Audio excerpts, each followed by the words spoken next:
Hi. Hello, hello. Hello, everybody. How you all doing? Is this good music volume? I hope this is good music volume for you. Hello, everybody. Hi, how you all doing? Hello, hello. If you haven't already, please do the lab safety racer check-in so that I can see you and I can say hello to you. Thank you for the head pats. Thank you, Astral. Thank you. I had real life head pats today. Anyway, we'll get into that in a minute. Hello, Crystallic. Hello, That Red Panda. Hello, Awkward Flea Bro. Hello, Potter. Hello, Coming Belladonna. Hello, Cogs Right. Hello, Anna.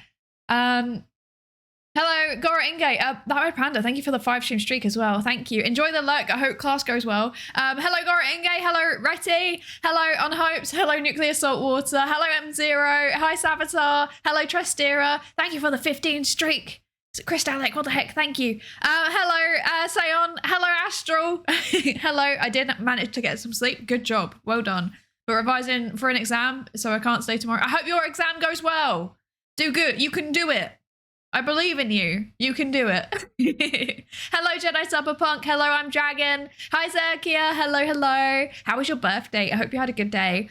Hello, Jade Low. Thank you for the 20 stream streaks, Avatar. What the heck? Thank you. Hello, Katono. Hello, Dwarmithrax. Yes, the video submission has been in the Discord. However, I've already got my playlist. So, not this time. You missed your chance. Sorry.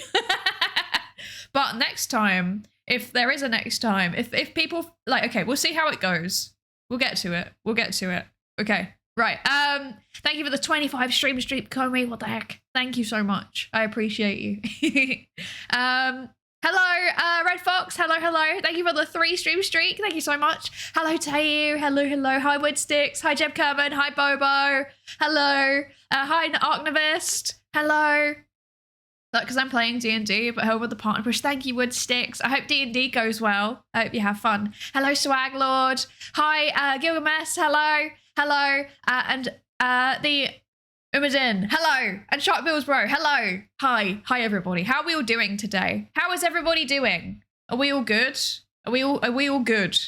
Are we feeling good today? I'm feeling a lot better than I did, actually. My cold is still here, but it's not as bad as it was. It's been worse. It's been worse. It could be worse. I'm healing.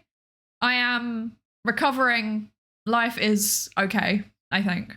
And yeah, I got real life head pats today because today I had to go for like basically I'm like you know, because of the whole like dead husband thing, I'm getting like therapy. But then like on top of that, if you're accessing psychotherapy to deal with stuff, then they also offer you complementary therapies. So now I have like once a week of psychotherapy, and then I also have once a week of complementary therapies, which apparently includes head pats. I think it was meant to be a massage, but it was like, oh, this is real life head pats. Okay. So that's a thing. That's a thing that's happening in my life. How are you all doing? What were you up to today? I thought the name of the stream was Partner Plush for a second. No, I'm sorry. I'm sorry. No plush. No plush. A girl can dream. Hi, Score. Hello, hello. How are you? I hope you're good. What medicine did you take for the cold? I can't find any that works. I just took a I have thrown it away now because I finished it. I've thrown away the packaging. It was just like a generic, non-brand. Do you know what? Actually, I'll find it online. Let me find it online, and then I'll tell you what's in it. Let me find these tabs. Okay, I found it. I think. No, wait, that's not it. It was basically just like Lemsip, but in a tablet, because I don't like Lemsip. Is Lemsip a thing everywhere, or is that just a thing here? Does everyone know what Lemsip is? This is the one I used. There we go.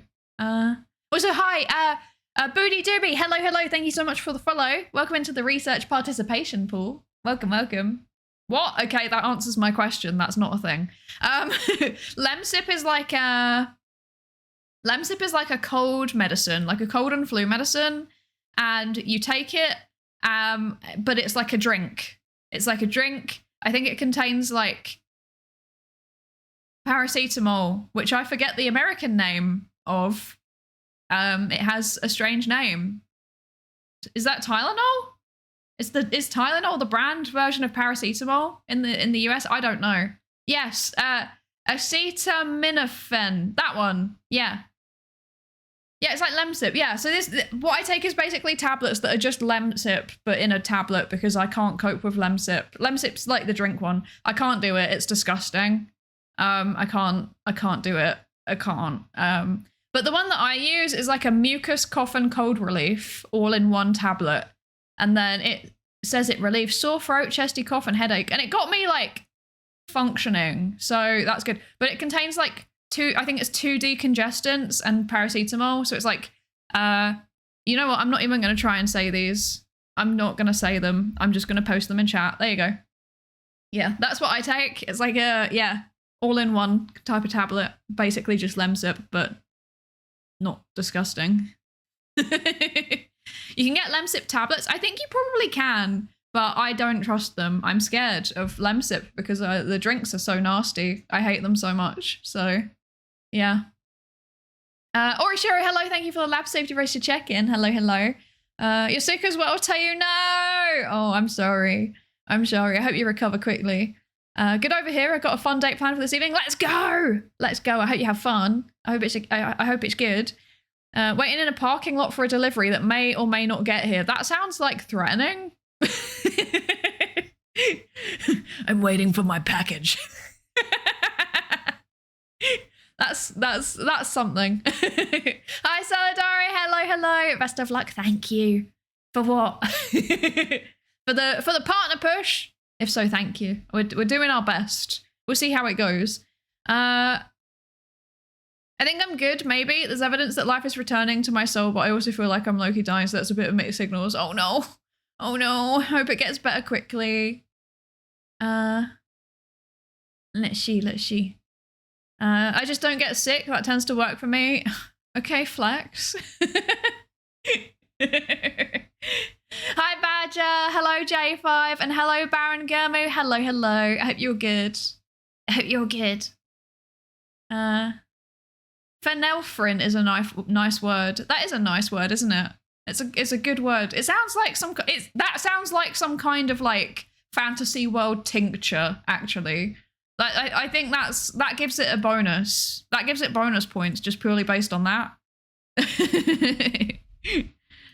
Oh dear. Okay. If it weren't medical, I could drink Lemsip daily. There's something wrong with you. I hate it so much. I think it tastes disgusting. I think it tastes like it's like gone off. Is that just me? Is that just me? Like I feel like it tastes like it's gone off.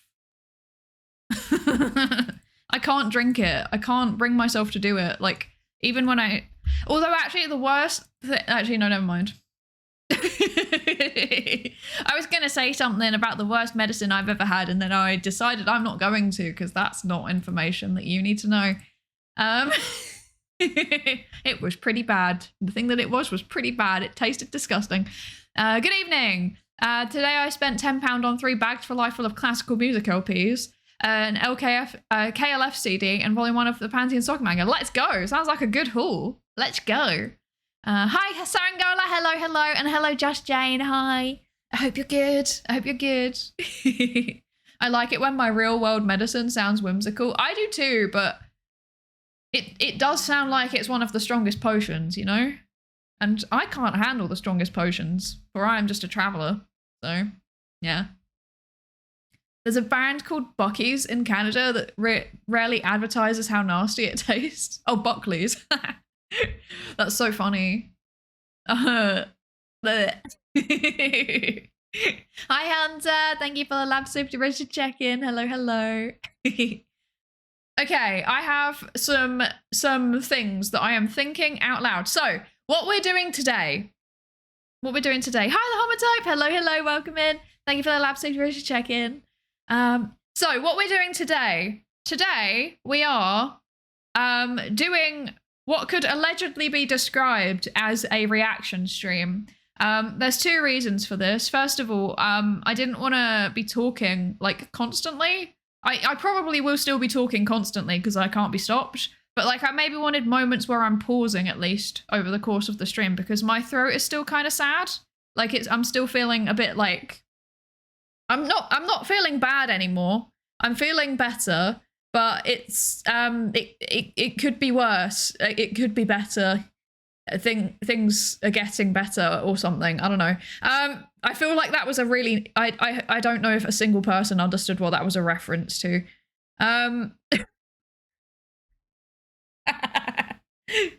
Oh dear, I'm terrible. Okay.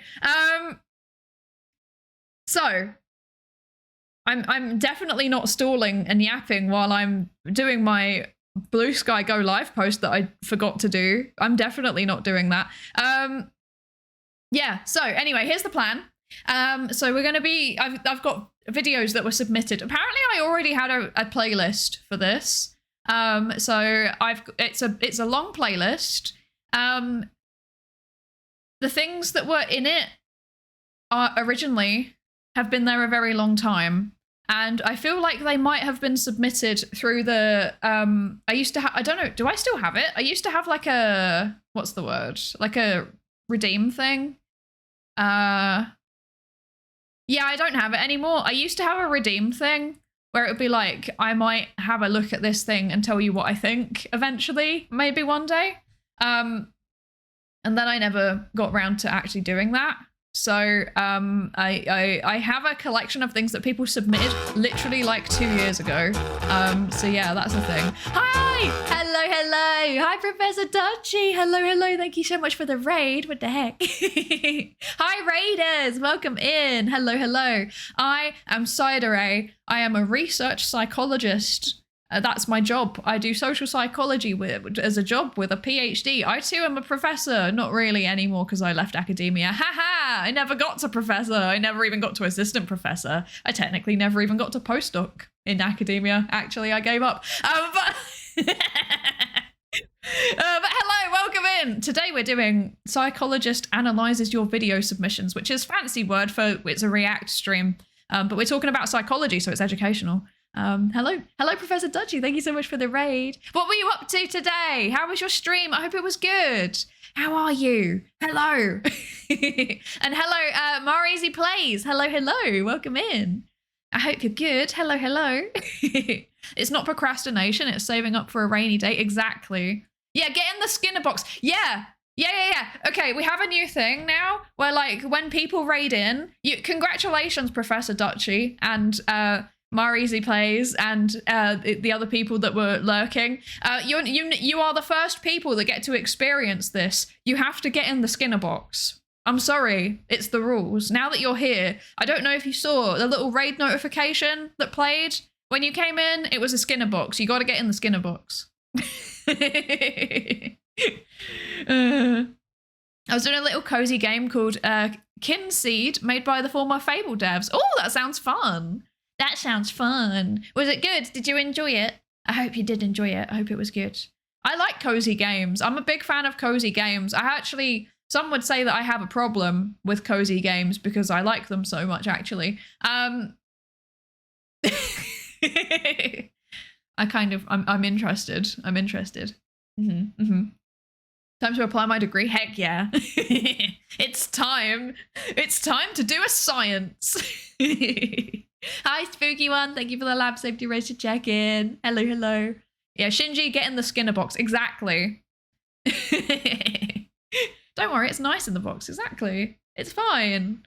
Maybe this should be the thing. Instead of the mods being in the basement, maybe the mods are also in the Skinner box. You get to go and hang out with the mods, and I swear they're cool people. Yes. I can highly recommend Kinsey. It's got great art style and a nice twist on time. That sounds so fun. I like it. Okay, I'm going to check it out. Thank you so much for the raid, Professor Dutchy. Thank you. And thank you for the game recommendation. Thank you.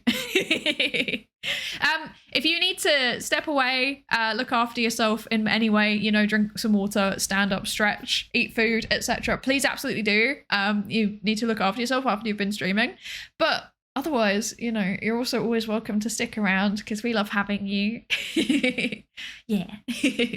Can we get a Skinner box emote? If you remind me, if someone like puts it as a suggestion in the Discord, I might get around to it when I eventually set my drawing tablet back up again. Because I'm not gonna lie, I haven't set it up.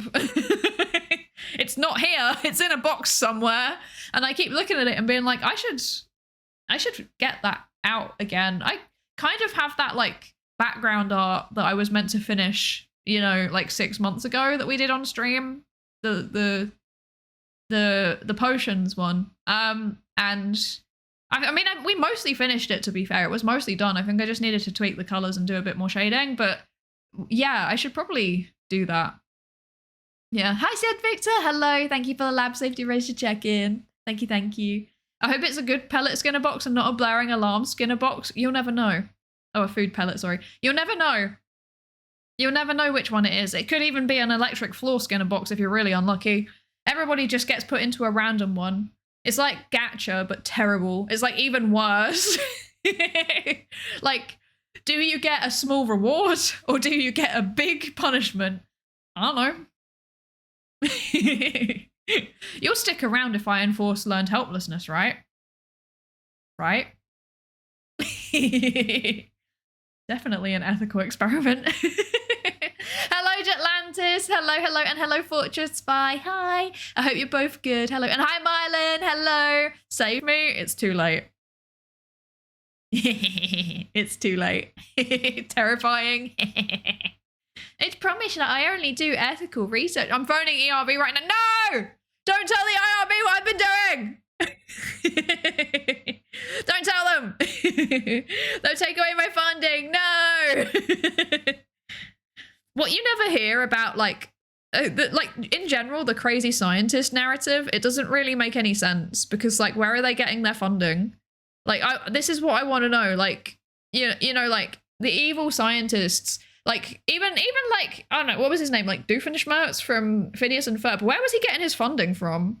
I want to know. Where was his funding? Who was funding his experiments?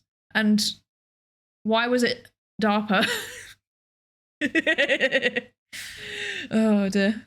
Also, how do you publish? Exactly. The Koch brothers.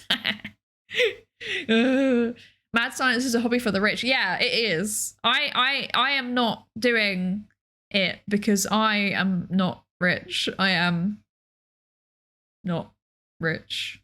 No. Oh dear. Okay. If you give me 3 seconds, hang on. I need to do this. Wait. Okay, there we go. Have I spelled all of this right? I hope so. I'm sorry. I really needed to get this post done because I forgot to do it. And then I was like, it's just sitting there bothering me. I need to post that. Okay, I'm good. Okay, I'm done. Okay. Thank you for your patience. All right. Alimony from his ex-wife. That's true, actually. That's canonical, isn't it? That's canonical. I forgot about that. Hi, Maple. Hello. How are you? I hope you're good. Yes. Yeah, funding from his ex-wife's alimony. I do remember this now. That was a very funny. That was a smart move. That's what I think. Hi, Psychologist. Hi, Ed. How are you doing? Can I be part of that IRB? I have some questions. No. No. There's nothing to question here. We're doing ethical research. You know, they're in the Skinner box because they signed the informed consent thing. When somebody follows, they sign the informed consent. Okay, so they know what they're signing up to. I should add a thing in the rules actually about like by joining this chat you consent to take part in research. Oh, that'd be quite funny actually. I should do that. I withdraw consent.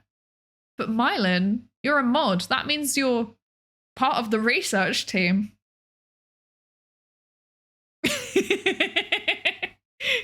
You didn't think that through, did you? You're complicit in this. Most mad scientists are actually mad engineers anyway. They get their funds from scamming tech bros. This is very true. This is very true. Hi,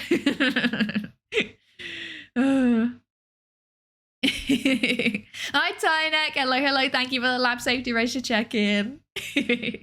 You are informed that the research could be anything at any time. That's all you needed to know. Exactly. I'll have you know that this is a public forum, and therefore I am within my right to observe you. You're being observed right now. Look at this. Like, look. Wait. Look at this. Look at this.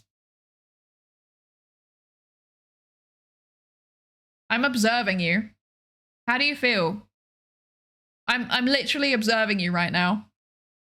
How do you feel?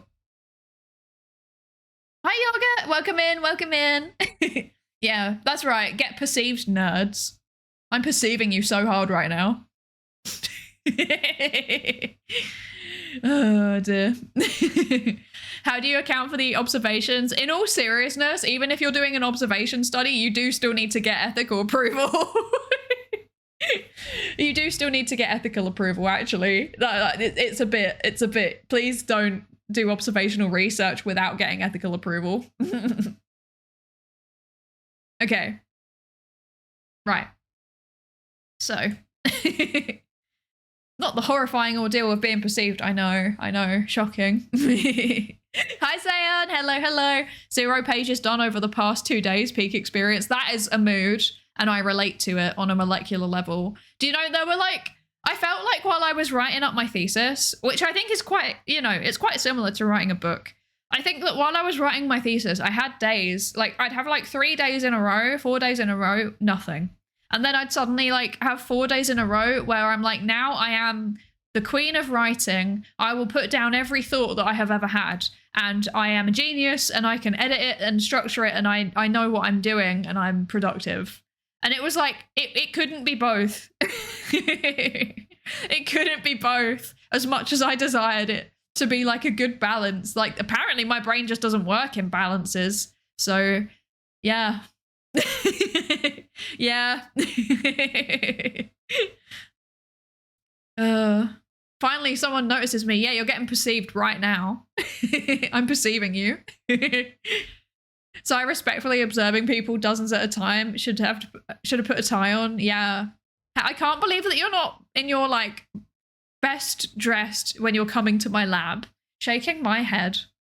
She says, wearing pajamas. I'm not in pajamas. What am I talking about? I'm obviously in my, in my lab coat. Look at how well I am dressed. I'm so formally and professionally dressed, actually. Yeah. Sometimes I feel like I should just stand here. So now I'm even better dressed. Yes. This isn't a karaoke stream, though. This is not a karaoke stream. But I do sometimes feel like I should show off the whole model a bit more. Because, like, as much as I enjoy being like, hi, how are you? Sometimes it would be cool to also be like, look, I am in fact a full human. I'm a human. Can you believe it? Wow. Pajamas, lab coat, same thing. Exactly. Wow, such coat, much science. Exactly. What's your hello relativistic kill this with hello.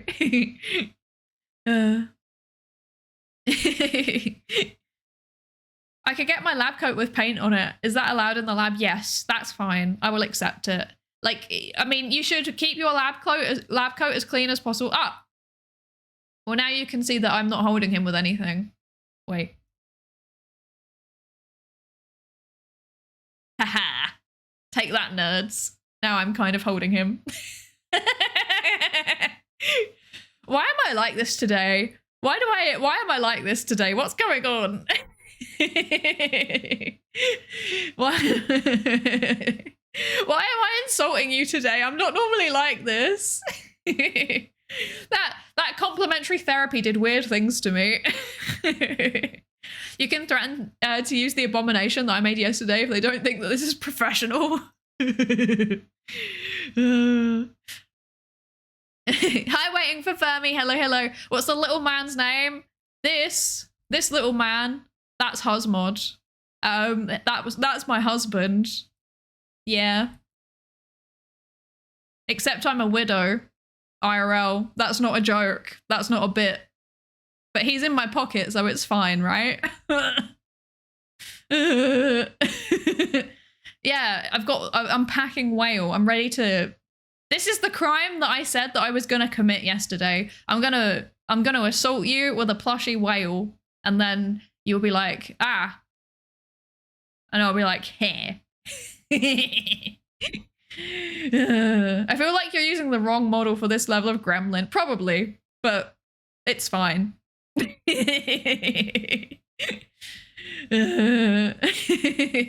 Dear Sweet Sullivan, yeah.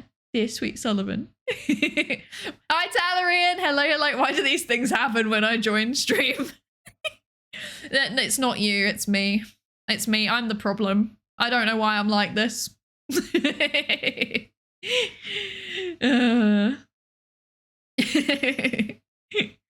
Okay. Oh. Did you know that I wear gloves? Did you know that I've got my nails painted? Did you know that? Anyway, no more doing that. What was I gonna do? I was gonna do... Is today a wand kind of day? Are we feeling the wand today? Maybe. Let's see. Not beating the Rin allegations. True. Oh dear. Nerf gun merch of size son when? I don't think that would be allowed. He is actually like he's a jelly cat. Like I think that's probably copyrighted. Copyrighted. What is the past tense of copyright? I feel like that's something I should know given my job. Oh well. Stop changing my perceptions with that thing. It's too late. It's too late. Now you're going to perceive me as normal. I'm look closely. Look at this. Look closely, okay? Listen to me very closely, okay? Nothing weird has happened in this stream. This is going to be a completely normal react stream, okay? Completely normal react stream. Are you paying attention? This is going to be a completely normal react stream, and you are going to enjoy it. And nothing strange has happened so far, okay? You understand? Okay. I'm glad that we're all on the same page. So, let's put it that way. So, we're not paying attention. We're discussing the past tense of copyright. Exactly. It's copyrighted. Copywriting is a whole different thing. Registered my copyright. Okay. Registered my copyright. This sounds correct. Except it's not my copyright. I don't want to violate Jellycat's copyright. There we go. That's the statement that I'm looking for.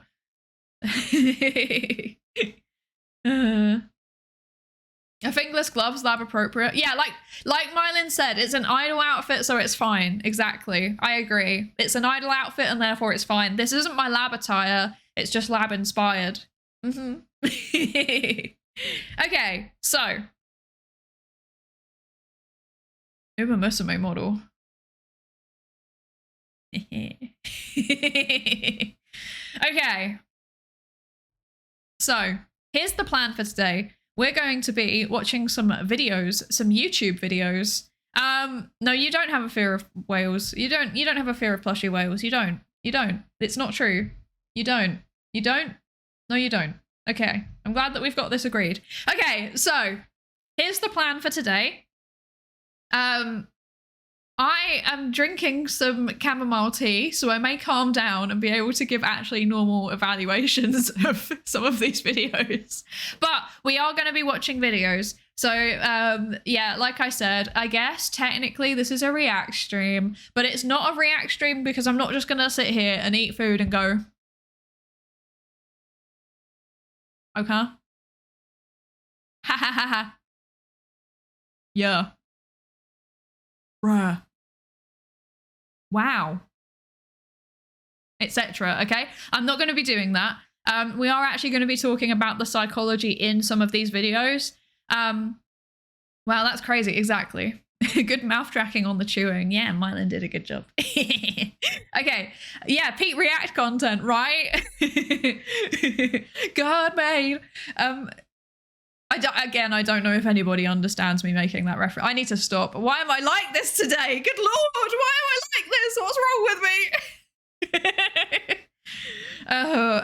By the way, I have like 6 sessions with the complimentary therapist. I'm going to be like this for at least 6 weeks. If this is like how I'm going to be acting, get used to it on Tuesdays for a while, okay? Like, yikes. Okay, anyway, sorry about that. We got that yesterday with the jump king and the okays. Me every time I miss a platform. Okay. If you don't know, how should I? It's true. I'm a psychologist. I should know what's wrong with me. But we're going to work out what's wrong with these videos. Haha, see what I did there? Good segue. Yippee. Okay. I'm going to close these. I'm going to close this. Did I do that? Yeah, I did. I'm going to close that. Okay. There we go. I only have 2 tabs open. Some of these have been on here long enough that I no longer know who submitted them. So sorry about that. Also, some of the more recent ones, I've kind of like, because there was like people this is fine, this is not a problem. But obviously people were like submitting multiple. So I've like tried to mix up the order a little bit so it's not just like the same people's videos like all at once. At least I have tried. Whether I've done that well is another matter. Yes. So with that being said, also like if it's a small creator, and by that I mean anyone who isn't like, I mean probably anyone under like 100k, I'm probably not going to actually play the video. I'm probably just going to be like, go and watch it off stream because I don't like stealing views from people. Yeah. Yeah. That's my thinking. Okay. Oh, okay. So with that being said, let me go to, where should we go? No, we'll stay here. We'll just stay here. We'll do this. Where am I going? I'm going this. Oh, okay. Right. How can I, if you see my, okay. Oh, it's too big. Okay, cool. Whatever. Okay. Don't judge my, don't judge my recommendations, by the way. Don't do that. That would be rude and it's uncalled for. Okay. Okay, I'll just keep that on. There we go. Okay, cool. Yeah, I have YouTube Premium. What of it? And this is covering me. Very good. This is professional stream. There we go. Okay. So, I think if I, oh, whoops. If I move this over this way, actually, like that, and then there's a bit more space over on the side for me. Perfect. Okay. There we go. We got this. How does this look? Is this good for everybody? Is this good? Is this a good size? It's a job expense. Exactly. It's a lab expense. It's a lab expense. Hello, Asias. Hello. How are you? Thank you for the lab safety register check-in. Thank you. And hello, Swaglord. Have I said hello to you yet, Swaglord? I feel like I have. Yes, you did the lab safety register check-in literally half an hour ago. When I see the neuro emotes, I just like, yeah, my brain just locks in and I'm like, is this a new person? Apparently not. I've literally said hello to you already. I'm sorry.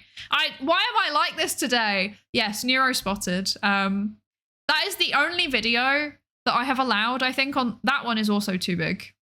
That's too big. That's too long. Some of the original videos were over 15 minutes, but under 20. And I was like, you know what? They've probably been on the list for 2 years. So I think I will allow it, you know? I think we'll make an exception. But But yeah. I'm gonna turn the music down. There we go. Okay. Actually, you know what? We don't really need any music anymore, do we, if we're going to be playing this? That's a bit weird, isn't it, to have music over the top? So thank you for the lab safety ready to check in, Yogurt. Thank you. Okay. Are we ready? Are we ready? I'm grumpy. I drove 2 hours to sit in a waiting room for 2 hours to have a specialist tell me in 30 seconds that I'm in perfect health and he doesn't understand why my GP sent me to them. And then paid $300 for the privilege and drove 2 hours home. I'm so sorry. That's so annoying. I'm sorry. Oh. I'm sorry. That's always annoying. I hate that for you. I'm sorry. Okay. This first video I think was submitted by Seon, if I remember correctly. It's by Pete Judo, who actually is like a behavior science YouTuber. Like his entire channel is kind of like halfway between behavior science and like research integrity stuff, I guess. Like he does a lot of videos about like research fraud and you know, controversies in behavior science and new findings in behavior science also. Yeah. Hello, this was so long ago. I know, I'm sorry. It's because I kept saying I'm gonna do a react stream and then never actually ended up doing it because I was like, oh, that's really like, I don't know, it just feels weird. Do you know what I mean? Like it feels, I had a weird like ethical dilemma about this, okay? Because I was like, on the one hand, like whenever I see people doing react content, I don't really, I don't, like, I feel weird about it because it feels like it's like piggybacking off other creators' work in a way. But then I also feel like potentially if you have expertise in a topic, or if you are someone who people want to hear your opinion on something, then maybe it's okay as long as you're actually adding value. I feel like you need to be yapping at least the equal length of the video. Yeah. I don't know. I don't think Peter's put out anything in like 6 months. Oh, that's sad. He was good. I liked him. Oh well. Such is the YouTube game. A lot of people start doing YouTube and then they like stop because things get in the way. That is how it works, unfortunately. Yeah. Think about it like this. It's still better than the same outcome, except also having some health issues to deal with. This is very true. It could be worse. You could have a bad health problem, which is not ideal. Yeah. Thank you for the lurk, spooky one. Thank you. I hope whatever you're doing goes well. Yeah. Newest video was 4 months ago, 2K views. Oh. I don't think I saw that in my feed, which is surprising. Huh. Anyway. Shall we watch this now? Let's do it. Tell me about volume and stuff. If it's too loud, if it's too quiet, please say something about it and let me know and I will adjust it. It should be okay. I hope it's fine. But yeah, academia's secret black market explained. Let's find out about this.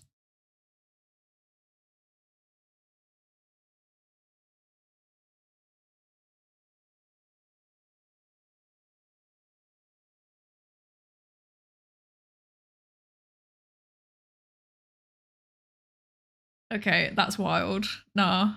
That's very quiet. Okay, I'll make it louder. Is this better? No. There we go.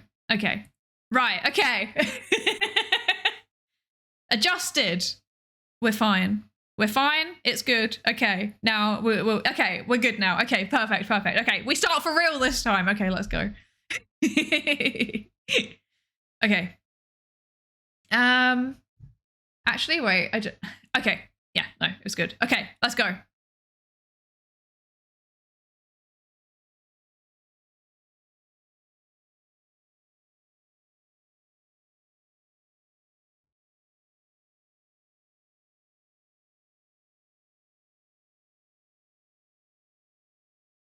Okay, what I was gonna say before the audio started being silly is that, like, I need you all to understand that I did a PhD for 5 years and I still haven't finished any of my papers. Like, I know, like, we have opposite productivity rates. One paper every 2 to 3 days. Like, There's no way. Yeah, exactly. There is no way. Like, there is no. I just realized that you can't see chat. Wait, let me. Where shall I put you all? Okay. You know what? Okay. I'm gonna be annoying. I'm sorry. I'm gonna be annoying. We're gonna move to the other. We're gonna move to the other scene. Give me a second.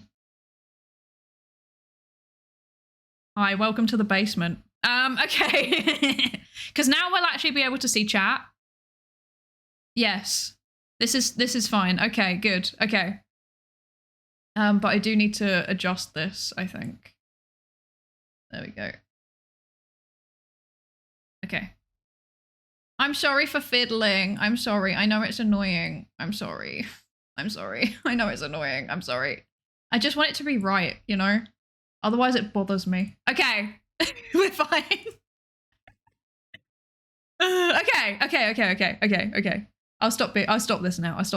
But yeah, a paper every 2 to 3 days, like I genuinely actually don't know how that would, like that's not possible. Like it's not possible unless you've got a literal army of grad students constantly that are always writing up papers. Like you would need a lab of like, I don't know, maybe like 100 people, like 50, 100 people to be able to have that rate of productivity.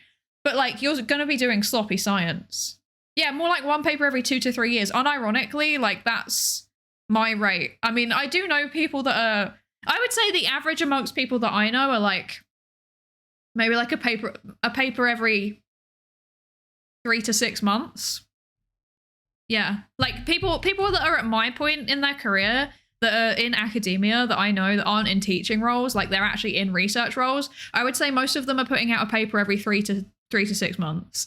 I haven't put out like a journal article properly, like as a first author, because I've been doing other types of outputs. So like my type of work, I don't need desperately journal publications. Like my stuff, I normally just like pre-print it. So I just put it on a server and it doesn't get peer reviewed, or I'm like a co-author. I am a co-author on papers. Like I am a co-author on quite a few papers, but like I don't have that many first author.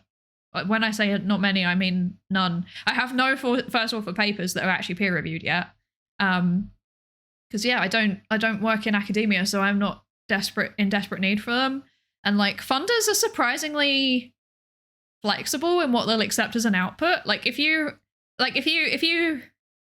write up your findings in like a report and put that online, like on a preprint server, then they will normally accept that. So yeah. Hi Racco, hello, how are you? I hope you're good.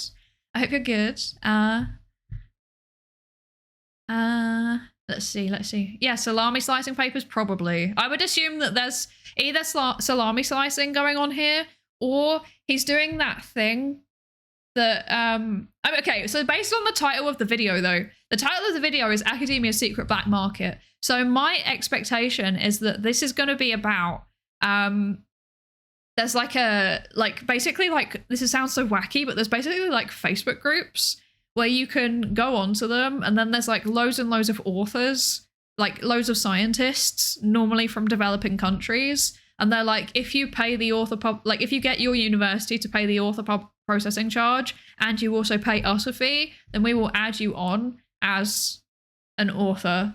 It's like pay to win basically. So I have a feeling that this might be about that based on the title, but we'll see. Yeah, I know PIs who just don't bother. That's the thing. Like once you get to a certain point in your career and you're established enough, you don't even need to. You just like ask your students to do it for you.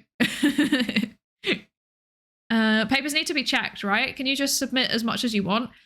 They need to be peer reviewed if you're submitting to a journal. Yeah. But I mean, I guess in theory, if you had unlimited money, you could just submit as much as you want, but you can't submit the same paper to multiple journals. That's like very explicitly against all of the journal's rules. So like if you have one paper, you can't submit it to like 3 different journals and just see which one takes you. You have to do them in sequence. So you submit to journal 1. If they reject you, then you try journal 2. If they reject you, then you try journal 3, and you just keep going with it. Yeah. But in reality, Even if you got automatically accepted into every single journal, which doesn't happen, and even if you were churning out loads and loads of papers, like it's a money factor would stop you because you have to pay an article processing charge each time it's published, which is like basically the universe. Normally, the library at your university will pay this fee to get your journal published, to get your paper published in a journal. And they're in the thousands normally. Like the lower ones can be like, like $500, but most of the ones I've seen are like $2,000, and there have been like highlighted cases recently where it's like as high as like $20,000. Like it's really expensive. So yeah, that's the thing that would stop you. You can submit to a journal without a university affiliation and even get it accepted if it passes peer review and is a good paper, though no affiliation will likely impact citations. I don't know if it would impact citations. I think you would actually have more problem getting it into the journal in the first place. I think independent researchers are more accepted in some fields than others. I would say in psychology, they're widely not. Like I almost never see papers by independent researchers in psychology. Almost everybody is in a university, and maybe every now and then you'll see one from like a company. So, I've seen publications from like the Behavioral Insights team or from like the Google Behavior Research team. I forgot what they're called. Like they do exist, but like I haven't seen. I think maybe I've seen like one independent author on a psych paper before, but I don't remember what it was. Yeah. I see a few. They're still PhD authors, but they run on their own private practice. Yeah. Oh yeah, private practice is kind of different, I think, though. Like if they're like a practitioner psychologist that's also doing research, that I can see not being a problem. But like just like pure research psychologist, like if I tried to submit without an affiliation, I think I would struggle to get into any journals because it's like, well, how do we know like that you're real? Which I think is kind of silly, because if someone's got the qualifications and if the work speaks for itself, then that's it really. That's it. And assuming it's not like, AI generated or anything, but that's a whole other thing. Yeah. Because of easy availability of undergrads to experiment on, I bet. Yeah, that's true, actually. A big chunk of psychology research is just undergrads. Like it's undergrad psychology students. Yeah, that might well be part of the reason. I feel like I've seen write-ups from therapists. Yeah, I think so. I think so. I just never read clinical literature because like I don't do anything clinical. So yeah, I just haven't seen it. But in social psychology, I can say I don't like. I can't think of a single paper that I've read by an independent author. So yeah. Hi, Spectral Anomaly. Hello. Thank you for the lab safety ratio check-in. Did I say also Joe Victor? I don't remember. Hello, also. Thank you for checking in. I hope you're both good. It's hard for me to fake figures due to the need to physically show the tissues. So even if I'm not uni affiliated, I need the lab to back it up.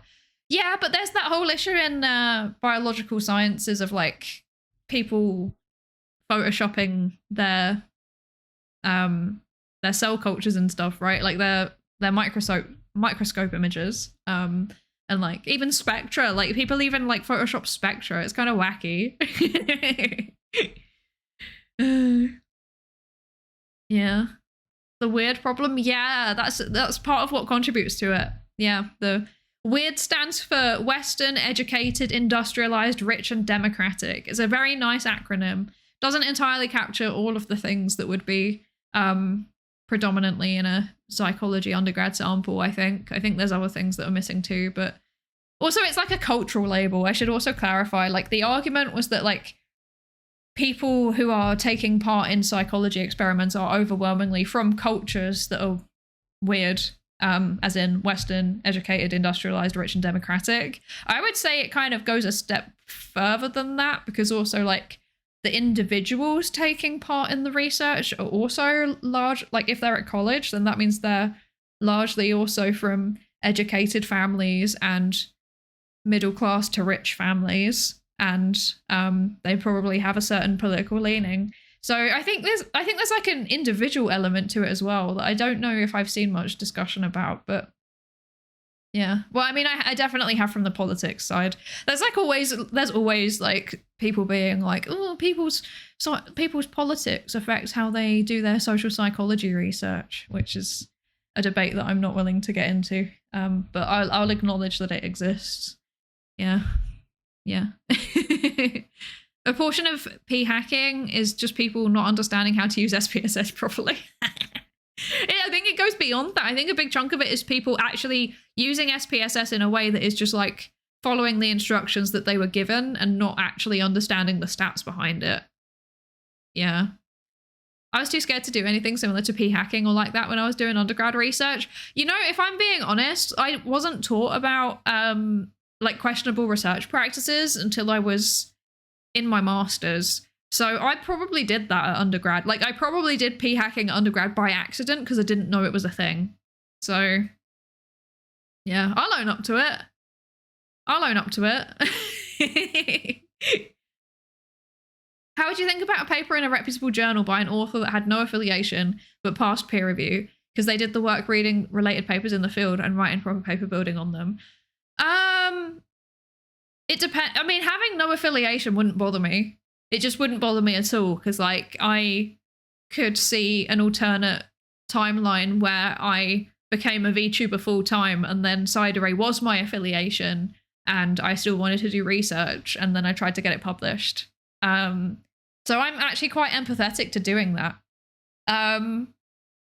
I think I would have more of a concern if the person didn't have any formal training in the area that they're trying to research, because there's a lot of assumptions that lay people have about how psychology works and about how statistics works. And you can, in theory, teach yourself. In theory, all of the resources are there. But I'm not convinced that the average person could.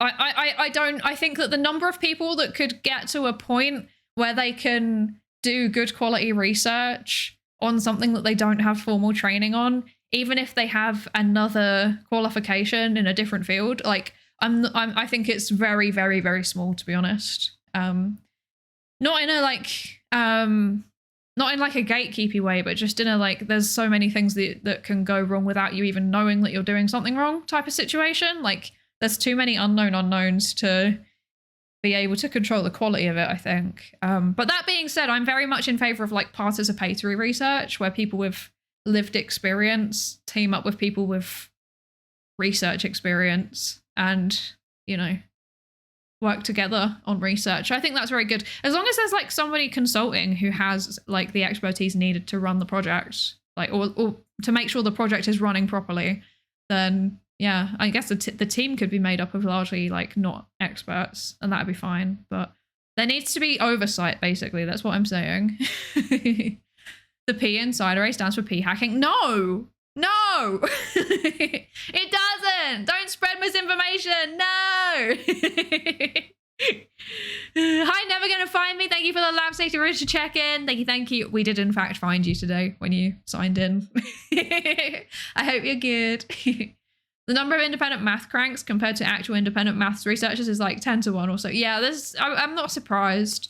There's a lot of people that think they understand difficult concepts and then actually just don't. Oh, that's not an actual statistic. Oh, I was just going to believe you on that. That's pretty bad. Oopsie. Sweats nervously. With a bachelor's, I think I could do research, but that would make a professor's eyes bleed only a very little bit. Wait, that's what the professor's there for, though, is to give you guidance. Yeah. Okay, so there's about to be an ad run. I know that I have yapped so much that we've literally only watched 15 seconds of a video in the first hour. But I want to fill up my water because, again, still recovering from cold. So I'm going to subject you to Pikmin for a couple of minutes. Is that okay? I don't know why I'm asking. Of course it's okay. It's what you get. See you in a few minutes.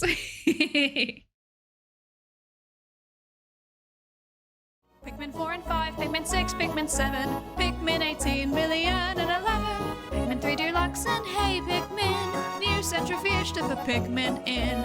Pikmin in your membrane, that's called Pikmin blot. Old Pikmin theorem that scientists forgot. New mechanics, quantum Pikmin. Pikmin chest tube, Pikmin balloon mount, radio sonde, Pikmin electrons covalent bond, Pikmin AI published IEEE, slowed down Pikmin due to relativity. Pikmin in your culture where you can see it contaminating all it touches. Pikmin in your culture where you can see it contaminating everything it touches. Pikmin in your culture. Pikmin in your fucking culture. Pikmin 1 and 2 and Pikmin 3. Pikmin you play control for the Wii. Pikmin 4 and 5, Pikmin 6, Pikmin 7, Pikmin 18 million and 11, Pikmin 3 Deluxe and hey Pikmin, new centrifuge to put Pikmin in. Pikmin in your membrane, that's called Pikmin blot. Old Pikmin theorem that scientists forgot. New mechanics, quantum Pikmin. Pikmin chest tube, Pikmin balloon mount, radio sonde, Pikmin electrons covalent bond, Pikmin AI published IEEE, slowed down Pikmin due to relativity. Pikmin in your culture where you can see it contaminating all it touches. Pikmin in your culture where you can see it contaminating everything it touches. Pikmin in your fucking culture. Pikmin 1 and 2 and Pikmin 3. Pikmin you play control for the Wii. Pikmin 4 and 5, Pikmin 6, Pikmin 7, Pikmin 18 million and 11, Pikmin 3 Deluxe and hey Pikmin, new centrifuge to put Pikmin in. Pikmin in your membrane, that's called Pikmin blot. Old Pikmin theorem that scientists forgot. New mechanics, quantum Pikmin.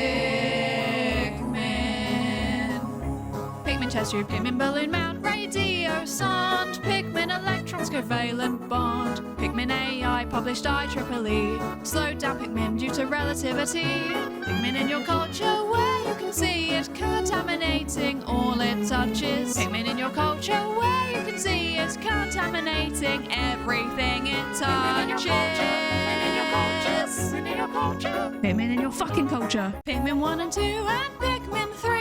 Pikmin you play control for the Wii. Pikmin 4 and 5, Pikmin 6, Pikmin 7, Pikmin 18 million and 11, Pikmin 3 Deluxe and hey Pikmin, new centrifuge to put Pikmin in. Pikmin in your membrane, that's called Pikmin blot. Old Pikmin theorem that scientists forgot. New mechanics, quantum Pikmin. Pikmin chest tube, Pikmin balloon mount, radio sonde, Pikmin electrons covalent bond, Pikmin AI published IEEE, slowed down Pikmin due to relativity. Okay, anyway. It's changing my brain. This is exactly what we intended. Did you know that this is actually all an experiment on you? Because I wanted to test the theory of habituation and familiarity bias. So I wanted to see, first of all, do you stop noticing the Pikmin the more that you see it? And I also wanted to test, second of all, actually, do you like the Pikmin the more that you listen to it? And it seems like quite a lot of you were actually, you're actually seeming to enjoy Pikmin more the more that you hear it, actually, but with a few notable exceptions. So, thank you for coming to my demonstration of a psychological concept. The Pikmin brought me here yet again. Let's go, Chaka, hello! Thank you so much for the 5 months. What the heck? The Pikmin are kidnapping you and they are bringing you here. Noted. Yeah, thank you so much. I really appreciate it. Thank you, thank you. And Soul Kaon, thank you so much for the follow as well. And Ty, hello. Thank you for the Lab Safety Register check-in. Thank you, thank you. And Maple as well. Thank you. Yeah. Okay. I, for one, welcome our new Pikmin overlords. Yes, accept them. Accept them. Okay, so Academia's secret black market. Let's go. 2 to 3 papers. What was it? A paper every 2 to 3 days. That's wacky. That's nonsensical. I don't believe it. Okay, let's go.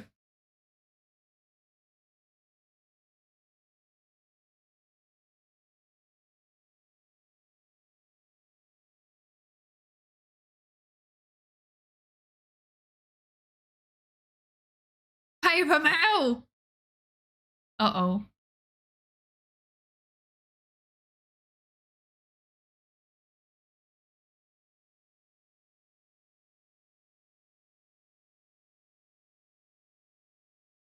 Okay. So when I said earlier, I read a blog about basically like a Facebook group where scientists were going on it and being like, hello, you know, developing country researcher, I would like to purchase a slot on authorship on your paper. And then they would be like, okay, hi, sure, here you go, give me money now.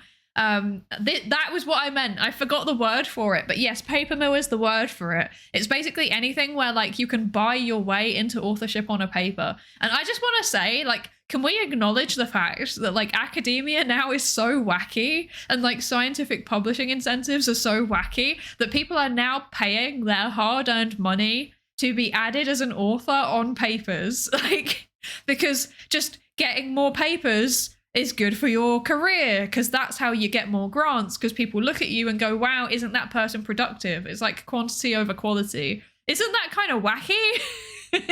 Like, to me, that's a sign of a system gone horribly wrong. I don't know. More like wacky-demia, am I right? That's actually good. I might steal that. Maple, please may I plagiarize your joke? I think my colleagues would like that one. Shady third-party organization cuts to a shadowy guy in a hoodie typing on a keyboard. Yeah, he's Hacker Man. The hacking being the paper. I once saw a paper mill journal that published a guy that had just reprinted the advanced encryption standard documentation. That's wild. That's wild. I'm not even surprised though. Thankfully, a lot of these like quote unquote journals, they're not real journals. It's just like scanners. But thankfully, a lot of them do get shut down. So, and even if they're not fully shut down, they get like cut off from the basically to be recognized as a proper journal, you need to be what would say indexed. So I just realized that I've paused this guy on a really bad frame. I'm so sorry, Pete Judo. You don't deserve this. You don't deserve this. I'm sorry. Anyway, so basically to be considered an actual, he's just pogging exactly. Me when I publish 2 to 3 a paper every 2 to 3 days. Also 2 to 3 papers every day. Also that's wild though. Joke now licensed under CCSA, exactly. CC by SA 4.0 international. Oh dear. So I casually purchasing authorship on a joke from a joke mill. It's taken with permission. Hi, not the brain. Hello, how are you? I hope you're good. If it kept it to 1 paper a semester, nobody would have noticed. Dang, he gets 1 every 4 months. He's fast. Yeah, that's the thing. Like, so many of these people that get caught for like academic fraud, it's just like, what are you doing? That's obvious. Like, be more sensible with your fraudulence, please. Like, like everything that you are doing, everything that you are publishing is on the internet. You know, I watched this YouTuber called Swell Productions. She does like reviews of events and also like weird internet stuff that happens, and I enjoy it because it means that I don't have to be on the internet and I can still find out what's happening.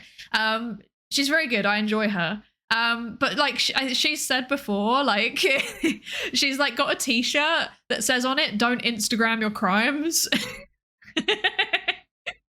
We watch her, let's go. She's so good. I love her so much. But yeah, she's got a t-shirt that says "Don't Instagram your crimes," and it's like, that is how I feel about people that like use paper mills and just churn out papers every like week, even every month. Like you're making it obvious. Like don't do that. You're Google scholaring your crimes. Stop it. Maybe that's merch. That's not plagiarism. That's a yoink and twist. Don't Google scholar your crimes. There you go. That can be my first t-shirt.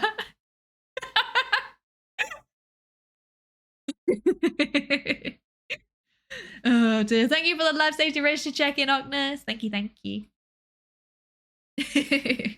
Some fraudsters have an ability to stand out and they keep doing it. This is true, but most of them aren't. So Productions just put out the Klarna glitch. Yeah, I watched that one already. One of the biggest compliments that I've ever had from somebody was actually how I discovered her channel. And they said, like, I think that you kind of look like her, and I also think that you have her energy. Like her whole like vibe just reminds me of you. And I was like, I don't know who this is. And then I looked her up, and that's how I started watching her. And I think that's a big compliment, actually. As a new teacher, I feel like I need that "Don't Instagram your crimes" shirt for the benefit of high school kids. Yeah. Yeah.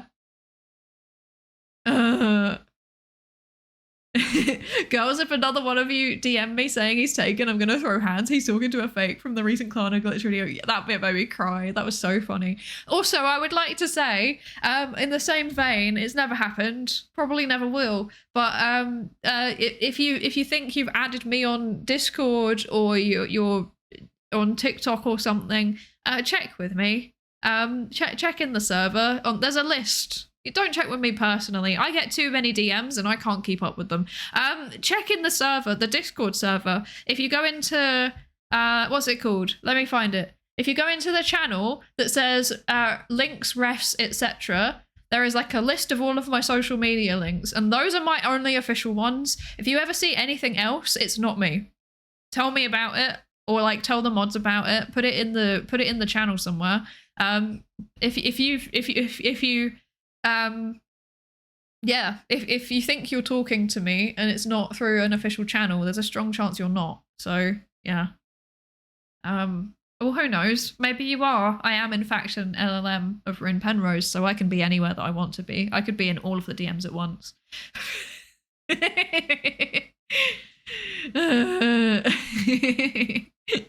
I'll check in with you on the Friendster account I talked to you on.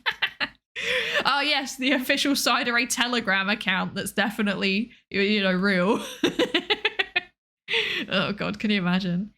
It took us a year to friend on Discord and I'm a mod. We just forgot. This is true. We weren't friends on Discord for so long. And I was like, I've been like sharing like just like sending random photos and like telling you my exact location. And then it's like, this could not even be you. Please practice good cybersecurity, folks. Remember, cybersecurity is in part about making sure that you've got a good firewall and, anti-malware software and things like that. But the biggest part of it, 80% of it, is behavior. It's all psychology. Okay, protecting yourself against cybercrime is psychology, and I will not the antiviruses and the firewalls and stuff like that. They're just tools to help you with your psychology. Okay, yeah. Don't do silly things. Don't click on links that you don't recognize. If you think it's from someone that you recognize, don't trust it unless you have verified what the link is. Use your common sense. Don't act automatically. Actually, the internet is quite dangerous. Yes. Yeah. Now the sponsor slash ads comes to sponsored by nothing. I don't have any sponsors.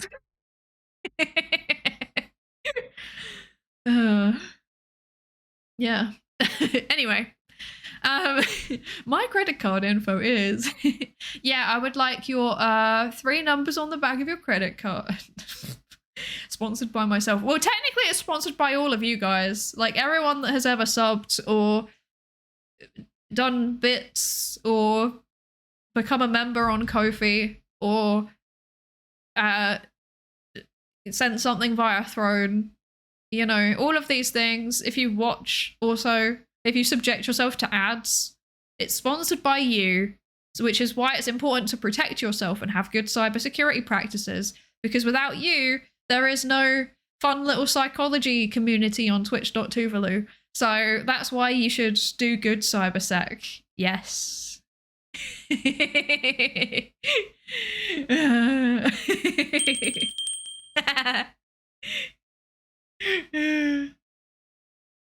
Yes. Hello, Tyler. Thank you so much for the 20 bits. Thank you. Yes, crowdfunding is needed. Crowdfunding is always needed. Not really though, but it's appreciated when it happens. Thank you. Did you know that Twitch also says the social security numbers? Hee, try it. Yeah, please don't do that. That's a joke. Don't do that. Don't do that. I think this is the first time that I've ever heard anyone say twitch.tuvalu. I like it. I think it rolls off the tongue, okay? Twitch.tv is one thing. I like twitch.tuvalu. Let's recognize the country that saw commercializable potential from their top level domain and ran with it, okay? That's what I think.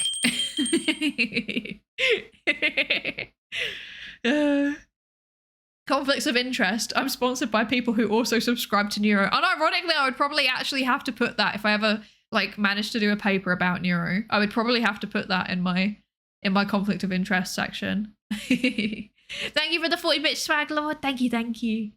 I appreciate it. Thank you. I'm going to call it that from now on. Yeah, I encourage everybody to call it twitch.tuvalu. I think this is very good. And it's quite funny because if you think back, then that means that it originally was justin.tuvalu. And it's like, what's Justin doing in Tuvalu? What's he doing there? That's kind of silly. Anyway. A certain small robot said something about having a cool social security number on her stream the other day, and people were actually posting them in chat, and I was about to go feral maple. I'm so sorry. Good Lord. Oh dear. I think I would actually have an aneurysm. Like, I would not be able to cope with that. Oh my goodness.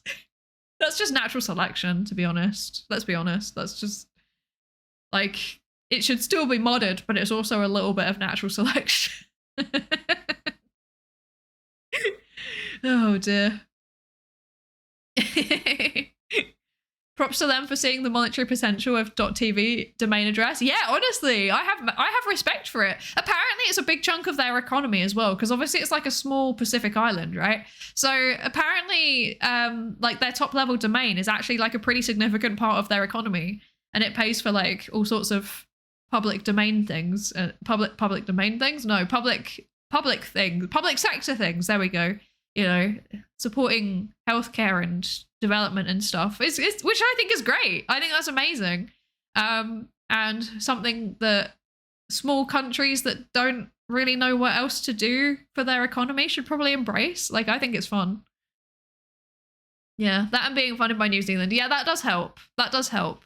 Yeah. Hi, Flatches and Sakana. Hello. Thank you for the lab safety register check-in. Hello. And hello, Countess Blobby. Hello. It's really cool. Yeah.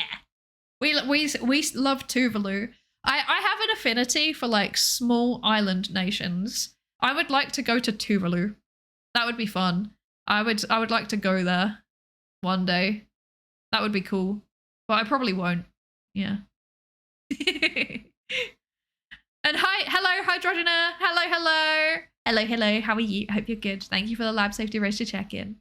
According to Wikipedia, it's 8.4% of total government revenue in 2019. Yeah. It pays for a significant amount of things, actually. And I think that's fun. British woman saying that she has an affinity for small island nations. Uh-oh.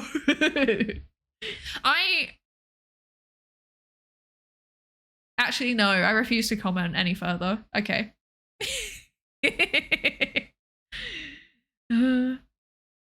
Unfortunately, some local domains are not managed by the places themselves, but rather private companies, so the profits aren't going to them. Yeah, and that's rubbish, and I don't like it. I don't like that. That makes me sad. I think that top-level domains, I think they should go to the country, probably, and then it should be reinvested back into the economy. That would be good. Yeah. Saboteur 332 gifted a tier 1 sub to Countess Blobular. They have Thank given you so 60 much for the gift gifted subs in the sub. channel.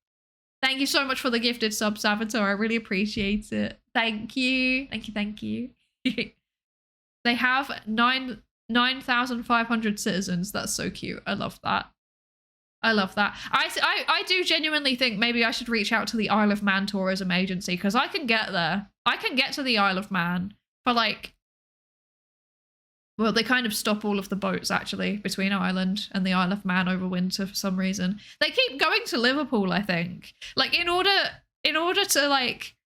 to get to the Isle of Man currently, like, it's there. I think there might be occasional flights from Dublin, but they're really hard to find. So the easiest way for me to get to the Isle of Man in the winter would be for me to fly to London and then to fly back out to Douglas, which I think is silly. But, you know, in the summer there's a boat, so that's good. Yeah.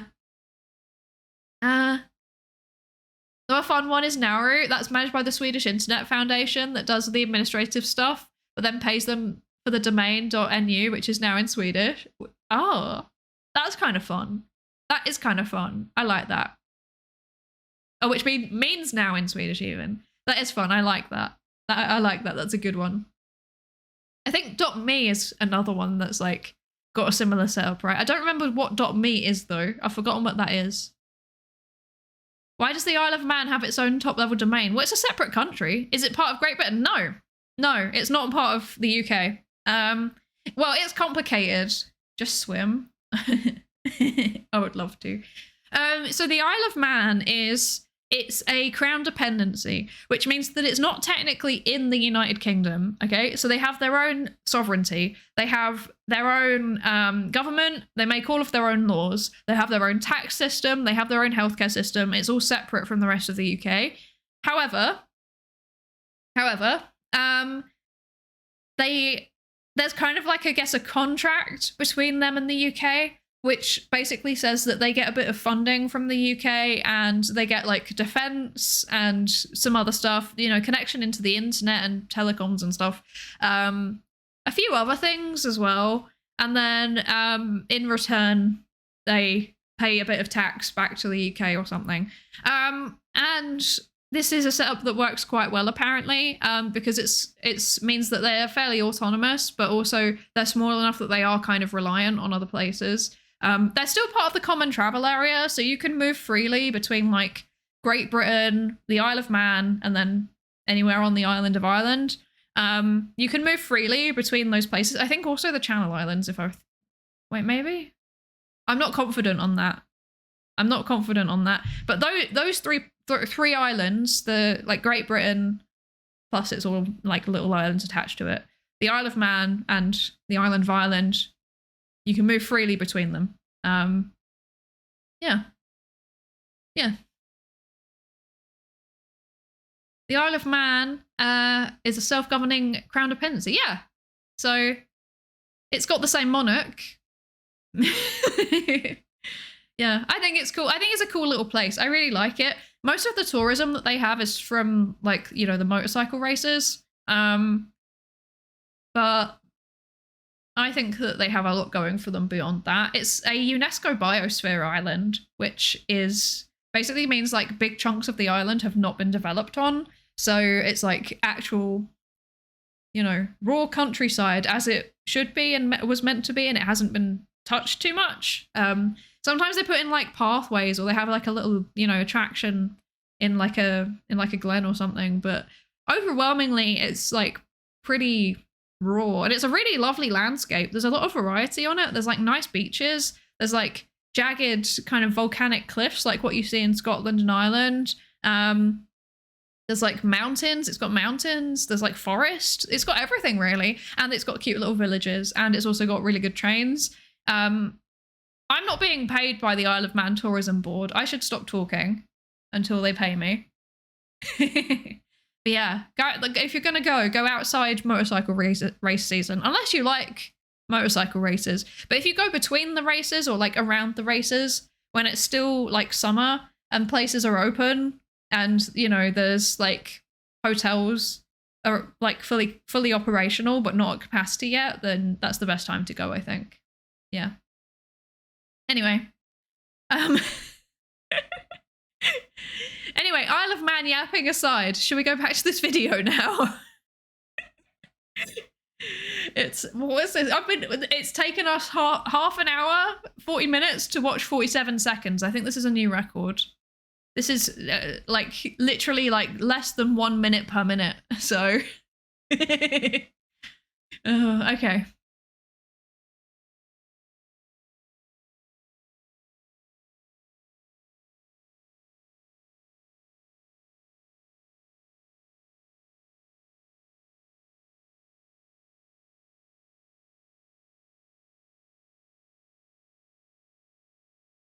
Okay, so he's not wrong, but there is one thing that I want to clarify very quickly, which is that like a lot of paper mills, they're not fake papers necessarily, but it's like what we'd call what I mean, someone's already said it in chat, is what we call like salami slicing. So it's like basically taking the same data set and running every single analysis on it that you can possibly run, and then publishing each analysis as a separate paper. That's salami slicing. The issue with that is that like basically if you're working with a oh god, I'm not good at stats. Okay, this is the point where I start to fail. If you're working with 80% power, then that means something. Basically there's a I haven't thought about this in like a year now. Okay, if Mylin's here, they'll probably jump in and explain it better than I can. In short, basically, every time that you do any kind of statistical analysis, there is a chance, a certain percentage chance that the analysis is going to show the wrong result. So if you run like 100 experiments and there is no effect, then 95 of them, no wait, yeah, 95 of them, it will say no effect and there actually is no effect. But 5 of them, it will say that there is an effect when there isn't. So the more that you do analyses, it will show you things that are actually there, but it will also show you things that aren't there. And salami slicing is a problem because it basically increases the chance that you're going to be publishing false results based on the same data set. Because like things in a data set tend to be kind of interrelated with each other. So even if it's like meant to be a 5 in 100 chance, it's actually probably higher because things like are related to each other, basically. That's basically it. Spurious correlations, yeah, basically, like it can be spurious correlations, or it could just be like seeing an effect that isn't there. Like sometimes things just happen randomly, yeah, and it's just like two things happen randomly, and it could be a spurious correlation. It's not just correlations that this happens with, though. It can happen in like experiments where you're comparing two things together. Sorry, I keep knocking my desk today. I'm too energetic. What's going on? Why am I like this? Yes. Anyway, yeah. So that's why that's an issue. But he said there that like, you know, this is another really bad frame. I'm so sorry, Pete. He said there that like paper mills tend to churn out fake papers. It means that a big chunk of the academic record is fake. I wouldn't agree with him on that. It's a real paper. It's just not a very it's just not a methodologically robust one, you know? It's just, like it's a real paper, it's just a bad one, you know? And I think that's an important distinction to make because like yes, there are paper mills that do just churn out, for example, like AI generated slop as a paper. Like if you think that it's just a thing that affects videos and social media posts, nope, people are publishing papers that are AI generated. If you go into Google Scholar and you type in like I don't know, like what's that thing that like ChatGPT always says? It's like, as an LLM, I can't give my thoughts on this. However, if I were an expert in the field, I would say this, right? That kind of thing. If you like type in those kinds of like key phrases into Google Scholar, unfortunately you do find a bunch of stuff that hasn't been retracted yet. So yeah. Yeah. That's the thing that I would clarify from the video, I think. Yes.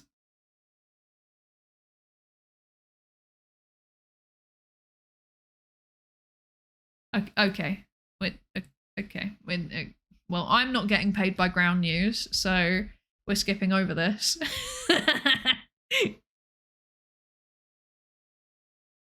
Okay, where did it stop? Okay.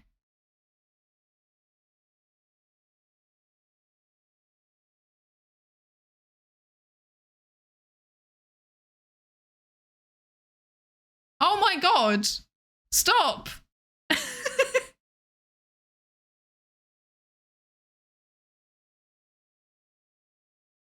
Okay, right. This has been going on for like a solid minute now. Like, how much of this video is just Ground News sponsorship? That's wild. I'm not being sponsored by them. Corporate clap? Yeah, right? I'm almost impressive. I'm almost impressive. I'm almost impressed. It's almost impressive. There we go. It's almost impressive.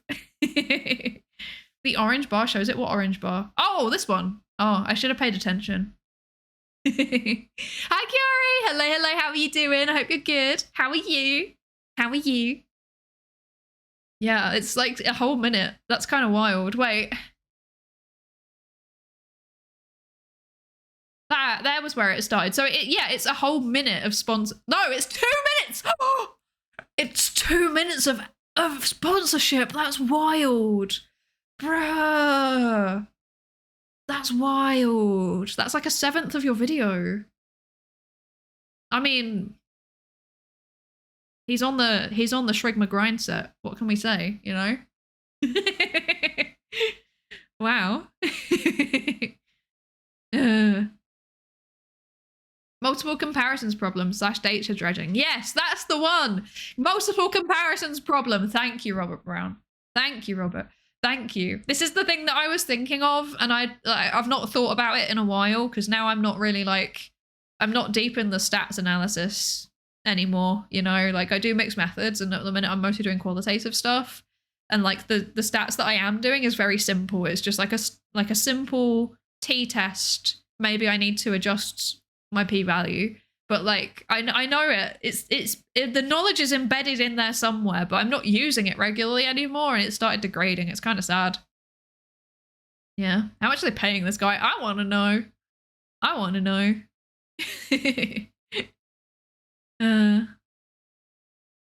I only learned it as type 1 error, although that slips the mind easily. The problem is that I never want to commit to type 1 or type 2 errors because I get them mixed up sometimes. Not because I don't know the difference. I know that one is a false positive and the other's a false negative, but it's like the way round. I like because 1 and 2 isn't very obvious. And then like alpha and beta, I also get that mixed up. And like, I think alpha is the type 1 rate and the beta is the type 2 rate. And normally in psychology, we set alpha to 0.05 and we set beta to 0.80, but I'm not 100% sure. All I know is that I personally adjust my alpha rate to the number of comparisons that I'm doing in a data set every time, because I feel like everything in psychology is interrelated. And I very rarely do very complicated analyses that require me to not do that. So I'm like, better safe than sorry. Yeah. I was wondering whether you could help me vet something. Oh, depends on what it is. Depends. Potentially. Someone tweeted the 200 people at the Golden Gate Bridge has to employ full time. Made her realize everything exists in a permanent fight against entropy. What? Wait. Someone tweeted the 200 people the Golden Gate Bridge has to employ full time. Oh, okay. Made her realize that everything exists in a permanent fight against entropy. That's so real. That's so real. My research paper. Hello.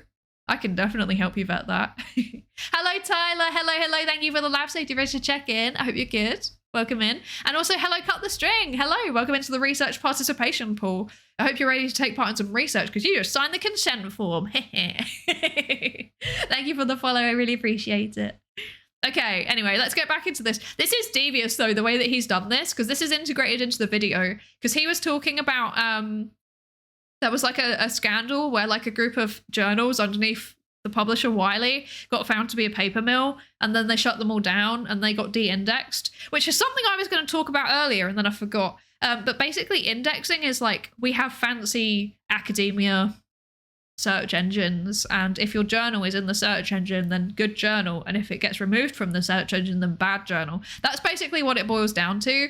So it was talking about how it got removed, and you need to check multiple sources. My personal favorite for learning about this kind of thing is a blog called Retraction Watch. I rely on Retraction Watch quite a lot to like summarize the recent happenings. They have like a weekly like update thing where they just highlight all of the research integrity stories that have happened over the week that have made it into the mainstream media. So I appreciate that. It's pretty good.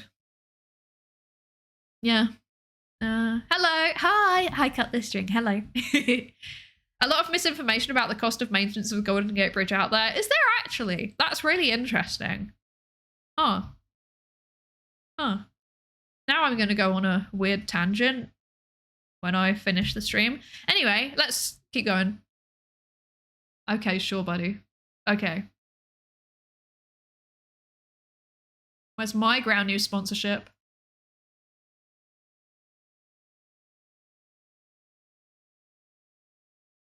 Where's my Ground News sponsorship, huh? I'm a researcher too. Why aren't I being sponsored by Ground News, huh?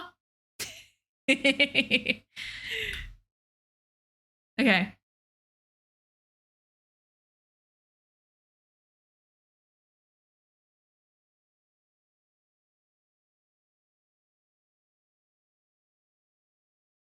A what? A what? A what? Moose boosh? What is that word? Does anyone know that word that he just used? I like increasing my vocabulary. Get your manager to pester them. This is true. I do pay him for this. I should get my manager to pester them. I'm like debating.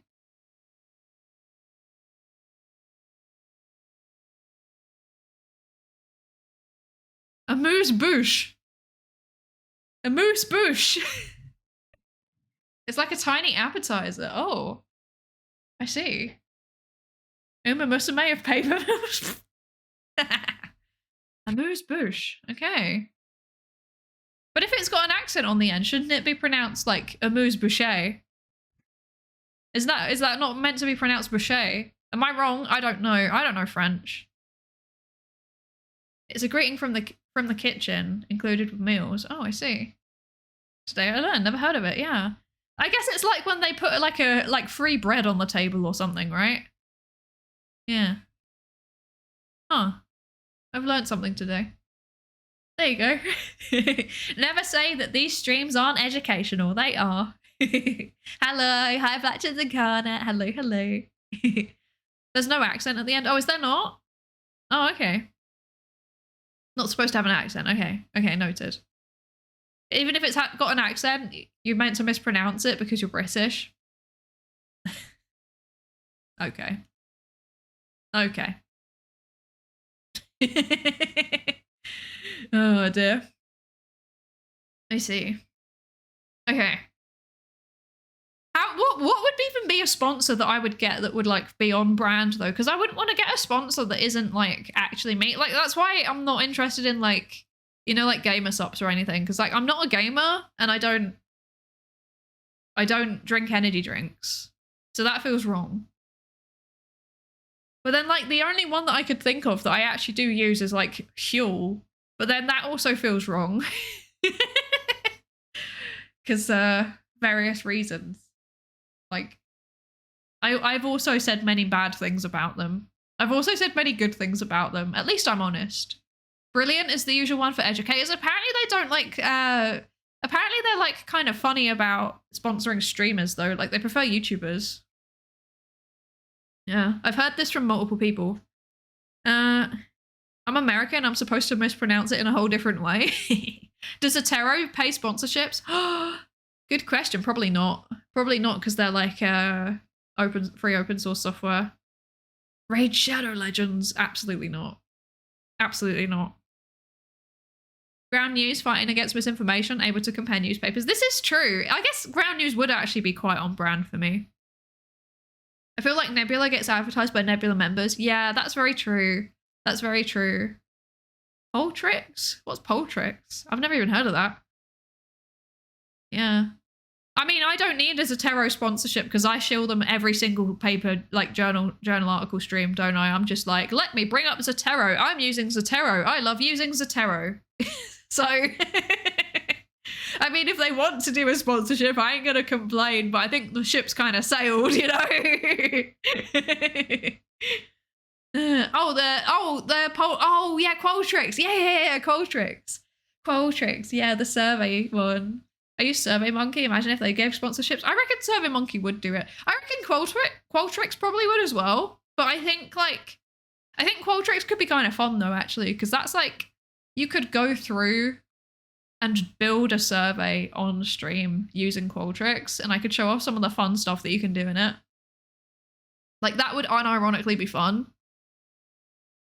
But like, it's also really expensive, and I don't have a license anymore, so yeah. Sad. I cry. Okay. Video. Okay. Anyway.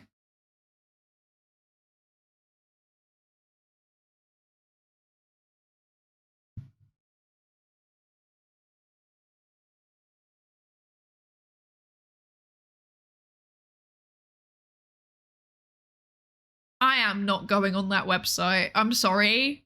123me.ru not secure. I like how his other tab is ground news. My god, this guy is dedicated to the bit. Oh my god. Fair play, dude. I would not. I would like, this website has so many layers of sauce. That's the sketchiest site I've ever heard of. It looks sketchy. Just look at the design of it. Oh my goodness. No, don't go to it, Tyler. Don't do it. No.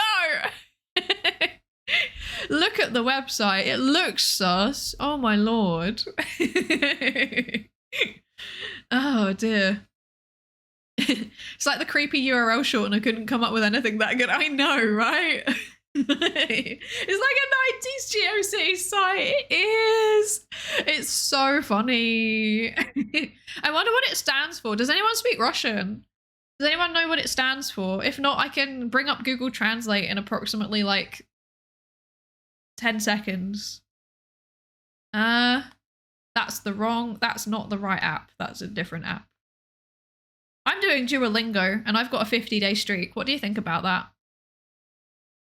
International publisher, is that what it says? Let's see. I've got Google Translate now. We'll find out. Oh yeah, it does just say international publisher. That makes sense because it's International Publisher LLC or whatever it was. Okay, that makes sense. So it's literally just a direct translation. Okay.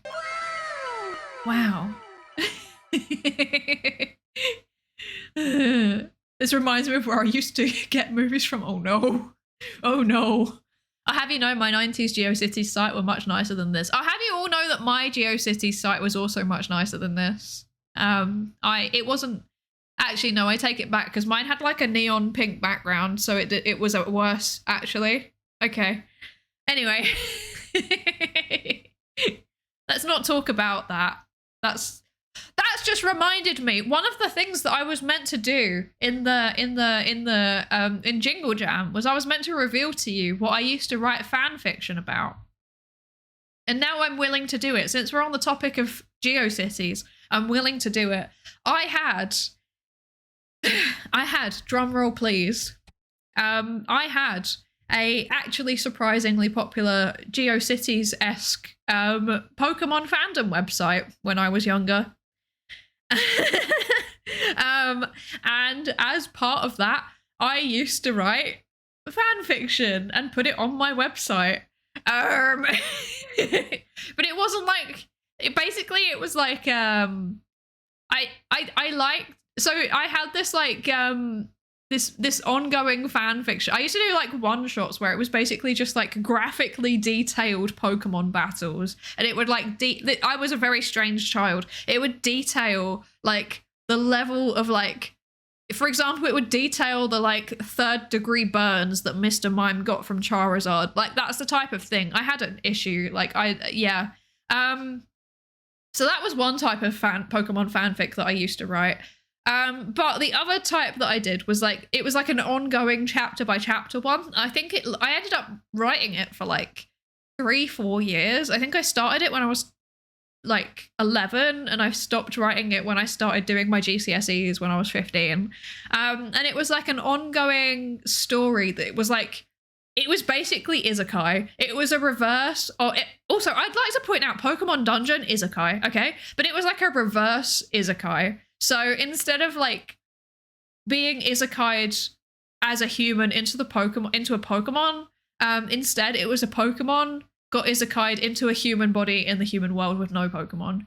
And basically it was like, I think that this was like, I wasn't vegan yet, but I think that's like, it was the beginning strains of me being vegan, because it was basically like this Pokemon being transported to the human world and being a human, and then seeing all of these creatures that look like Pokemon, except they're treated infinitely worse. Then it was like them trying to like come to terms with the fact that like the way that they're treated in that world now is purely by account of the fact that they're now a human, and there's like an alternate universe where they could have been born a creature and like they are in their home world, and they suffer as a result of it. So yeah, that was a thing that I wrote. So yeah, I was kind of messed up. Hi! Hello, hi Raiders. Hi Evie. Hi Evie. Thank you so much for the raid. What the heck? Thank you. Welcome in. Welcome Raiders. Get in the Skinner box. Hello. Who's coming with you? Let's have a quick look. Blazons. Hello Blazons. Hello Lumentique. Hello Archery Pork. And hello Nyack. Hello everybody. Welcome in. And hi Evie. Hello. Take my smellies for your partner push. Thank you so much. I really appreciate it. I hope your stream was good. You had to raid and run. Absolutely. Please go look after yourself. Important to do. Thank you so much for the raid. I really appreciate it. I really appreciate it. Yes, please go look after yourself. I hope your stream was good. Thank you. And hello Raiders. Sorry, I haven't introduced myself. I'm Psydere. I'm a research psychologist. So that's my job. I do social psychology research as a living. Amongst other things. No, not too much other things. I just do the boring admin. And I have a PhD in social psychology, and today we're looking at videos that people have submitted about, I mean, like, I guess they're about psychology in a way. This one is about like the academic publishing industry and how messed up it is, basically. So if you like research, if you like science, if you like human brains and why do they do that thing, then stick around, I guess. We do science on Sundays. We do like psychology Sunday because it's psychology. Yeah. Where we like read papers and do Q&As and stuff like that. Normally today is chatting Tuesday, but I guess the chatting is that we're watching videos instead. So yeah. Thank you for the posture check and hydrate. Thank you. I will drink water. There we go. Yes. Tuesday, exactly. Chatting Tuesday. Hi, Psychologist. Hi. How are you doing? I hope you're good. How are you doing? Thank you for the head pats as well. Right, I need to very quickly blow my nose. I'm sorry. Give me 1 second.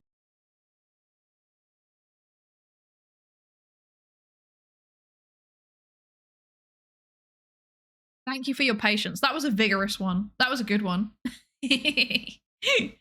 But yeah, welcome in Raiders. Thank you so much for joining us. I hope that you stick around. I am doing a partner push at the minute, so any lurks are very, very much appreciated. But of course, if you need to head out, that's also fine. I'll only be a little bit sad.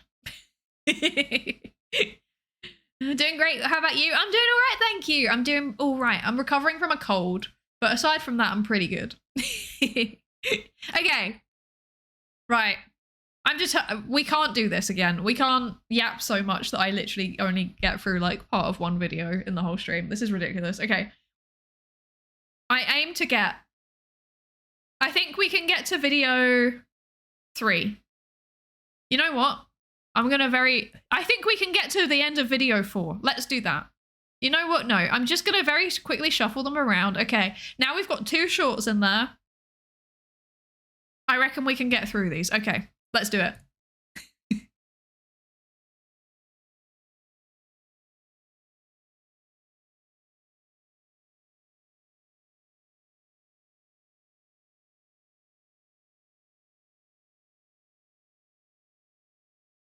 That's wild. There's no way.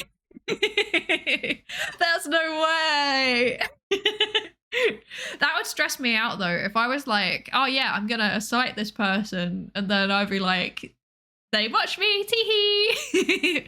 Although I know for a fact that I cited people I know from streaming in work that I have done before, so that's kind of funny. Weird crossover. Yeah. It always feels weird when like someone, I know a few people like in real life, like through work, who are like, oh yeah, I watch your streams now sometimes, and I'm like, huh?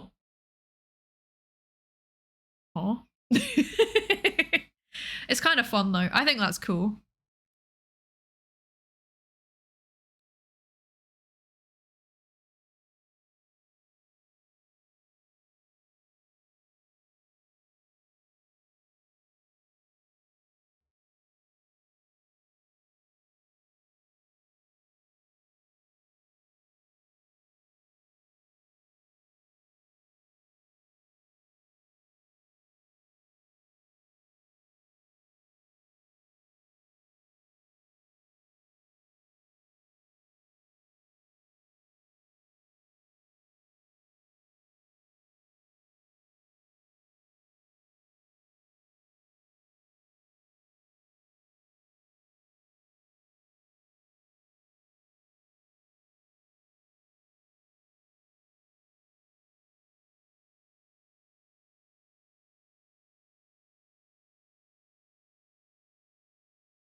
That's wild. Yeah, before it's even been accepted, right? That's wild. Oh my goodness. Good night, Going Gay. Thank you for joining us. I hope you sleep well. Good night. Yeah, that's wild. That was so much money. And like, that's basically like, I mean, okay, so there we go. There it is. So that's for a Scopus. Okay, I think I've published in a Scopus Q3 before. That price. Wait, what's going on with this actually? Price turnkey equals revision plus translation plus publication.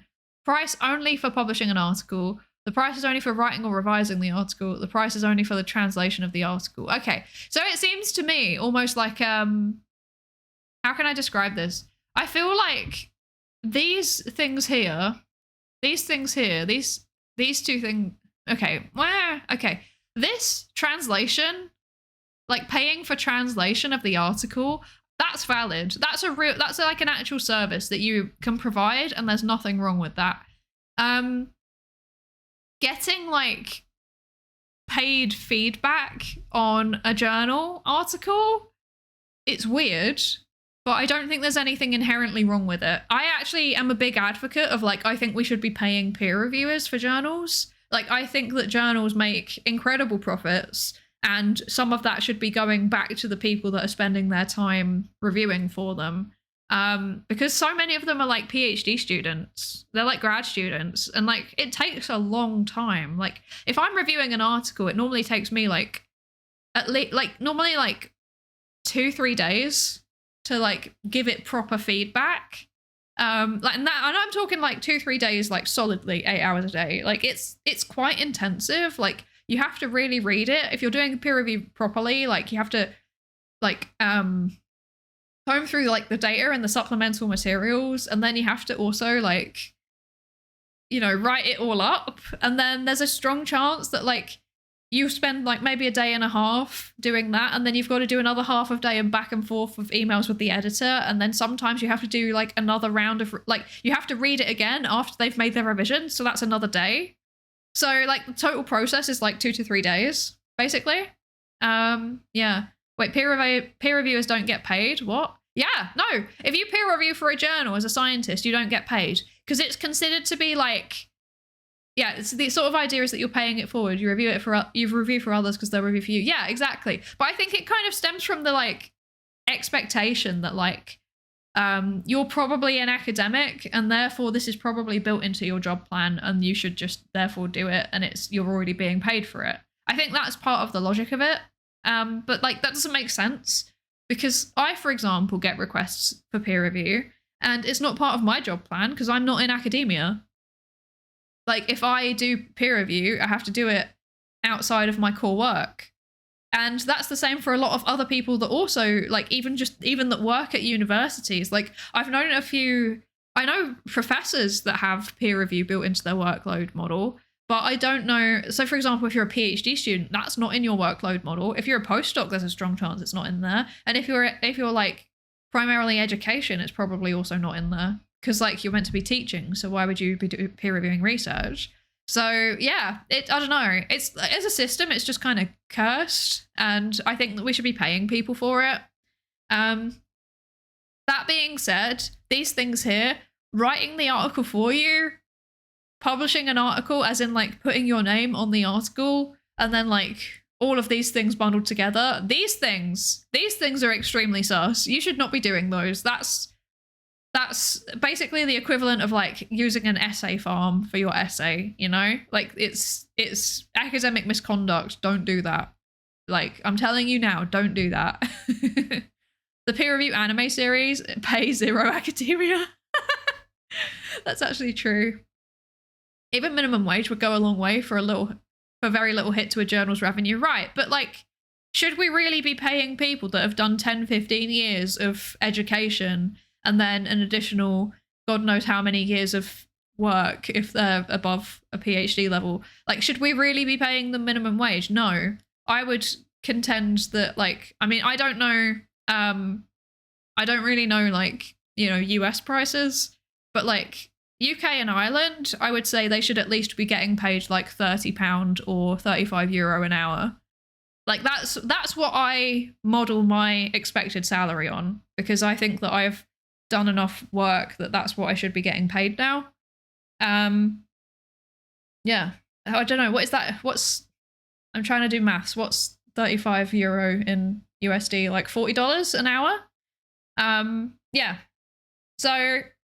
But then also that's like a payment that's like not including, you know, pension or HR or payroll services or anything. So really it's a contractor cost. So it should actually be higher. Here's a pro tip. Here's a life tip for all of you. Here's a life tip for all of you. If you ever do like contractor work, if you do freelance work, don't like just look at what salary you would be paid by an employer and then go, okay, divide this by the number of hours in the job. Okay, that's my hourly rate. That's not your hourly rate. Okay, you have other costs as well as a freelancer. You need to save. Okay, in the UK and Ireland we have pensions. I think in the US it's like 401k or something. Is it?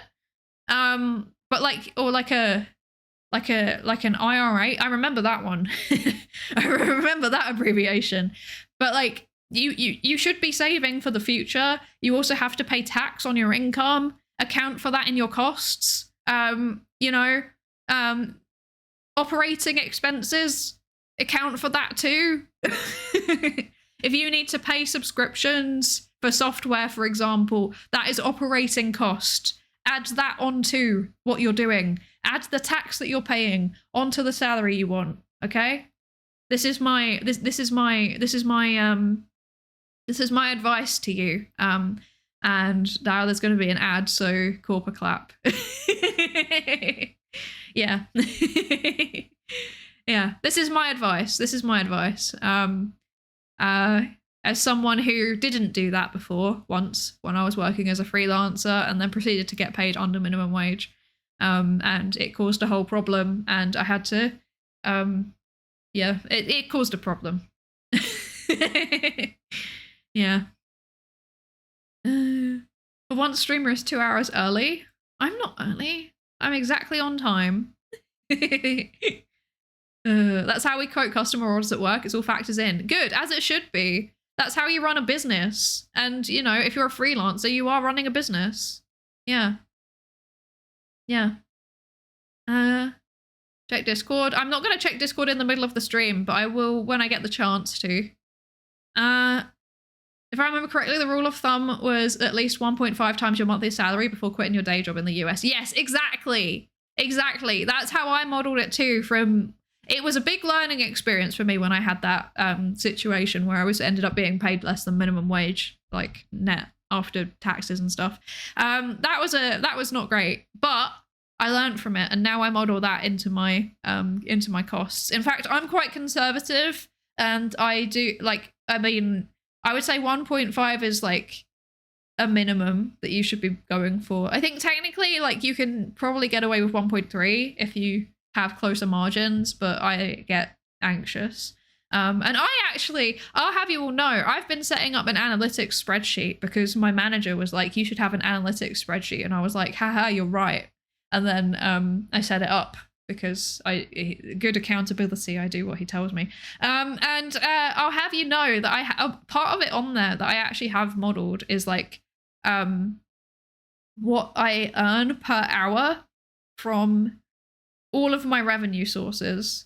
And I've only managed to calculate it up to, I think, May. But I will tell you, since we're in ads, this can be our secret, okay? This can be our secret. Let me find it. Okay, so what do you think I made per hour in, drum roll please, in, where is this?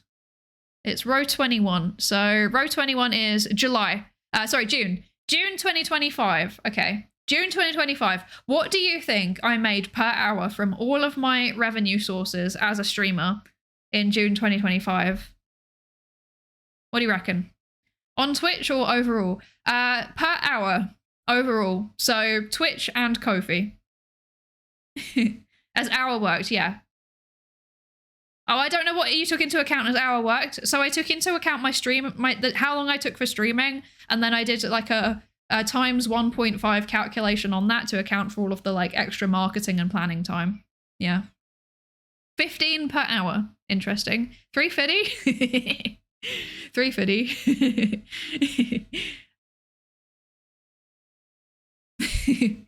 £4, £5. There's some interesting anchoring effects happening here. Okay, so I can tell you my in June 2025 per hour as a streamer I made £1.59. Yeah, £1.50 or less per hour. There you go, Hunter. You were like pretty much dead on. Yeah, it's £1.59, which I think would be about €1.70 and like $1.80 maybe. Yeah. Oh, actually, no, I think £1 is 170 USD at the minute. So yeah, so it's probably like maybe like $2 ish. Yeah. Yeah.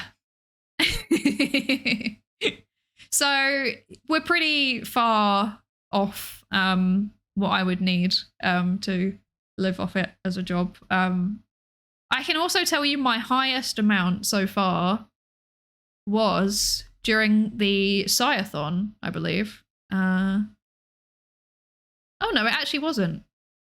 Oh yes, it was. Okay. During the Psyathon was the most that I've ever made per hour. Okay. Can you guess what it was?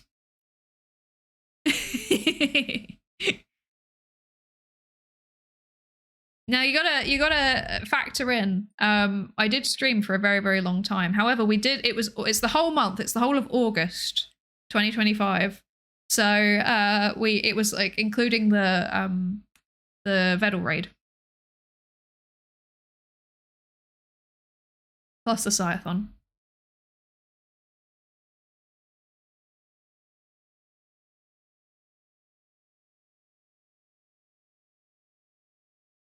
£3, £5, 250, 16, 42. Okay, I will tell you all, it's significantly higher. This is the only time that I've ever broken minimum wage. So just from streams, because I haven't calculated my like Ko-fi revenue or anything yet, because like I have to do that. I'm like really behind on my accounting. I like the transparency of this though. Like I want you all to know, like realistically, like how much somebody of like a streamer of my size who regularly streams earns. So yeah, my average per hour is about £1.50. During the Sciathon, it was significantly higher. I earned £27.64 per hour. So that's like the only time that I've ever actually broken minimum wage. But like that was a subathon. That was a subathon.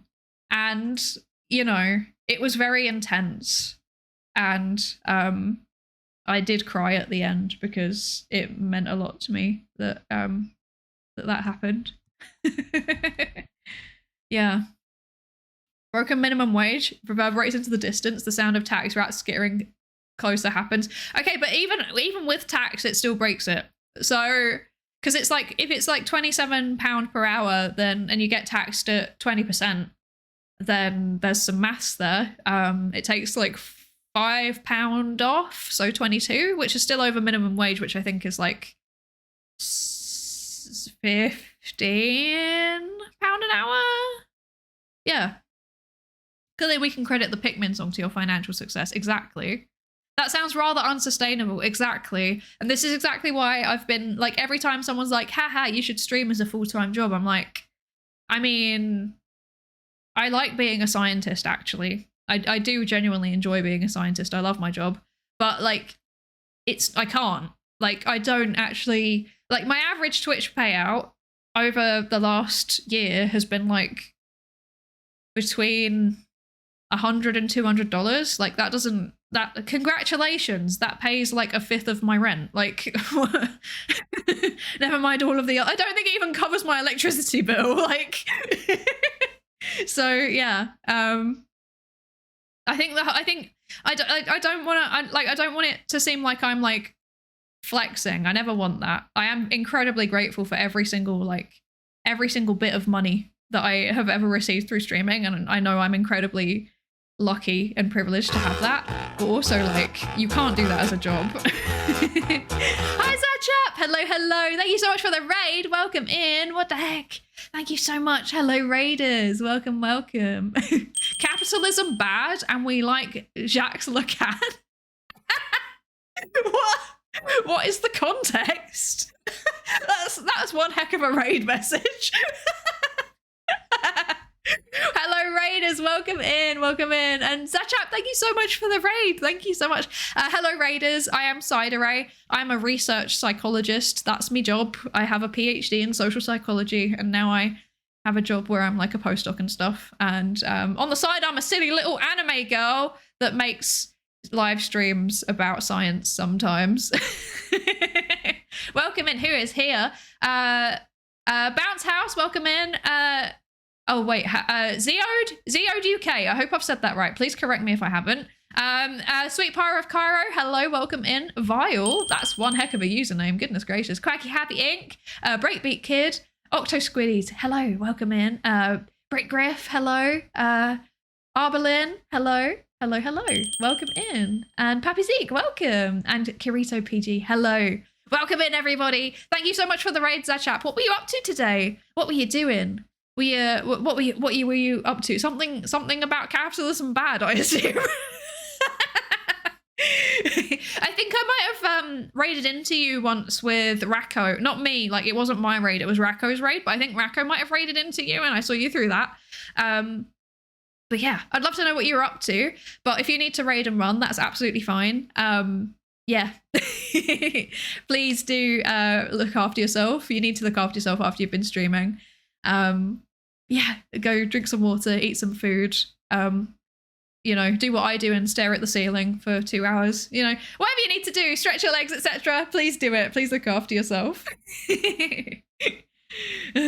Yes.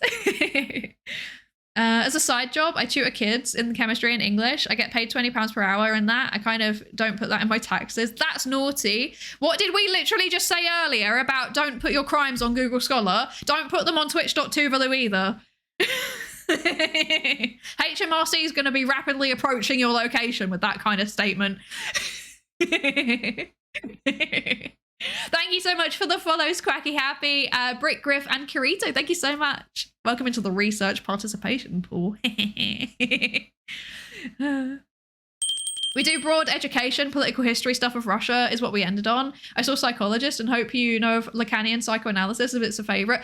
You know what? I actually don't know that much about psychoanalysis in general. It's one of those things where it's like, I would say it's more used in clinical practice, and I don't do clinical practice. I'm a social psychologist. So my research is more like kind of at the intersection of like psychology and sociology. Yeah. So I don't really know much about psychoanalysis at all, full stop. Like I've never read any of them.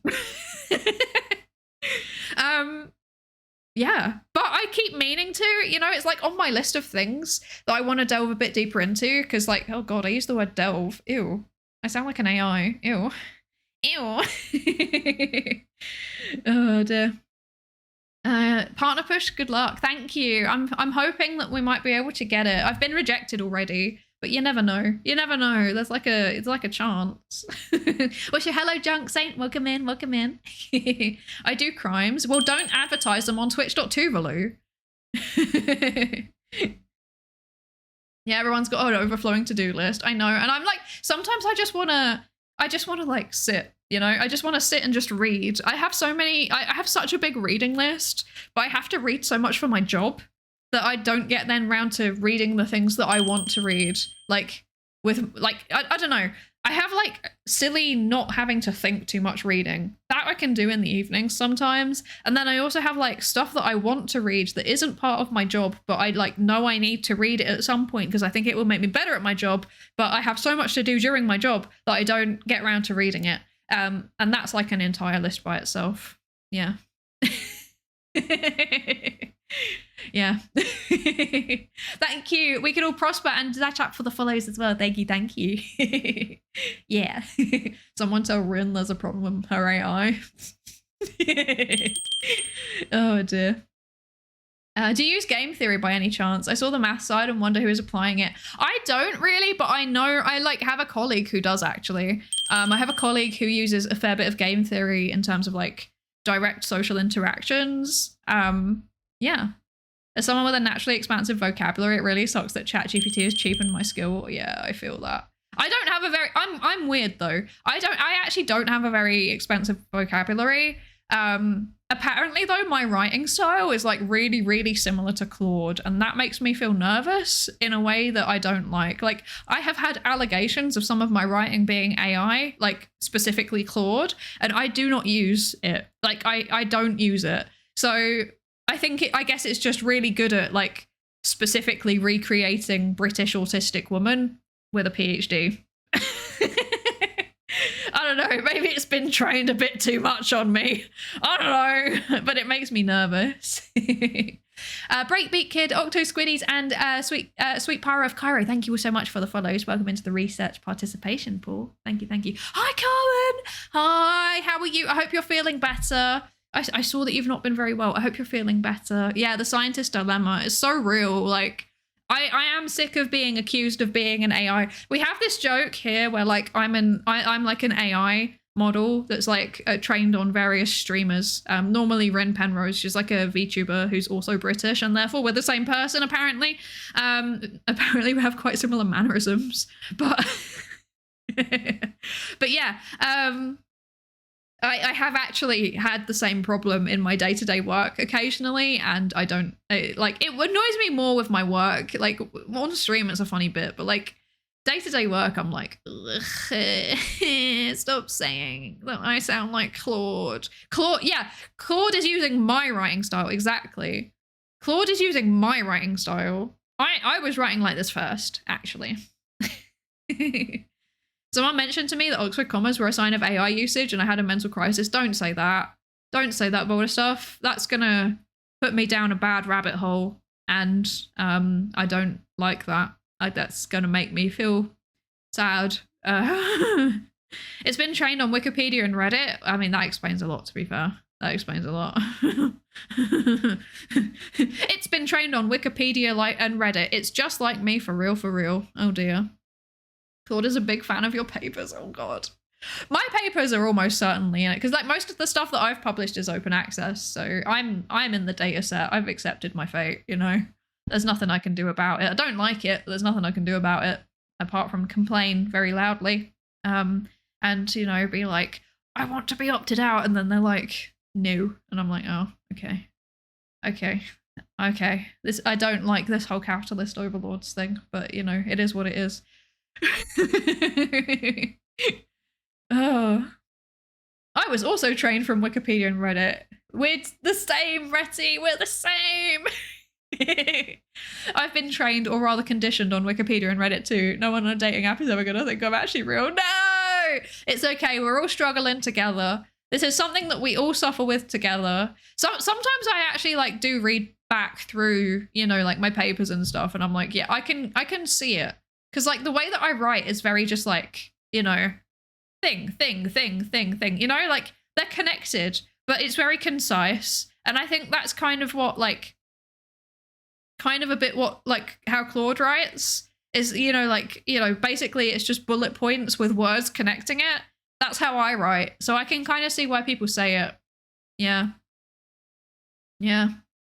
Maybe eventually AI will actually become the tool we wanted it to be, and we'll be thankful it learned on your research. My friend who is a microbiologist uses AI a lot for protein prediction. Yeah, there's been like really cool research happening around like protein prediction and stuff like that. In biosciences, like utilizing AI. There's also been some really cool stuff coming out of physics as well, and chemistry too. It's like really helpful for drug discovery as well, apparently. But like the actual writing the paper bit of it, like I think it's sometimes fine in terms of formatting, but like my experience is that my team recently submitted a paper to a journal, and it turns out that they use like AI. They use AI checking before it goes to peer review. And the majority of the suggestions that it was making on our paper was like actually entirely changing the meaning of sentences. So like it would change words around, and it would swap out words, and it would no longer mean the same thing at all. And there was also one point where it like tried to change our method section to just be something that we just didn't do. So that kind of makes me nervous, because like there's obviously a lot of people that are just using AI to write the paper for them, and that's not okay. Like that's gonna cause some problems. That's gonna cause some problems. Yeah. I have a question. Singaporeans do utilize AI for helping their research, others for writing and formatting. We usually exercise our brains, write down our thoughts, get our own sources, and then send the paper through AI to help, but it has to be declared. I have mixed feelings about it. Like, I think it's fine for formatting. Because at the end of the day, like, spell checker is also an AI. Like, you know, it's just basically a spell checker that also adjusts your margins and makes sure that you have alt text on your images and stuff like that. I have no issue with that. But if it's like actually like generating the whole paper, even if it's declared, I think that's not great. Because like I think it's a core part of the scientific process is that like you design your research, you conduct the research, you analyze your results, and then you communicate it. It's a process that you got to go through. And like if you're basically just like outsourcing it, then how is that any? I mean, I know that some people do also like outsource their data collection to students, for example. But like, how is it any different to just like the paper mill where you're just paying someone else to do it? Like, I don't know. It's not really your paper. But then this is like a whole this is a whole conversation in AI ethics in general, isn't it? And it's a complicated one. And you know, I know it can be really, really helpful, for example, for people that like speak English as a second language, which obviously isn't the case in Singapore. You'll speak English better than I do, but But yeah, like it, you know, it is the case in, I don't know, say if there's like a French researcher that's submitting a paper to an English journal, and you know the way that they've translated it is like not entirely understandable, and then like the AI helps them kind of tidy it up, like that I also think is fine as long as they actually understand what's happening. But yeah, like I fear that like relying on a tool without understanding what it's doing in general is just a bad idea. Like I'm not going to go and like give myself laser eye surgery because I don't know how it works and I don't know what I'm doing with it. If people know what they're doing with it, then potentially it's okay as a tool, but also like you have to be really, really careful with it. You have to be so careful. So it depends on the individual circumstances. I don't know. But then there's the whole thing that it's like trained on, you know, copyrighted data as well, which isn't great. Hello, Anamanda. Hello, welcome in. Are you from Quebec? No, I'm not. I'm not from Quebec. I'm British.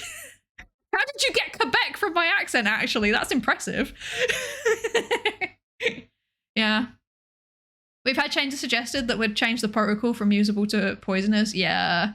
Mine was like this paper that I was on was like a qualitative paper. So it was like, it was even changing quotes from participants, which is like, that means it is changing the data set. Like it would, not great. Yeah. I've put a lot of work into a community that involves some reviews of my work. And then someone pointed out the overview of all the reviews seem like AI. Yeah, doesn't surprise me. Does SCOPUS stand for Supreme Court of the United States? And if not, why not? No, it does not. I don't know what it stands for. I always assumed it was like, yeah, we're researchers and it's scoping us because it's where all the research is indexed. That's how my brain's always processed it, but I can guarantee you I'm wrong. Oh dear. There's been a large increase of AI generated archive papers. I hate it. Yeah, they're like always really obvious as well, because it's like you're like 3 sentences in and then it's like, in this paper we will delve into, and it's like, please stop, and then you get further down the paper and it's like, as an LLM model I can't assess this, however if I were an expert I would probably say something like this, and it's like, please at least like proofread your paper once. Like if you're gonna post AI generated slop, like, I mean I appreciate it because it's an easy weeding out mechanism, but come on bruh.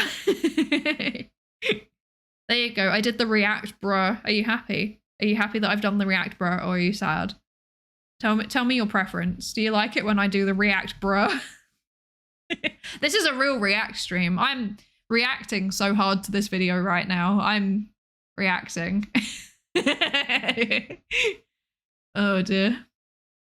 Imagine all the paper mill articles fed into AI models for training. When AI trained on data, that's irreversible, right? Forever poisoned AI models. I mean, you can revert the model back to a previous state before the training, but yeah, like there's this concept called like, actually I forget what it's called, but it's like recursion or something, like recursive training, where like AI, if you train AI on AI outputs, then it just ends up being bad. So yeah.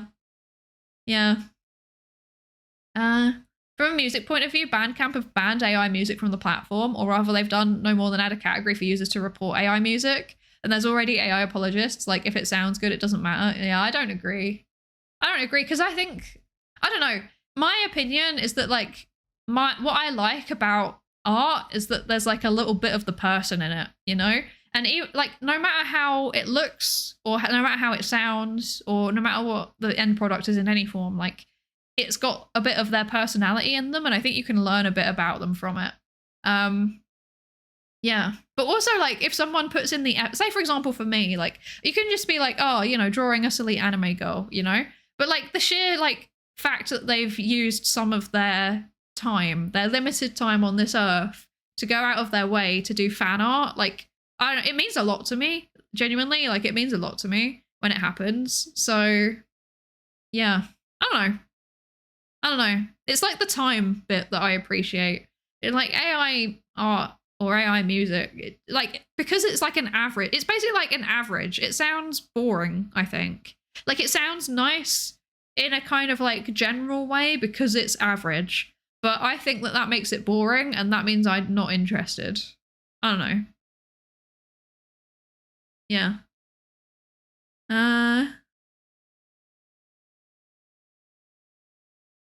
I like my art with a bit of human suffering in it. Making computer do the suffering doesn't hit the same. Yeah, exactly. Like, my computer's suffering every time that I load up any game. I was gonna say every time I load up Valorant, and then I realized I've literally never played Valorant, and I was just gonna say it because it's funny.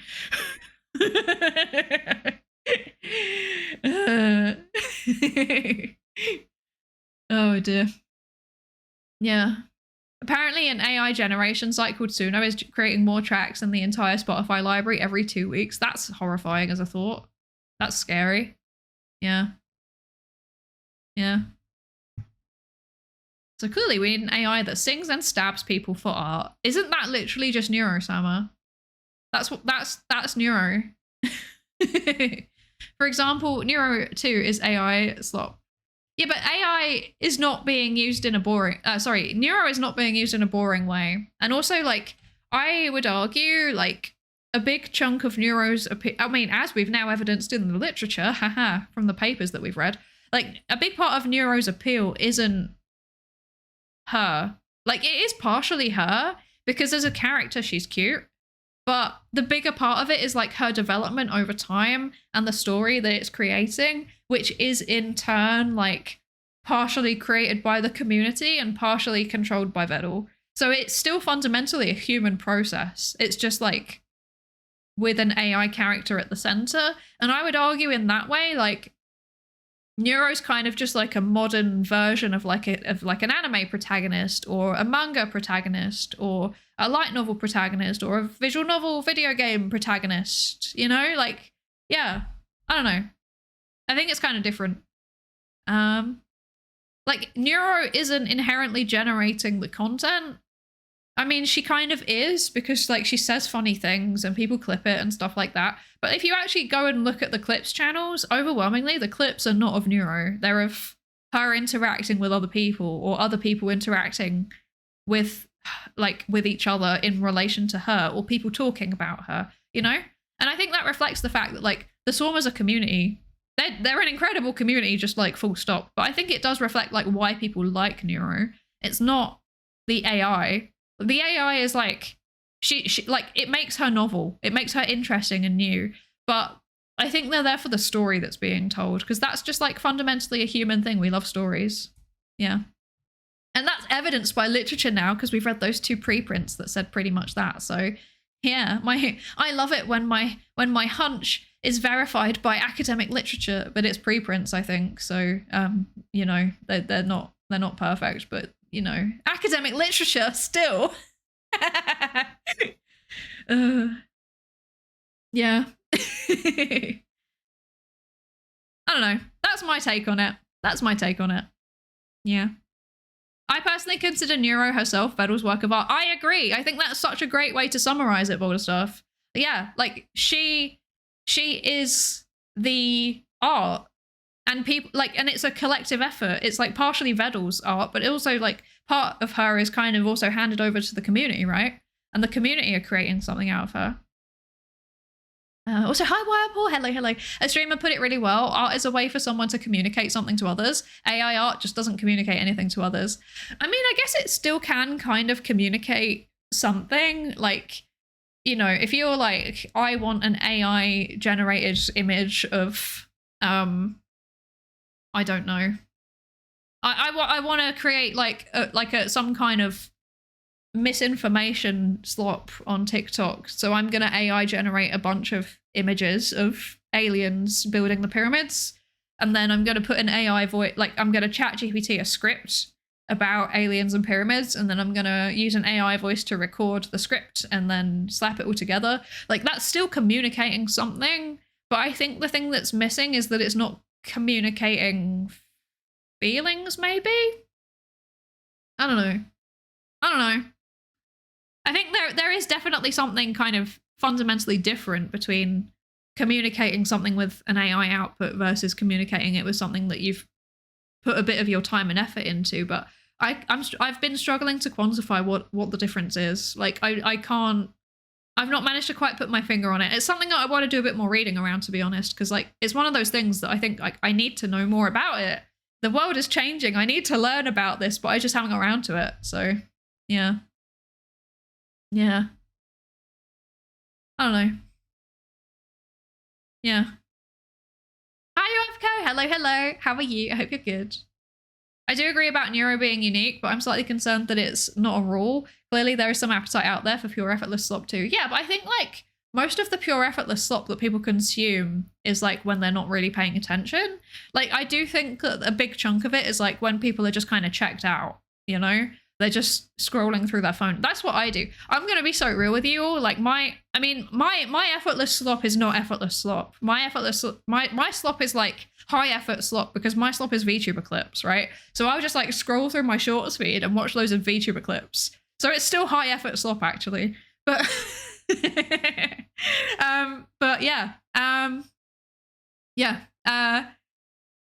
I think for a lot of people, like if they've never really thought about these issues before and they haven't had access to resources and like high quality information about all of it, then it can be really, really easy to just like watch things and not question it. So like, for example, I can give you an example. Hang on, I need a drink and I need to cough real quickly and then I'll tell you my example.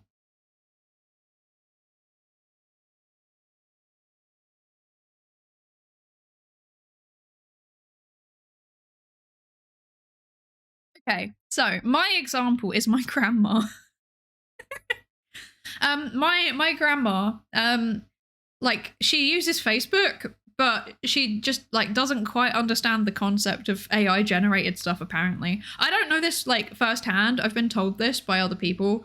But like because I don't have Facebook, so she can't send me anything. But apparently, other people tell me that like they get sent things by her, and she's like, look at this thing, and then it's like very, very clearly AI generated, and she just can't tell the difference sometimes. Like I think sometimes she knows that it's not real, but like sometimes it seems like she can't, and that's because she's not had the exposure in the same way that I have, for example, to like just the internet in general, but then also to resources about AI, and like very clear examples. Like, you know, I was on the internet when, I mean, I've been on the internet for too long at this point, you know, I've been on the internet for a dreadful amount of time, but like, you know, I've watched like AI develop over time. The first AI outputs, I remember them being really weird and janky, and like the same patterns of weird and janky are still kind of visible now.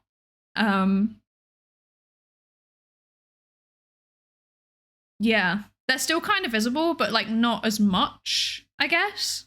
So that means that like I've developed the skill of identifying the pattern. Yeah, the spaghetti memes, exactly. It means I've identified the patterns over time, even as they've got like harder to detect. I still know that they're because I've had more time to, for lack of a better word, to train on them.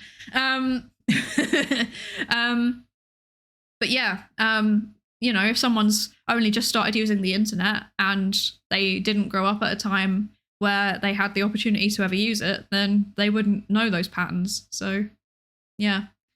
KB Gaming, thank you so much for the follow. Welcome into the research participation pool, and also for the lab safety register check-in. Thank you, thank you. And also Wiggly Weevil, hello, thank you for the lab safety register check-in as well. Thank you, thank you. I hope you're good.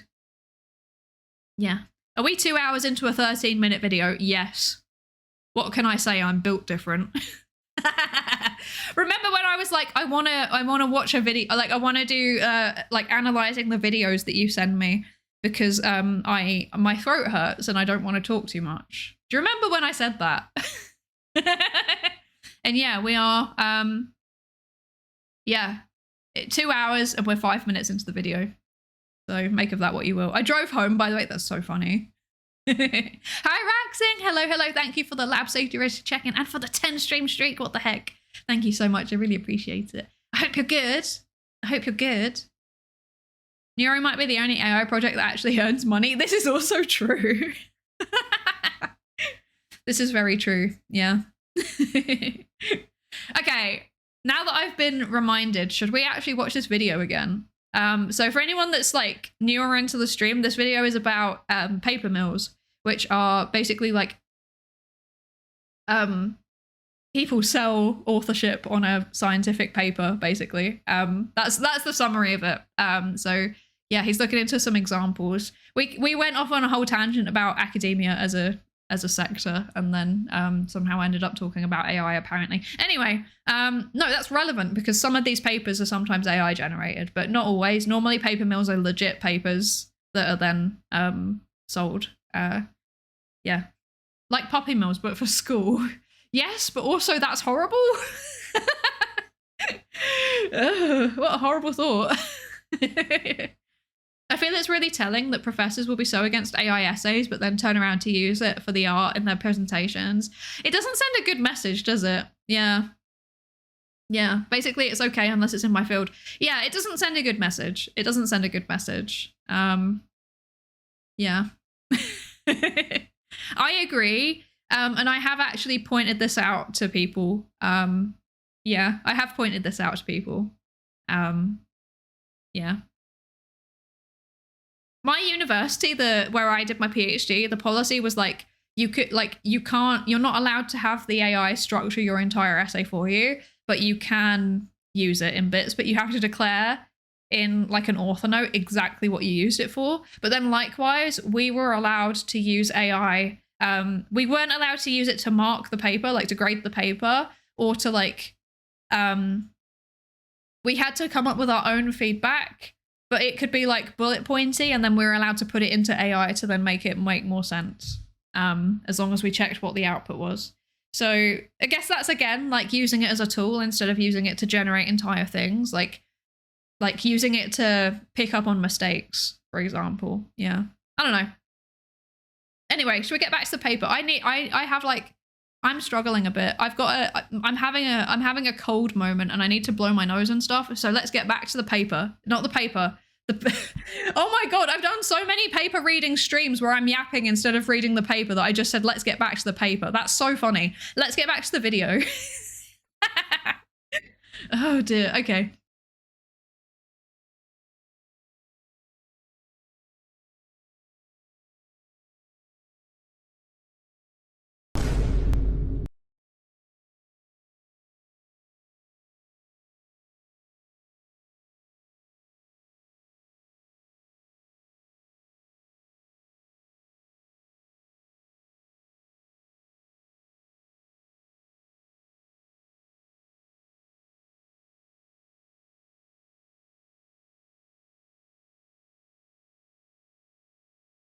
That's wild. $6.5 million. That's wild. Buying first authorship, I know it's wild. It's just a whole concept, it's wild. Let's get back to the paper montage clip. Don't out me like this, Creepos. Don't do this to me.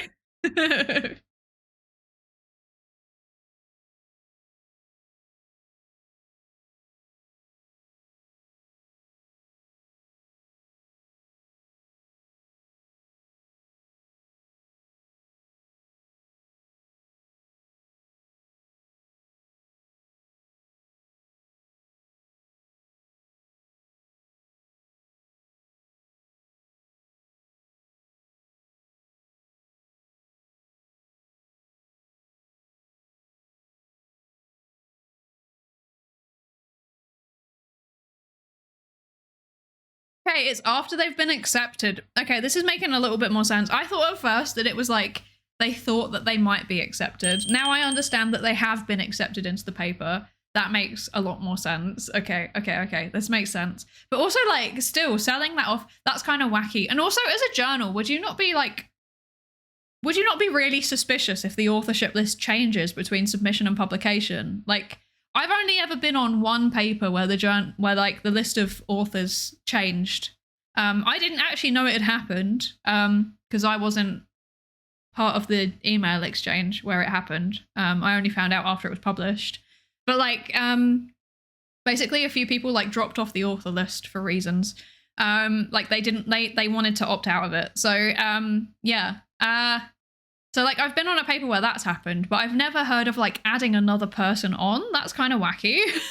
Vance, hi Vance. Hello. Thank you so much for the follow. Hello. Welcome into the research participation pool. I hope you're good. Earlier he made it sound like they were going through peer review. Yeah, no. Okay, so it's like after they've been through peer review. It's like in the little window between like they've been through peer review. I'm guessing it's when they're doing revise and resubmit. It's like, I'm guessing it's the revise and resubmit window where they know that it's going to get accepted, but they need to make changes and they've got like a long timeline to advertise this paper and get it out there and then get extra people on it. Okay, this is making sense. I have, but only if there were major revisions, like adding a full study. Okay, that's fair enough. That's fair enough. But if it's just like the paper stays mostly the same, it's just minor revisions, and then like they just add like 3 extra people on it. Like as an editor, I would be extremely suspicious of that. That's very strange. I don't know. How many papers have a cat as a co-author? This is a good question. I actually don't know. I would not be surprised if there are actually quite a lot, because that seems like a thing that scientists would do. Yeah. Last time I had to do that, it took months, and that was just for the order. Yeah, it does take so long to do it at a lot of journals. The one that I was at was actually surprisingly quick. I think it was only like a month to change the authorship order, maybe 2 months. It wasn't too bad, but I mean that's still quite long, obviously. I want to, anyone that's never published in an academic journal before, I need you to understand, like, timelines are ridiculous. You will be waiting like 6 to 12 months for your peer review. And then if you do edits, like if you have to do revise and resubmit, that means you've got to change something about your paper.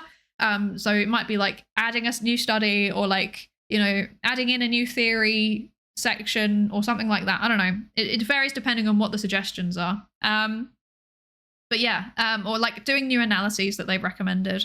And that process, I mean, it depends on basically how much time you've got, but it's basically indefinite. It can take as long as you need it to take. And then it has to go back to the peer reviewers again. So they got to wait for them to read through the whole thing again, and send back their new feedback, which is normally in itself another 3 months.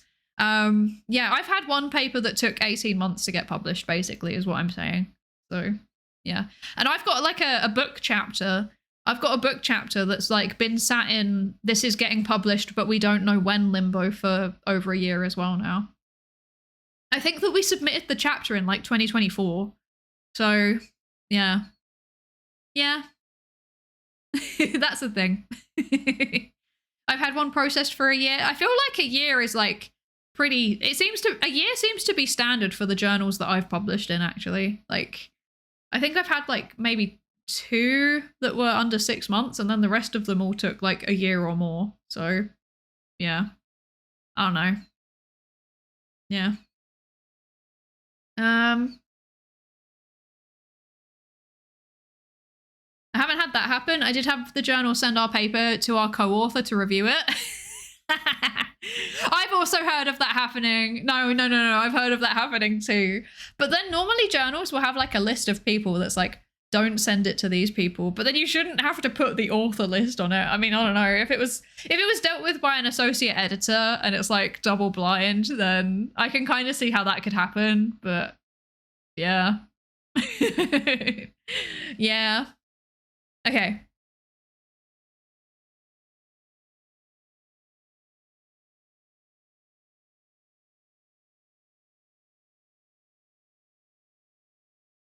Ridiculous.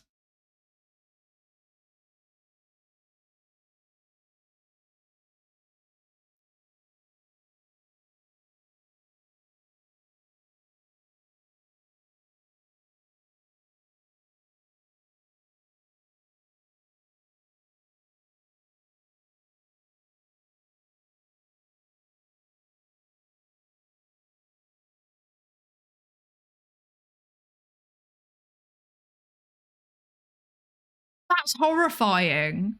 What? No, that's wild. That's wild. There's surely that's not a thing that happens at big journals, though. Surely not. Surely not. I'd be so mad. Yeah, I would as well. I haven't met any scientists who don't take bribes. Then again, I haven't met any scientists. I don't take bribes. I would like it on record that I've never taken a bribe in my life. Then again, am I really a scientist or am I just a silly anime girl on the internet? Who knows? Scrambling to add cyan mile into plant paper. More likely to happen at bigger ones considering. Do you reckon? Do you reckon? I don't know of any that it's happened to, so I don't know. Does nature count as a big one? Oh yeah, definitely. In ecology, we have a blacklist of journals. Is there something similar to in psychology? Yes. I think there is a list. There's a list that was compiled by a librarian that starts to show the blacklisted journals. I think probably it's the same list that you use. But it also has psychology journals on it. But basically, like, the approach that we take is that if it's not indexed, then don't use it. And like as like somebody at a university, you're kind of functionally limited by what journals have a read and publish agreement with your library as well. So by that I mean, like, a lot of universities' libraries will have an agreement with a publisher where it's like you can publish under these journals and you can read all of the papers from these journals even if they're closed access. And basically they pay like a one-off subscription fee to cover all of it. Yeah. She never had a PhD. She was just a silly anime girl on the internet. The expose. Horrifying. Wouldn't it be more like a whitelist, as making a slop journal is very easy, but there's infinity slop journals? Exactly, yeah. There's more like, I mean, a Scopus effectively functions as a whitelist, but it's not perfect. Like, index journal doesn't mean that it's perfect, you know. There can be a new editorial team that take over. I think I've seen this happen once, actually. If I remember correctly, I think this was reported on Retraction Watch once. There was like a journal, and then a new editorial board took over, and then yeah, they turned it into a slop journal. So yeah. So it's not like a perfect thing, but you know, it's there. Thank you for the lab safety register check-in, Jedi Cyberpunk. Hello, how are you doing? I hope you're good. Nature would run it as an unretractable opinion piece. Oh, don't. I have opinions on the opinion pieces. I know people who like, oh man, I know people who like get like a not a nature, but like one of the nature spin-offs, a commentary piece in one of those, and then they will go around and tell everybody that they'll publish in Nature. Yeah. Which I admit that I may have done something like that in the first like year of my PhD, like, you know, the first year after I got my first ever publication as a co-author in a journal. I may have done that too, but I was a PhD student and I didn't know any better. And when I learned that like there's a reason why people actually don't do that, then I stopped doing it, you know, because everybody makes mistakes and you got to learn. But yeah, that's a thing that happens. Thank you for the lab safety ratio check-in, Quack Happy. Thank you. Thank you for checking in. We got to make sure that we've got a good lab safety register, and we need to make sure you're all on it, because if there's a fire alarm or some kind of toxic gas incident, then yeah, we need to be able to evacuate safely. Yeah. Anyway, yeah, I published a commentary in Nature. It happens. I'm telling you, it happens. I haven't seen a hostile takeover of a journal into a predatory journal. However, I did see the fist fights over butterflies. One of the butterfly journals switched statistical models, and butterfly scientists started screaming at each other to the point of actual fights. That's wild. That's wild. Scientific journals are quite the rabbit hole. It's also about who reads it, what libraries and platforms take it seriously. So quick slop wouldn't have an impact easily, nor serious challenges. But yeah, this is very true. It's like incredibly hard to get slop academic journals taken down. Like, let's be honest, they're not even academic. Like, slop journals, it's incredibly hard to get them taken down because, like, for all intents and purposes, they're just a blog. Like, you have no way to get that taken down, really, unless it's, like, breaching copyright or something. Like, yeah. But, yeah. I mean, that's why, I guess that's part of the reason why there are those like read and publish agreements. There's also just like a consensus generally in the field of like what is the quote unquote like good journals, and by that we mean prestigious journals for you to publish in. So like for me as a British social psychologist, you know, there's like specific social psychology journals that like one would aim to publish in. One of them probably being like the British Journal of Social Psychology or something. That's like run by the BPS, the British Psychological Society. Like that's they do a lot of open access now though, and like most of the research that I've read in that journal, I've actually quite enjoyed it. So, you know, maybe that one's got its reputation for a reason. British. Haha. Hee. Imagine being British. Couldn't relate. I need you all to know that I've got my Crelly blanket. I'm cold, so I've got my Crelly blanket. Stoughton recently had a scandal where it was found out that they misattributed reviews, meaning that they did use the name of prestigious people while it was the editor that did the reviews. That's wild. That's so bad. That's so bad. AI slop studies would exploit the reproducibility crisis by constantly reproducing other AI slop. Unironically, this is a thing that people are worried about. Like, but on the flip side, apparently there's people are starting to develop AI models that basically will like do an automated check of the stats in a paper to see whether it would actually be reproducible. So that's good. That's nice. Yeah. Surely that makes it hard for new journals to get started, amongst other reasons. It does, yeah. Normally when a new journal starts up, it's attached to a university or some kind of other institution though. So normally when they do start up, they have some kind of reputation to be attached to. Yeah. So at this rate, you have React content for the rest of the year, right? Yeah.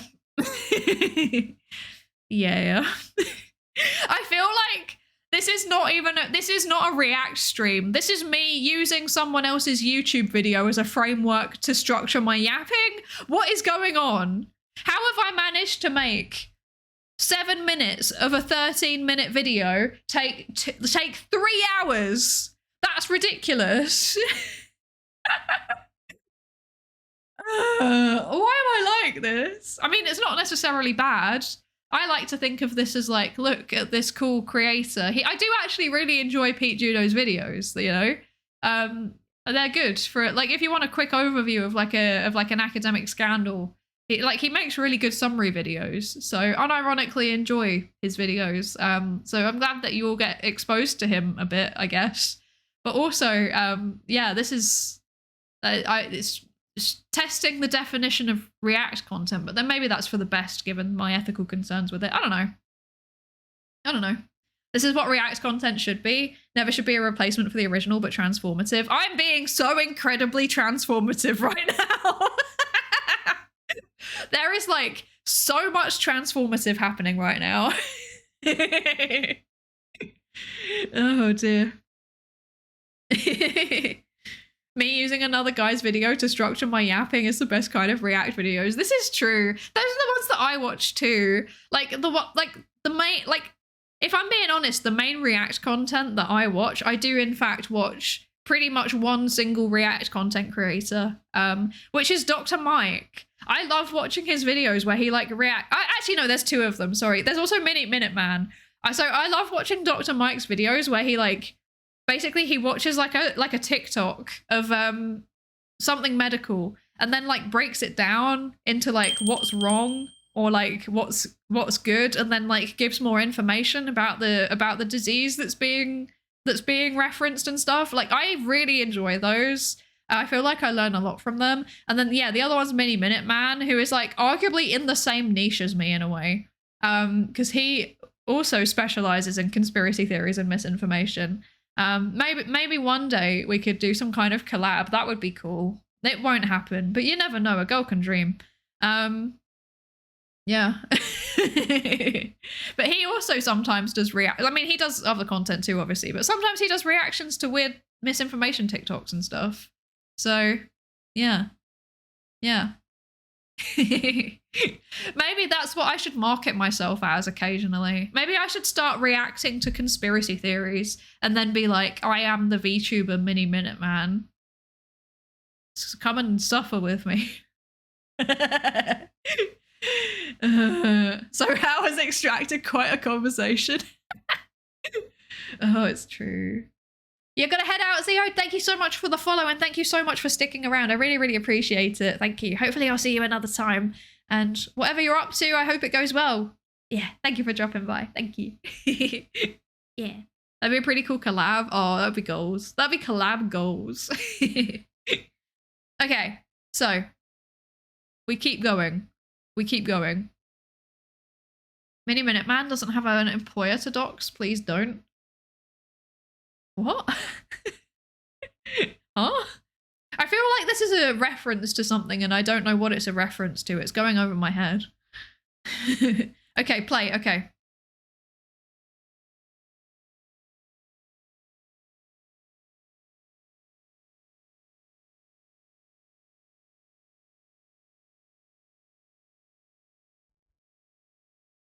Oh, I see. The last thing that you needed, that we needed you retiring because a conspiracy crowd got angry at you. I mean, I would weather it. I've done it in my real job. It doesn't bother me.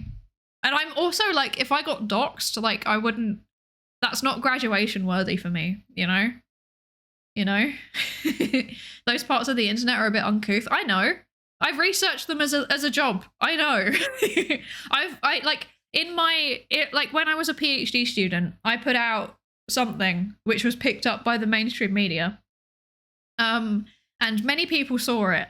And then as a result, I didn't realize that it had gone live. And the next day I woke up to no less than 27 DMs telling me various iterations of unpleasant things.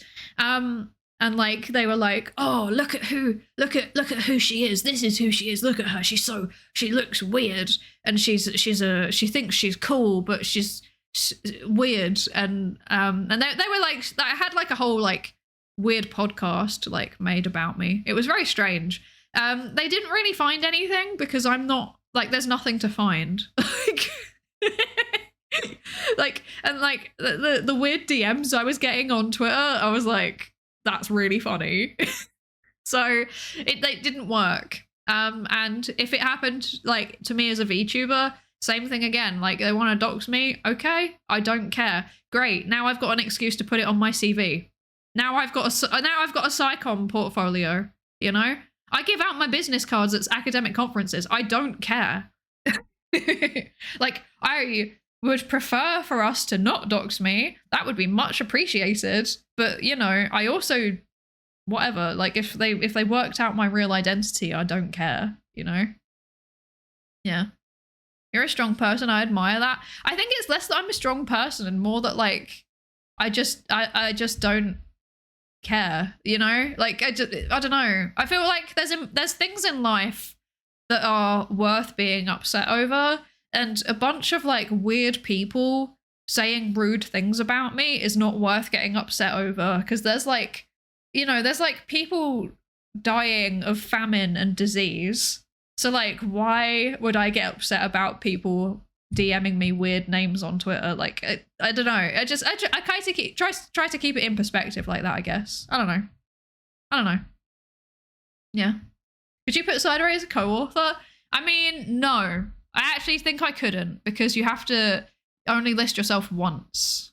So, yeah. Yeah. Hi, Eggy. Hello. Thank you for the lab safety race to check in. I hope you're good. Hi. I didn't know that it was an occupational hazard already. I thought researchers who aren't as public were a bit under the radar. Yeah, but the thing is that if you're like researching something that's trendy, you're kind of at risk of being picked up regardless. But like, that being said, you know, like I did a bit of Psycom as my like under my government name, you know, like Psydere was my first foray into any kind of video content, but like, you know, I'd written some stuff and I'd like been on the radio a couple of times and things like that, you know, like it wasn't nothing special, nothing that like really amounts to actual experience, but I like, you kind of have to be a little bit out there to some extent, because you need to build a portfolio so that then people want to employ you. So yeah. you gotta run. Thank you so much for joining us, Jade Low. Thank you. I hope you have a good rest of your day. Yeah. The risk would be that those weird people would start to go beyond rude words. But like, what would they do realistically? What are they gonna do? Turn up at my house? Like, I'll call the police. Like, that's one of the things that I actually would call the police over, you know? Like, what? I don't actually know what else they could do. Like, I'm struggling, you know? Find me at a convention. There's loads of people at a convention. Every convention I go to, I'm going to be surrounded by people I know. Like, I'm not worried. Yeah. I don't know. I'm going to get cancelled on Twitter. No! Cancelled on Twitter because I'm not as scared of being linked to my real identity. Well, like, the way that I see it is that, like, the content that I do is, like, semi-professional. So I don't have a fear of my employer or like a potential grant funder finding Psydere, because it's like, I think a lot of the content kind of stands by itself. And actually, I think it like supports me, you know? I think it supports my career in a way. So yeah, I'm not bothered. Swatting's pretty bad. Then again, you're not in the US. Exactly, I'm not in the US. And also, joke's on them, the police already know who lives here because I was crimed over summer. So, and also we have an electoral register where my details are on there and they can check it. So there's no way that I'm going to get swatted. It can't happen where I am. They already know who's here. And also they'd have to know specifically where I live, but also like, I don't know. It just couldn't happen, I think. I don't know. Like, the thing that I would be worried about is obviously, like, I'm a woman. I would be worried about my personal safety. But, like, I'm lucky enough to, like, have a network around me in real life so that I don't really need to be worried about that. You know, I'm fine, I think. So, yeah. Broadly, I think I'm okay. Yeah. I don't know. Anyway, we should get back to the video, but there is an ad currently playing, and I've run out of water again. So how do we feel about having like literally like 2 minutes of Pikmin? What do we think about the Pikmin? How do we feel about that? We haven't had we didn't have Pikmin in the last ad break, so you're overdue a Pikmin, I think. Bashes your head in self-defense. With the tungsten cube, exactly. Okay, Pikmin it is. Okay, I will see you in like 2 minutes. Cool. See you in a minute. Or, well, 2. See you in 2 minutes. Pikmin 4 and 5, Pikmin 6, Pikmin 7, Pikmin 18 million and 11, Pikmin 3 Deluxe and hey Pikmin, new centrifuge to put Pikmin in. Pikmin in your membrane, that's called Pikmin blot. Old Pikmin theorem that scientists forgot. New mechanics, quantum Pikmin. Pikmin chest tube, Pikmin balloon mount, radio sound, Pikmin electrons covalent bond, Pikmin AI published IEEE, slowed down Pikmin due to relativity. Pikmin in your culture where you can see it contaminating all it touches. Pikmin in your culture where you can see it contaminating everything it touches.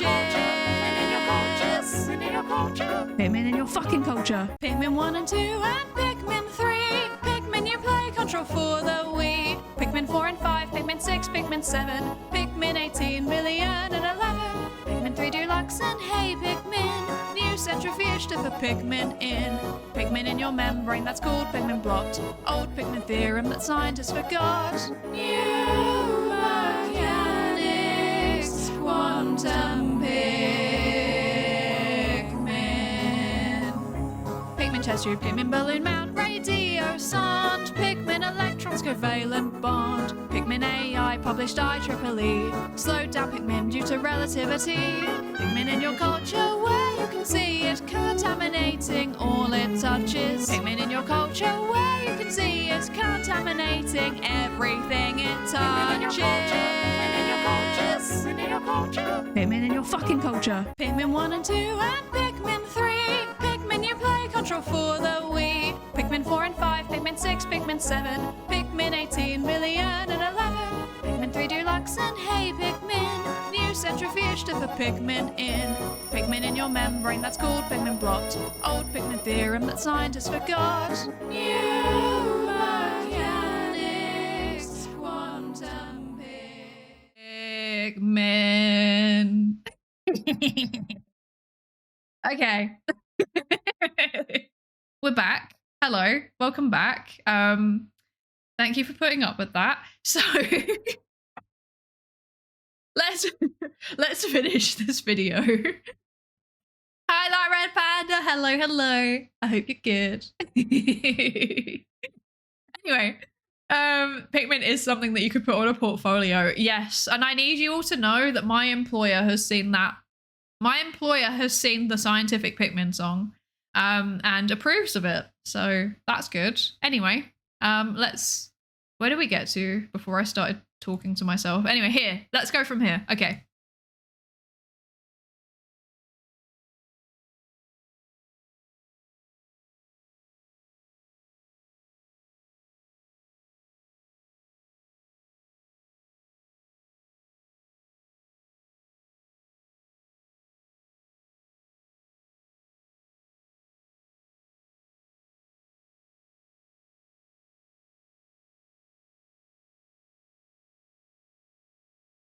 Those aren't journals, those are publishers. So they were journals under those publishers. That's what he's saying. Yeah. I just wanted to clarify that. That's pretty bad though. Like that's pretty much all of the big ones. There's like all of them.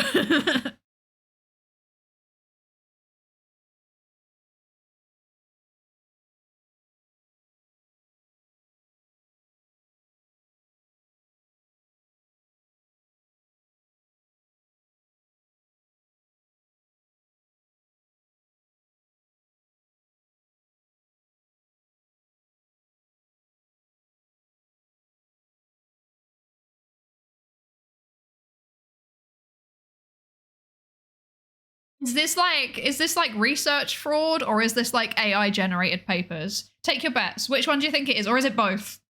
I bet it's one of the two. So basically, it sounds like either it's entirely made up, which was like the classic way to do research fraud, is that like you literally just like make up your own both. Yeah, we're all thinking both. They kind of go hand in hand now. Like basically the way that it used to work when you did academic fraud was that you'd make up your own data set and then you'd write a paper based on real analyses on that fake data set. That is the way a lot of like researchers who were caught for doing academic fraud, that was what they were found to be doing. But now there's like an entire whole different type where it's like the entire paper from start to finish, including the data set, is all AI generated. Isn't the latter just a form of the former? Yes, but at least the former involved effort on behalf of the fraudsters. Like you can almost commend the effort. Like, you know, if they'd have actually put that effort into, you know, trying to write the papers and do the research themselves, then, you know, that probably would have been easier actually. But because you still have to like go through the process of like getting ethics approval and stuff. And I just don't understand it. Like, I don't understand the motivation. Like, you go through the process of like writing the protocol, getting ethics, and then which in itself is like such a long process. Like, I need you all to understand that the longest that one of my PhD studies took to get ethics was like 8 months. Like, it takes and that's fast, by the way. Some of my friends have been waiting over a year because like you have to keep like going back and forth and changing things. And sometimes the committee, depending on the institution you're at, sometimes the committee will only sit like once a month. So yeah, basically it's a bit of a mess and it takes a really long time. So it just, as a method, it's not very efficient. And I don't know why you would do it. Like, and like, even if you're AI generating a paper, in order to get it published, you still need to have ethics approval on your study. So I just don't understand functionally what's going on there. Like, I mean, it's just getting through because of bad editorial practices, I guess. I don't know. Easy to pass an ethics panel if you're just making things up. But it's not, though. That's the thing. Ethics panels are brutal. They're so aggressive. Once I had my ethics application rejected because I used the wrong phone number. I put like the department office phone number instead of like my personal office phone number. And then I had to go back to them and be like, I am a PhD student. I don't have an office. And then they were like, well, you need to find an office and work in there and find the phone number for that office and then put it in the ethics application. And I was like, what? So what I ended up having to do was like contact the management, like the the estates management people and be like, hey, can you put like a VoIP telephone in my shared office? ? And then they were like, yeah, okay. Because there was like a port for it, but no one had ever used it. And then we finally had like a shared office phone number, but then like it rang literally 3 times ever. And like it was all scam calls. And like it was quite funny because like I used to work as a receptionist at one point in my prior lives, and like I would literally, you know, pick up the phone and I'd be like, I don't know, hello, you're through to the University of Psydere. Psydere speaking. How can I help you today?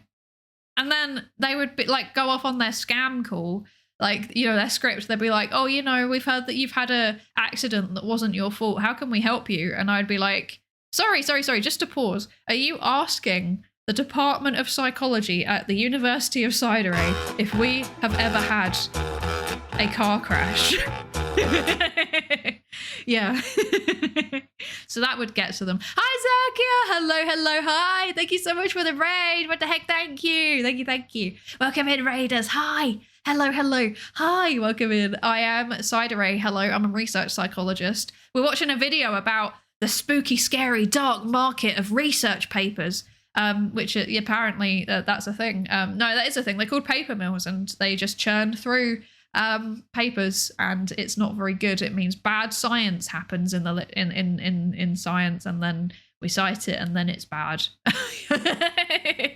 I'm a psychologist. I have a PhD. If you like psychology and science things, then I guess you're in the right place. Yeah. Hi, Zakia. Hello. Science raid. Yeah, let's go. And hello, Banana Boy Laptop Gaming. Welcome in. Hello. And also Dark Lord Noir. Sorry, I was yapping so hard I didn't see you. I'm sorry. Hello, how are you? I hope you're good. How was your stream, Zakia? How was it? Was it good? I hope it was good. What were you up to? Tell me. Guten Morgen, Professor Psydere. Have you been studying the actions of chat for pattern recognition, or have you found solace, joy, and emphatic glee from the world's greatest Beaglesaurus novels as of late? You know, sometimes I do study the actions of chat, and I find it really fascinating. Like, I find it really fascinating how there's like a shared culture on Twitch about like which emote you use at which times. I don't know. I find that really fascinating. I think it's very cool. A friend of mine says their office manager would always say, sorry, we don't use that to spam calls. What, you don't use office chairs? No, we don't use those. We're all standing up. Corporate has told us to get rid of the chairs to promote cardiovascular health, I guess. One transcription error can derail medical science for 60 years. Deliberately wrong papers. Yeah, I know, right? I know. It was fun. I had my big return from hiatus by building Warhammer 40k miniatures. Let's go. That's my emotional support. Oh, I'm glad that you had a good stream. I'm glad you had fun. Yeah. Let's go. Return from hiatus. Let's go. Yeah. But if you need to get away from the PC, eat food, drink, stretch your legs, go to bed because it's like 11 p.m. or something. Please, absolutely do. But obviously, I always appreciate you being here. So if you want to stay, that's also good. Yes. Thank you so much for the raid, Zakia. I really appreciate it. I'm sorry, my nose has just suddenly got blocked up while I was talking. Give me a second. Goodness gracious.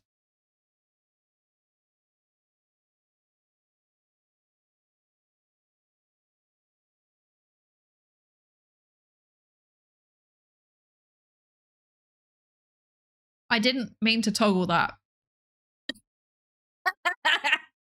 I didn't mean to toggle that, but also that is kind of how I feel. I'm not gonna lie. Okay, this is how paper mills make me feel. This is what paper mills do to me. Actually, I don't feel so good. Thank you. Thank you for the headbats. Okay, I should just use my patented anti-telemarketer streak with scam calls. That's so valid. What if you tried to scam call them back? What if they were like, hello, have you had a car accident that wasn't your fault? And then you were like, no, but you've got a virus on your computer and you need that fixed instantly, don't you? I think that's the way to do it. Okay, I'm good. Okay. Video. I'm determined. We need to finish this video. There's only like 5 minutes left. We can do this. We can do one video. We can do 2 videos because the next one's a minute long. Okay. You know what? Actually, I'll move up the short. Okay. We can do this. We can do this.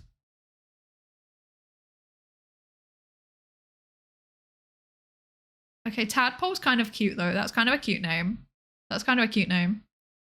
There's a British comedian that does that. I want to see that. That sounds really funny. That sounds like some Kit Boga continuation. I love Kit Boga. I love scam baiters in general. Like I enjoy watching scam baiters way too much. Like I like Jim Browning, like Pierogi, yeah, like well, Scammer Payback, yeah, like all of them. I enjoy all of them. That's like my guilty pleasure content actually. Yeah. There's some guy who got a paid to call number and then he had his normal number forward to it. So the scammer got a bill. That's so funny. That's so funny. Don't call them back. They sometimes use super expensive satellite-based phone numbers. I never call them back. I would never. But if they like ring me and I pick it up just on the basis of like, I'm just answering my phone. I also just in general don't answer phone calls that are not from the UK or Ireland. Like that scares me. But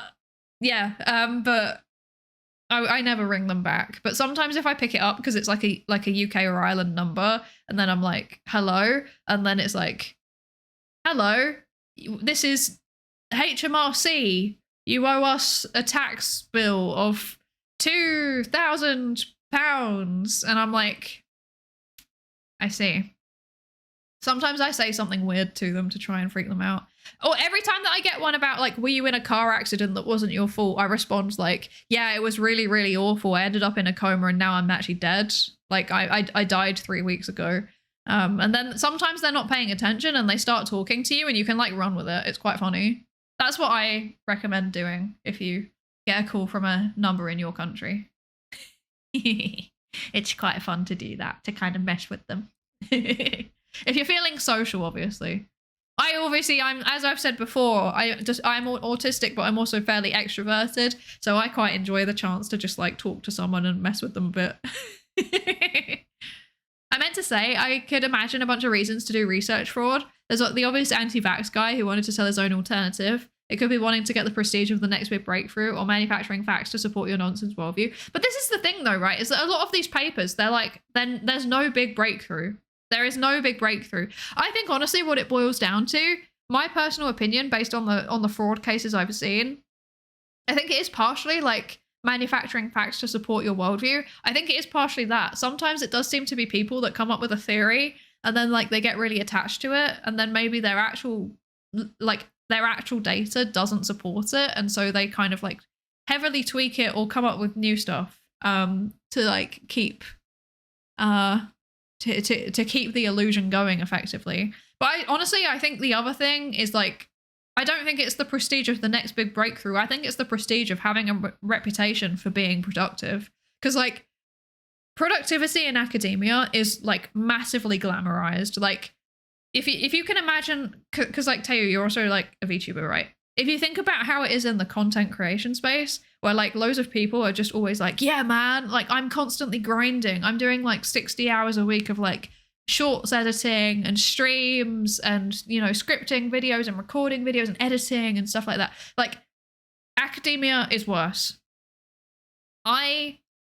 I know people that like reply to emails on Christmas Day. Like they're a professor and they reply to emails on Christmas Day. They send research edits at 2 a.m. like, you know, like research paper edits at like 2 a.m. and they brag about it. They like, I know people that like take a week long of annual leave. They go on holiday somewhere and they spend their entire time beside the pool writing and editing papers. Like academia has a really, really toxic productivity culture. But I think that it's kind of like, I think that currently it's in this phase where like people like are saying verbally that it's bad, but their actions aren't changing. Maybe like their actions will start to align with what they're saying and what they think soon. But right now we're still in this place where like people are doing that hyper productivity thing.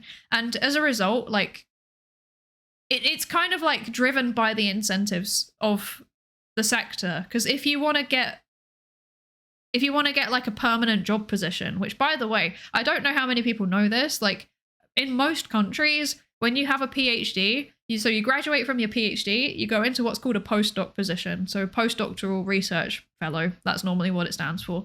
And that is a fixed term contract. So it's normally between 1 and 3 years, and you are expected to jump between jobs basically every 1 to 3 years. By the way, you're like in your 30s, okay? You're like late 20s, 30s, okay? Most people are in their 30s. So you're jumping between these like 1 to 3 year contracts, fixed term. You'll probably do like 2 or 3 of them before you get a permanent position. But actually the job market is really bad at the minute, so you might do more. And you also, by the way, there's a strong chance that you have to move country. And if not move country, then you have to move to the other side of the country.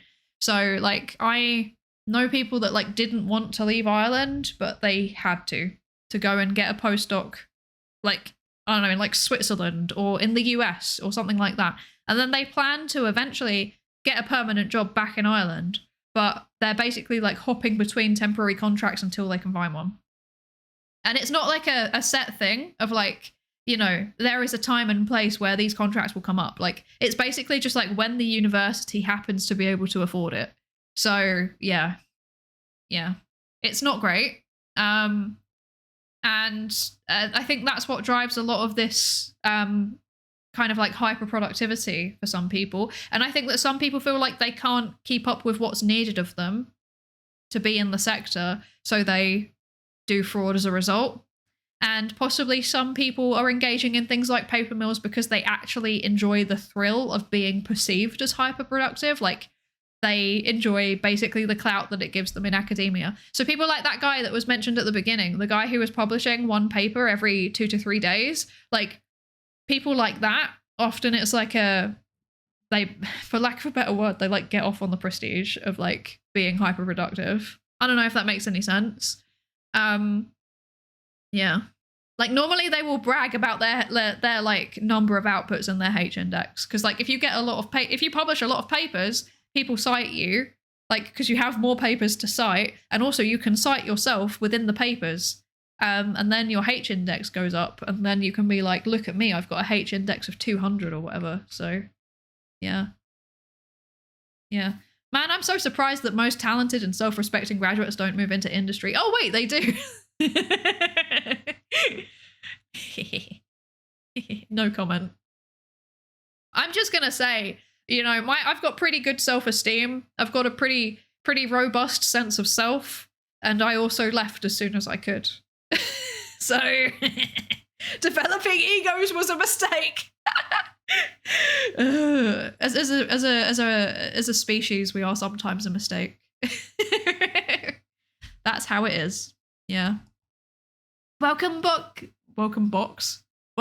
into the box. Call me Belladonna. Welcome back. Okay, right. Video. We can do this. I'm determined. We can do this. Let's go.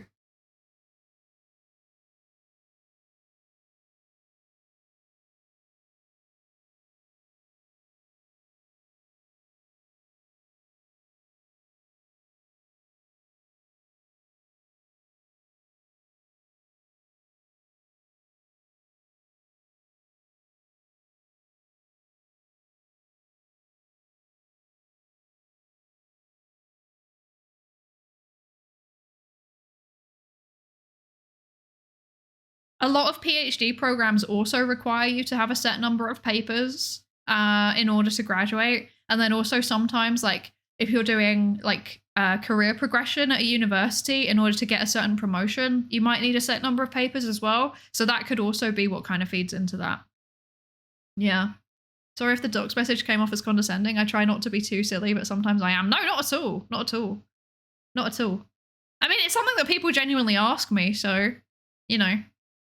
Twitch is in post-trauma. Yes, they do. Oh God, I'm so sorry.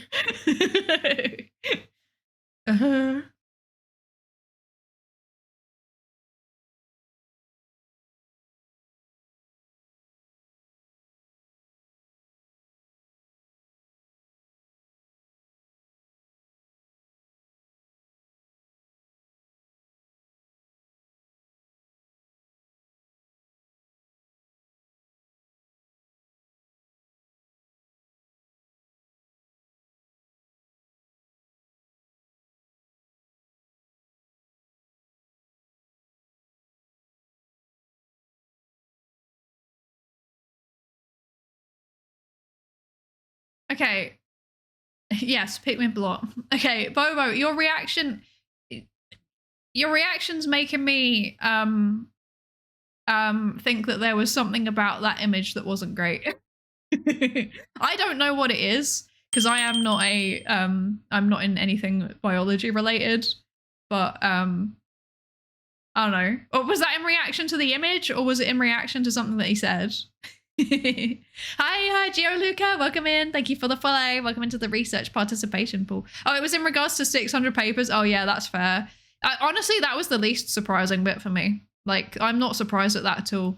Because paper mills really do churn them out. But the blot looked faked. Okay, I see.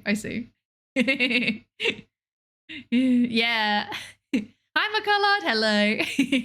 Yeah, Pikmin blot. That was actually what that was a reference to. When I was writing the Pikmin, like this, when I was changing the lyrics of the Pikmin song to be about science, I was like, I need to rhyme them, but I also want like different sciences to be represented. I was like, what do I know about things? I've heard of Western blot. So, and I think that involves a membrane, and therefore Pikmin on your membrane, that's called Pikmin blot. It's terrible. It's so bad. I need to stop. Someone needs to issue me a cease and desist. They never look like that, like they do in the books. So those blocks look like the supermodel of blots. Oh, I see. AI can't reproduce the hate. I'm not in anything biology related, so you admit to being a Penrose AI. No! Cease and persist.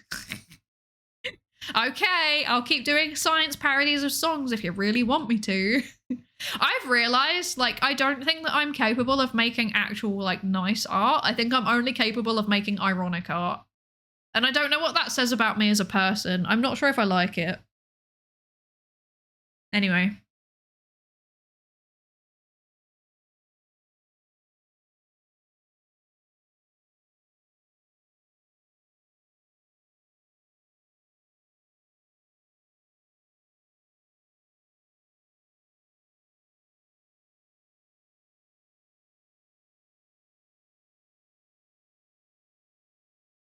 Ah.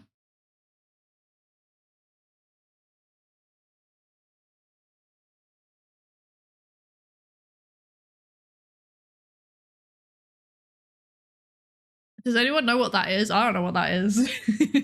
I'm so happy to be here learning and maniacal biology laughing and song parodies. I only make ironic art.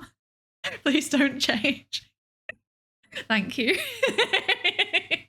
That's a British trait. Yeah, I think it probably is. I think this is why, like, I spiritually connected with the song "The Queue at Greg's" by Jimmy Brown, who is a 19-year-old prodigy with several neurodegenerative diseases and who is an alcoholic. You know, I spiritually connected to that because, like, that, if I was gonna make like an album, that is the kind of music I would make. Like weird, like kind of emo, lo-fi, grungy stuff with like really weird lyrics about like daily things, but getting like too deep into it. Like I find that so funny, but then it's like not me at all because I'm actually quite a happy person. Like I just find the concept of that being like really, really funny. I messaged my manager the other day and I was like, I've come up with a concept album. This is my concept album, and there's just going to be like, it's going to tell a story throughout each of the songs, and they're all just like ridiculous. They're like ridiculous. And I also have this idea for like a light novel series. The OGs will remember the light novel series. I'm not like saying what it is explicitly now because I actually like want to do this. Like I actually want this to be a series. So please don't like spoil it. Because I'm like actually working on this in the background. But like I have this idea for like a light novel series, and it's like simultaneously like it's ridiculous and it gets more ridiculous as you go through the series. But then also like it also teaches you things. But also it's like properly playing on like light novel and like manga and anime tropes. I just think it would be really, really funny. I don't know. Basically, all of my content creation is based around what do I think is funny. Like, if it's not like, you know, me like doing educational content, like the educational content I do seriously, but then like all of the other stuff, like most of miscellaneous Monday and chatting Tuesday, it's just like, and like any song releases and stuff like that, it's literally just like do I think would be funny. And then but it's also, I try and make things science themed as well because I think that's fun. Yeah, this is just a way for me to like dump my weird thoughts, basically. You're my captive audience. That's what it boils down to. I peed on a butterfly by Jimmy Brown. Yeah, exactly. Jimmy Brown. Wait, it's not spelt like that. Hang on. It's Jim E. Brown. It's spelt like that. And the song is The Q at Greg's. I mean, it's a React stream. I can bring it up in a bit if you really want me to. But you know what? Actually, never mind. Give me a second. Let's find it. Let's find it. Don't judge my YouTube homepage. Don't judge whatever comes up, okay? Okay, it's fairly normal. Good. Okay. Wait. I forgot that, like, okay. Did this just, like, skip back? No, it didn't. Okay. This.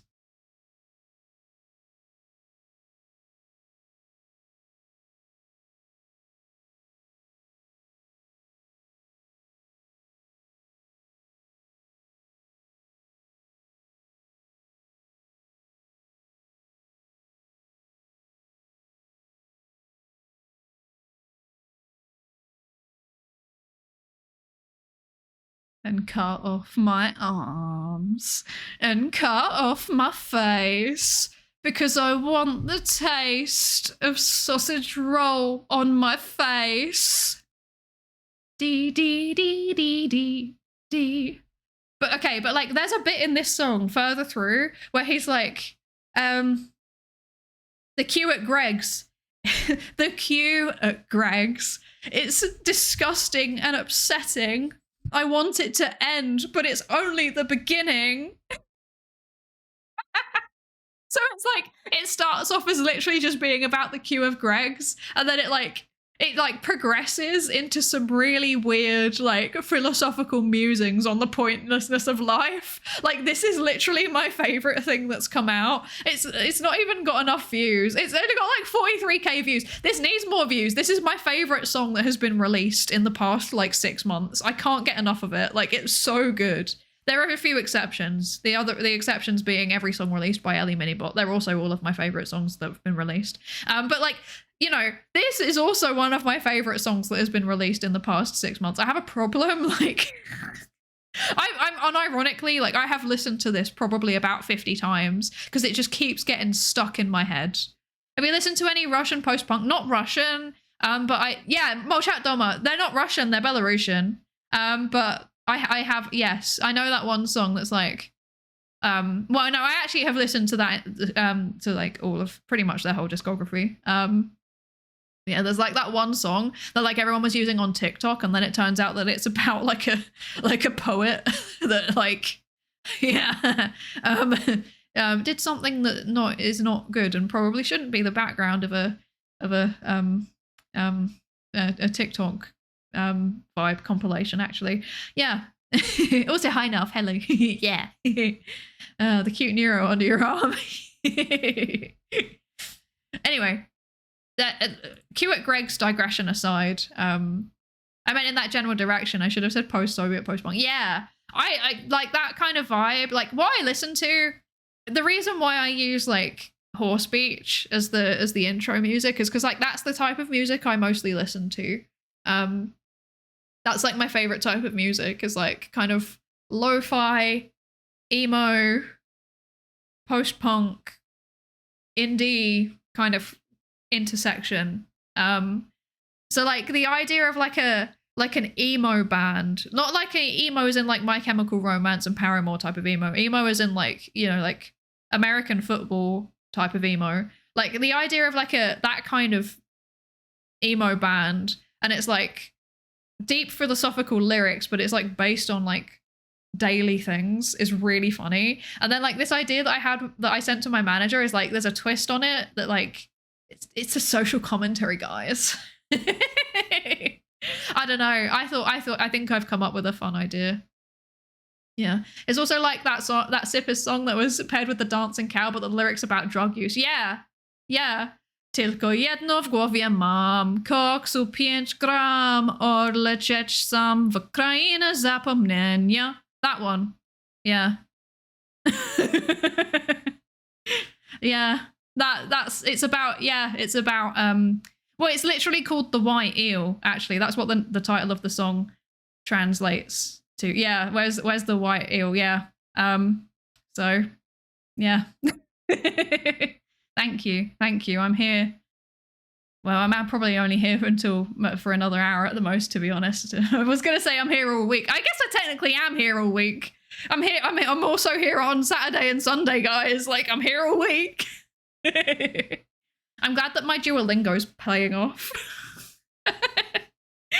That's what a 50-day streak on Duolingo can do for you, everybody.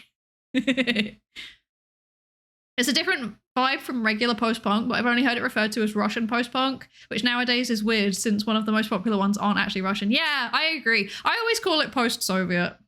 At least I try to. I don't know. Yeah. Why does it sound like a British woman brutalizing a Slavic language? Because that's exactly what I just did. That's exactly what I just did. I got told that when I speak Polish, I have an English accent and it sounds really weird.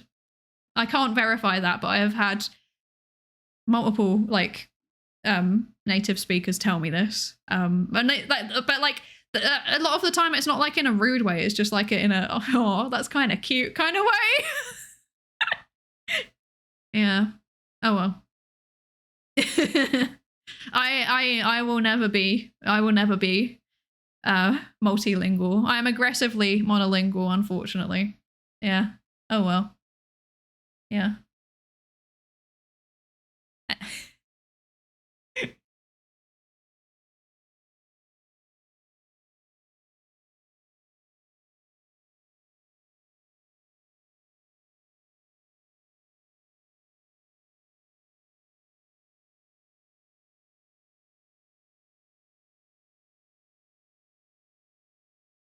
Even like the graphs literally look like they're copied and pasted, or like it's like copying my homework but don't make it obvious, you know? Like that's the level of what we're working with here. That's kind of wacky. Isn't that most people speak in the second language? Yes, but also I don't know. I get like I'm self-conscious. I don't know.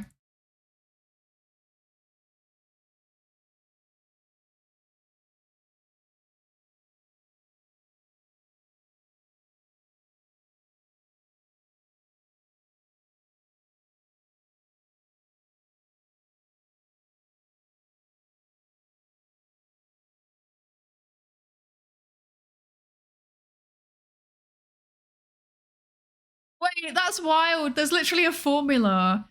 Insert the name of a molecule, pick a verb, choose one or two cellular processes, pick a cancer or cell type, pick your connector word, choose a verb, insert name of miRNA or pathway. That's so funny. This is like those things, you know, those things that you see on social media sometimes where it's like your month of birth is your molecule, and then your year of birth is your verb, and then your favorite color is your cellular processes. Wait, that's actually a fire meme. Someone should make that. There you go. Bobo, that's free content for you. Hi, Bugs and Raven. Hello. Yeah, Mad Libs Doctorate Edition. Exactly. Is this like cures or causes cancer? I don't even know what's going on here. I think Fi would know what these mean. Yeah. Oh, you mean phishing attempts? Yes. Please don't ever do those things. They are phishing attempts. It's social engineering to get your details. Please don't do that. Sorry, my soul had left my body. That's okay. That's okay. I'm actually, you know what? I'm actually gonna like screenshot this so I can like send it specifically to Fi, who I feel like could do something funny with it.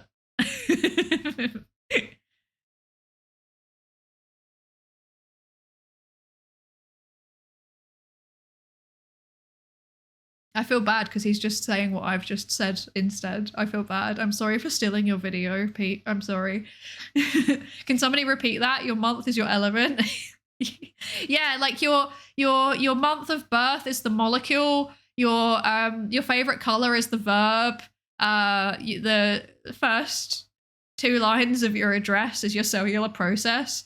The 3 digits on the back of your card are your cancer cell type. Oh dear.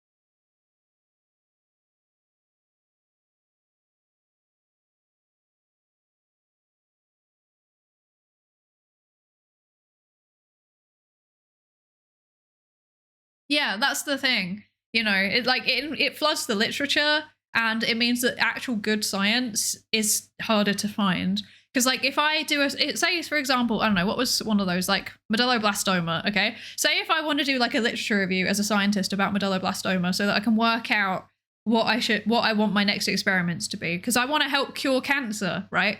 You have to then filter through all of these. You're like, they come up on your search. You then have to go through and like basically manually rule out every single one from your literature review, because you look into it, you're like, yeah, this seems relevant. And then you read the paper and you're like, what is this slop? So it's pretty vicious. It's a vicious cycle. I don't know. Yeah. Why was my card emptied and used to buy 100 cans of beans? I would have no idea. I've never committed a crime. And even if I had, I wouldn't advertise it on twitch.tuvalu. Also, hi Spectrally, hello. I hope you're good. Yeah, you have to read the paper to see if it's bad. Exactly. Yeah. Medulloblastoma, I barely know her. I was inflammation. My colleague was how'd you say that word? Autophagy or autophagy? Which one is it? Autophagy. How do you say that? Autophagy. First, autophagy. Okay. Autophagy. Autophagy. Okay. I'm struggling. We had to look at the pathways that those hit. Yeah, I can imagine that you had to filter through some nonsense. Yeah. AI reviewers approving slot papers because they one-to-one the sample data. Honestly. Yeah. Yeah, twitch.tuvalu. Whole thing seems bad, like the productivity culture, the prevalence of paper mill stuff. I mean, academia is not all bad. Like, you know, being able to educate autophagy. I don't know, whatever. Like being able to educate people, I think it's a good cause, you know? And you know, academia gives you a lot of flexibility that working in industry just doesn't. You know, say for example, if I was working at a university, I would have to spend some time doing teaching and some time doing research, but you do get a bit of time which you can, in theory, do whatever you want. And if I turn around to them and say like, hey, I have this like mildly successful science communication project going on, I want to actually build some time into my work plan for it, there's a strong chance that the university would say yes, actually, because it's impact TM. So yeah.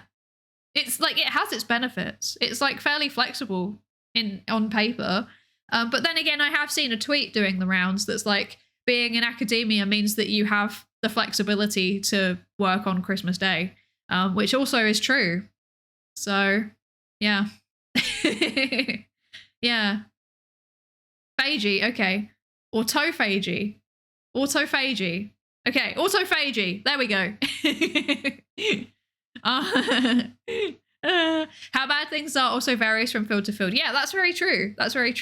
I think social psychology is not as bad potentially as others. Like I have friends that are in like astronomy and astrophysics, and that seems brutal. Like, because like not only do you have the whole thing of like having to do long hours, but also like you have to do overnight telescope stuff if you're doing astronomy and some types of astrophysics. So that sucks.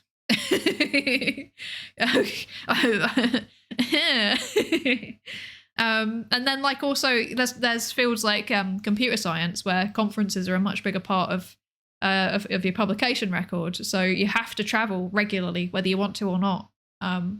Yeah. But also it varies from university to university. Like I think I was quite lucky. I had the combination of like a good department, like a good field-ish kind of sometimes, and also a good specifically university department that I was in for my PhD. And I also had the benefit of a really, really good supervisor. So, you know, she was like, you know, you take as long as you need to take, like you protect your time, which I really, really appreciated. Like I didn't have any pressure to publish whatsoever because I said like, I don't think I'm going to go into academia. I would prefer to like go into like find a job and get the stability of a job and then work on the papers on the side when I can. Because I was working a lot during the PhD as well. And yeah, she was fine with that. So that's good. And we're friends and we go out for drinks sometimes. So that's good also. I appreciate having a friend. I appreciate having a friend who like there used to be a power dynamic and now there's no power dynamic anymore and we can just hang out, which I always wanted to do. I appreciate this. Yeah. Yeah. Physics is good because physicists are wild. I mean, I could not keep up with it personally. I don't know. Imagine getting tenure because of your VTuber career. I mean, you know, stranger things have happened. It's possible, probably. Yeah. Can't believe you would all steer Psy so wrong on the pronunciation. I mean, it's funny when I say things wrong though, innit? Maybe that's why. Maybe we're all just laughing at me, including me. Who knows? Is that why Z is speeding at C? She's zooming from the coffee and from the overnight telescope sessions. Exactly. No, she's just a wave and a particle. You know, she's just doing her thing. Anyway, we're so close to finishing this. Let's go.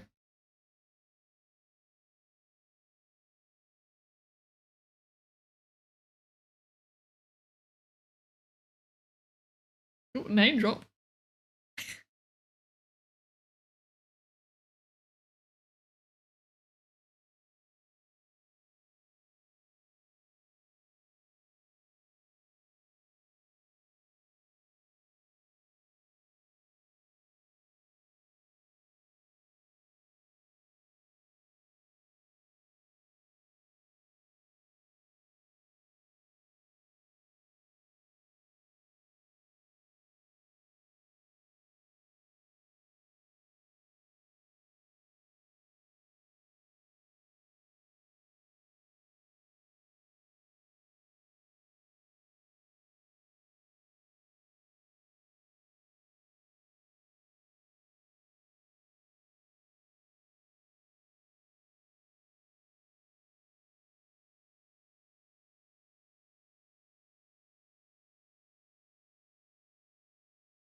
Yes. So this was a year ago. This was in 2024. I think we can, with the benefit of hindsight, conclusively say that yeah, AI has been a real thing for science. Yeah. Yeah, the amount of like AI generated papers now is like wild. It's so bad. And like sometimes they get through peer review. Even if they're really obviously AI generated, they get through peer review. People don't realize. So there's like the compounded problem of like fake papers from AI. And then they get accepted into journals because the editorial practices aren't great because, you know, nobody's getting paid for their work at the journal. And then on top of that, then you have the paper mill thing where they're like then selling authorship on these AI generated papers. It's wacky. It's like it's not great. I shouldn't be like saying as though this is all doom and gloom. There are a lot of really good, genuinely good journals out there. There's a lot of really good researchers doing really good work. Academia isn't all bad. I have always been fairly critical of it as a system because I I don't cope very well in a high pressure system like that because I am autistic and I don't function good in that kind of space. Yeah. So I'm probably like, when you're listening to me, you got to consider me on probably the more critical end of the spectrum.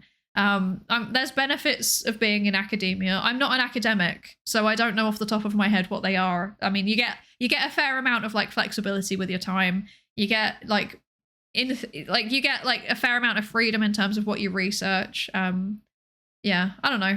Academia done right is good, but yeah, it's I think the thing with academia that I see is that like it becomes good once you're at a certain point of your career, because like you have to do like a wild amount of work to get to this point in your career when it becomes good. But the problem for me is that like that age is like, you'll be like, I don't know, like 40 when that happens. Like I know people who are like senior lecturer, professor, you know, that kind of rank. And they're saying like, now it's starting to get kind of good. And like they get to professor and they're like, now it's good. But it's like, you shouldn't have to wait until you're like 40, 50 to start like having a good work-life balance and consistently enjoying your job. Like that seems kind of messed up to me. I don't know. And especially when you've done so much work to get into that career in the first place. Like, I don't know. I think it's not a system that I'm a fan of. And like, I went into my PhD thinking like, maybe I will be an academic one day. But yeah, I don't know. I saw a lot of things happening that I didn't like. Yeah. Can someone explain why the majority of psychology books, say for Oxford, Cambridge, and Routledge, are really bad in their English and grammatical composition? My theory is that, like, in general, researchers aren't really taught how to write. I think we're not really taught how to write very well.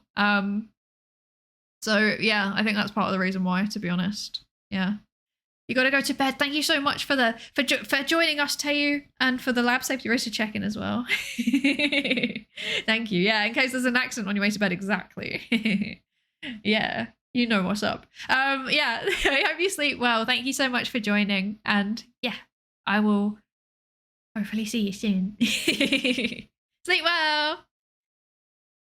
You just got to work for 50 years and then the work-life balance get better. Yeah, that's retirement. Exactly. I'm not about that life. But then again, I also have like a bit of a entrepreneurial streak as well. So I think I fit better in a kind of small team in general. And like maybe there's also a bit of me that like maybe would also set up a business eventually. I'm not at a place where I could do that yet, but maybe one day. I don't know. I'll see how it goes. I don't know. Yeah. Anyway, I think for all intents and purposes, the rest of this is more sponsor. So I think for all intents and purposes, this video can be marked as done. I think we're done. There's like 2 shorts next, and I think we can get through the shorts and then we're good. I think we're good. So let's start a business in Singapore, best place for business, low taxes. Yeah, but like then I'd have to have a ridiculously high living cost, and I don't think I could earn enough money.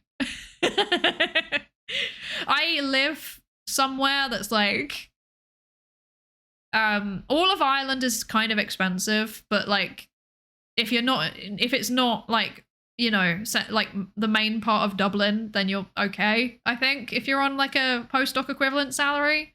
So yeah, that's that. Work for NUS, best university in Southeast Asia. I don't like heat also though. I'm not good at like hot weather. And humidity. I'm really bad at humidity. This is the problem. You don't have to live there.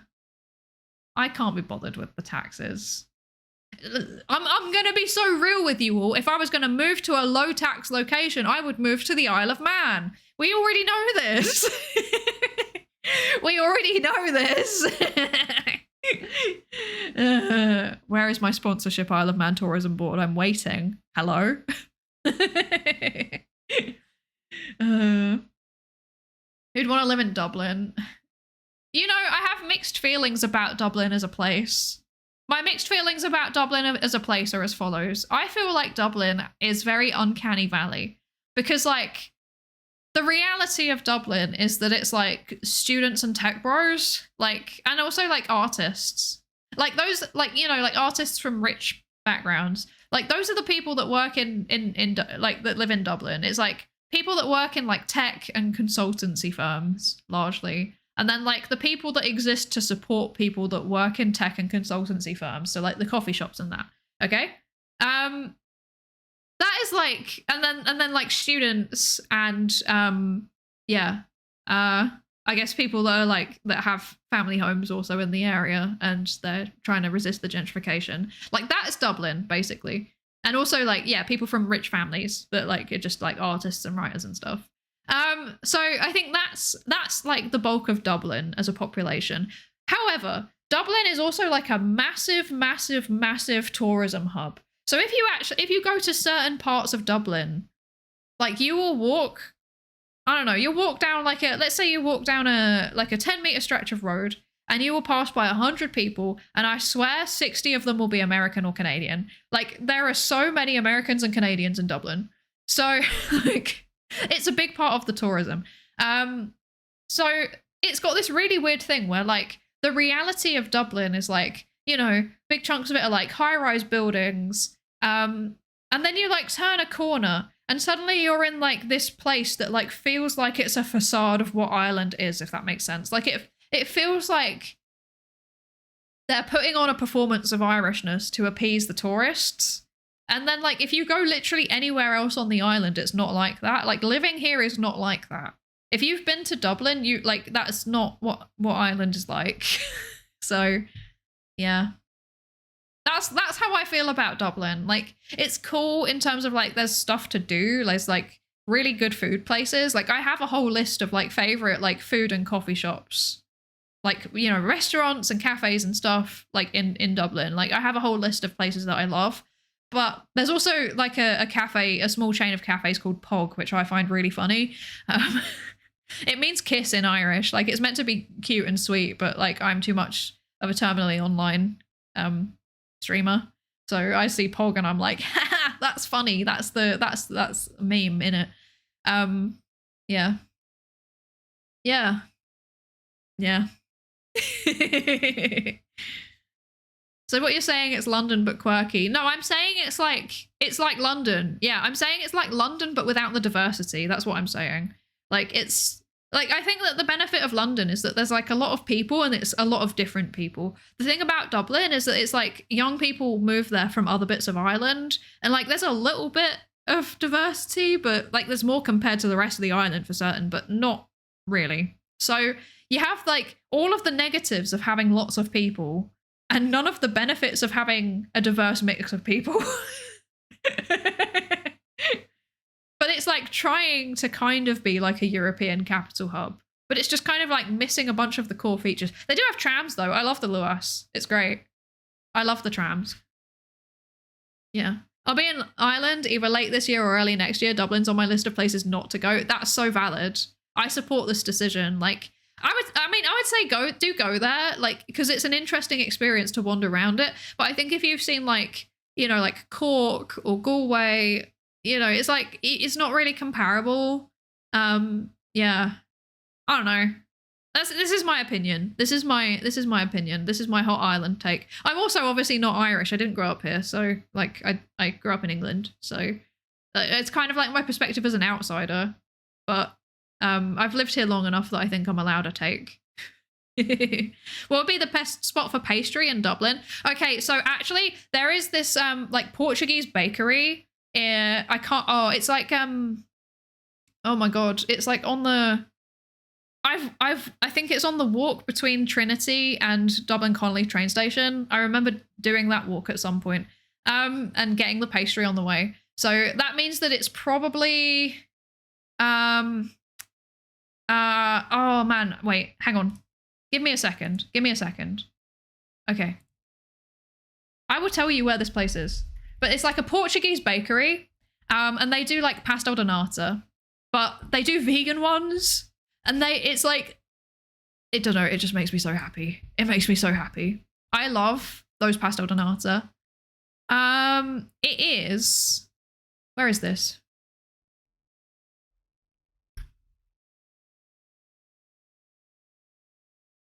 The search is not searching. Brilliant. Thanks, Google. I know where it is. Wait. The problem is that like Dublin confuses me.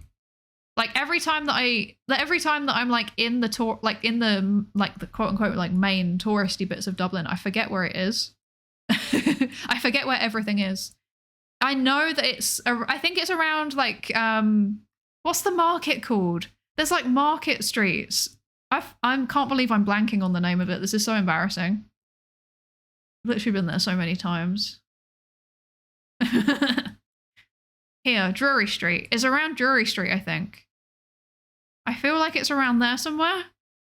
I might be wrong. I might be completely misplacing it, even though because I'm not very good at geography, so I'm good at like reading maps, but I'm not good at like knowing where places are. Of course, the VTuber would love the pasta donator. Trams are a peak city feature. I agree. Yeah. I'm just gonna Google it. Let me find this. Okay. Portuguese bakery, Dublin. This is the easiest way for me to do this. It's called Lisboa Pastel. There's an ad going. I'm sorry. Where is it? I was not far off, kind of. I was a little bit off. I was. It could have been worse.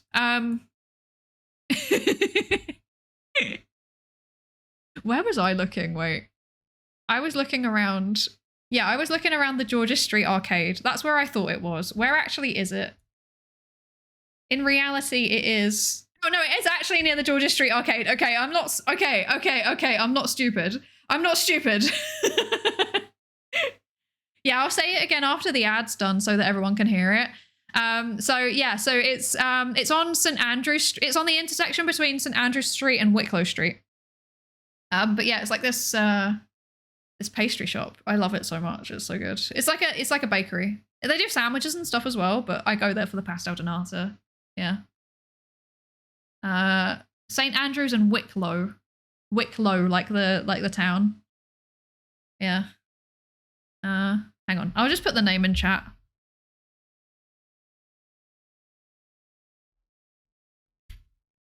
There you go. Yeah. I'm waiting patiently. There's a couple of others, but I'll wait until the ad is done before I continue waffling on about my favorite places to go and eat unhealthy food.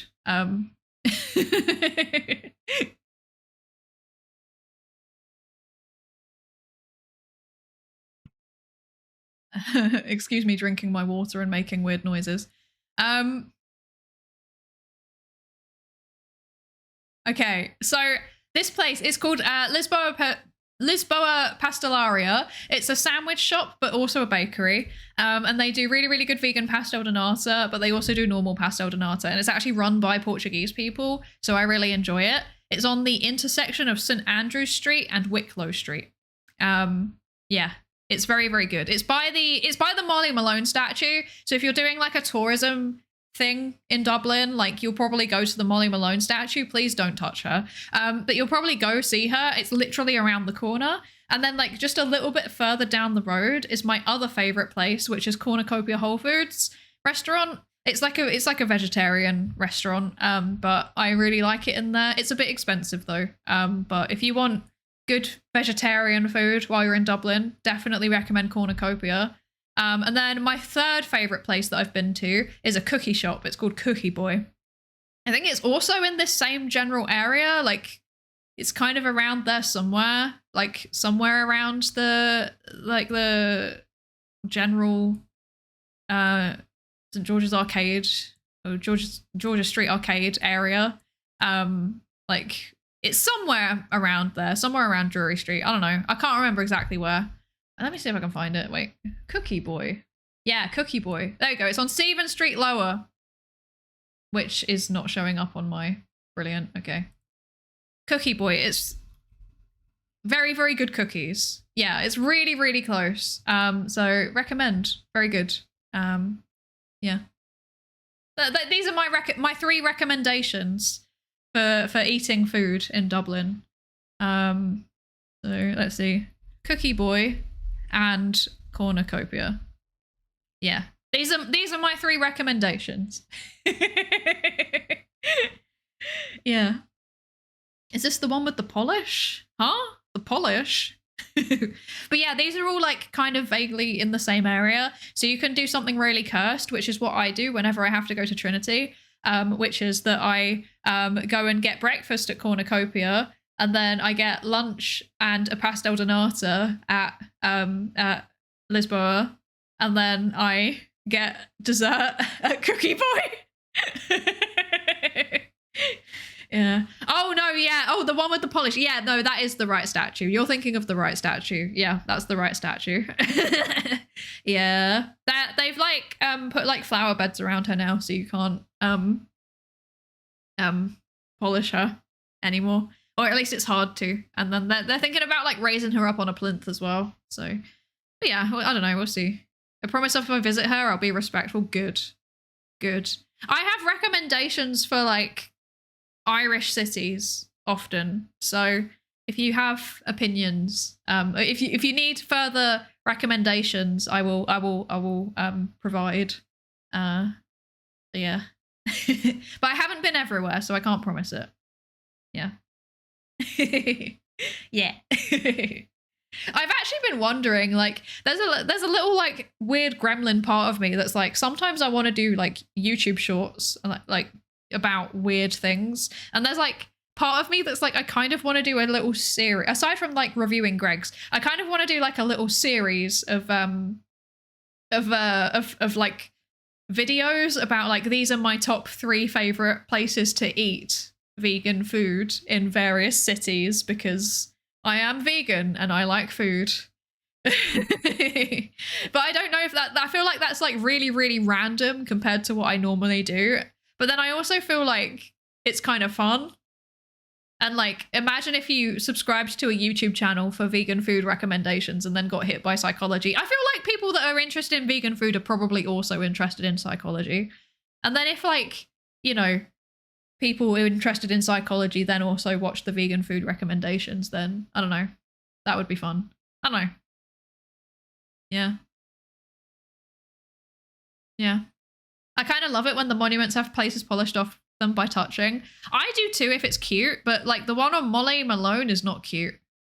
A VTuber that's been outside, I know. Isn't it shocking? I do actually leave the house regularly. I can't believe it. That could be cool YouTube specific content. Yeah, it'd be fun. You do not have an accent to be a Dublin Places guide. Excuse you. I can. I've lived on this here island for like over 5 years now. I have the right, okay? I could probably get a passport if I could be bothered and wanted to, you know? Like, I have a right. Yeah. Weird gremlin brain. I've been dealing with that. I forgot soy sauce packets in my raincoat while wearing it, and then I found them and I wanted to chuck them at people and shout surprise soy sauce attack. That's very funny. I love that. Please do that. Hi, Catherine. Hello. How are you? I hope you're good. Yeah, that's an interesting time to join chat. I'm sorry. Yeah. Would that be Dublin, your nationality? That's so right. That's so right. Not actually an accent redeem, but Sai, can you please give a massive shout out to Flatulence Incarnate? I just interviewed him to help with my teaching course. Let's go, Flatulence Incarnate! Let's go! Absolute Giga Chad. Absolute Giga Chad. I know quite a few of you are also Ellie subs. Could anyone do some banana chads in the chat, please? If any of you happen to also be subbed to Ellie. I like the banana chat, it's funny. Yeah, there we go. Wait, I think I have it. Wait. Yeah. Let's go. Absolute Giga Chad. Amazing. Okay, wait, okay, so okay. I might actually do the food recommendation. I'll refund you. I'll refund you. Don't worry. You'll get your points back. You'll get your credits back. Okay, so let's just do these two shorts. Let's do these two shorts. Let's do it. Okay, right. Psychology slander.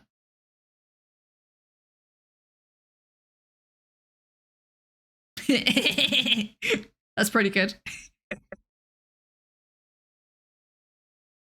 Oh, wait, he's aging. Oh, okay.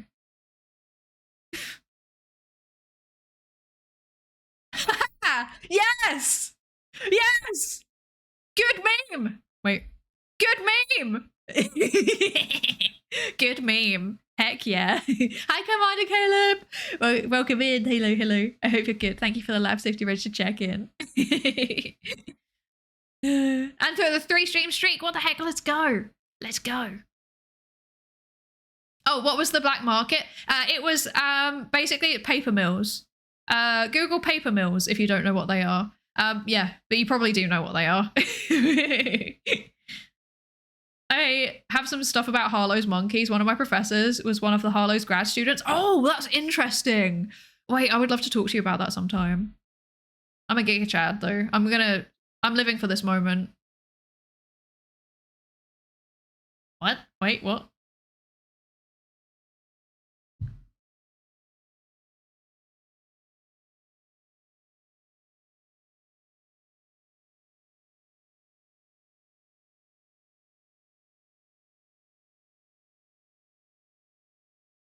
Okay, that's just general students, isn't it?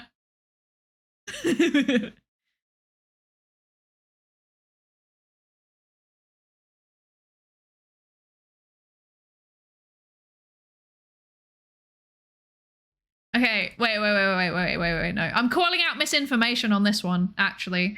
The rest of them have been pretty funny. But this one I'm calling out misinformation on. Neuropsychology researchers, when someone tragically dies of Alzheimer's, most of the neuropsychologists actually all of the neuropsychologists that I know don't like do dissections. They're not coming to harvest your brain. Neuropsychologists are not trained to like do like, they're not trained to handle like matter, like brain matter normally. That would be a neuroscientist or like someone in some kind of biological sciences field. Normally a neuropsychologist has a background in psychology and then they are like specifically trained on doing cognitive testing. So they're more looking at like how we can quantify changes in people's behavioral and cognitive output.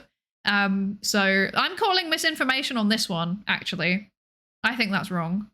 Yeah, neurology, exactly. It sounds more like neurology. They've like kind of mixed it up.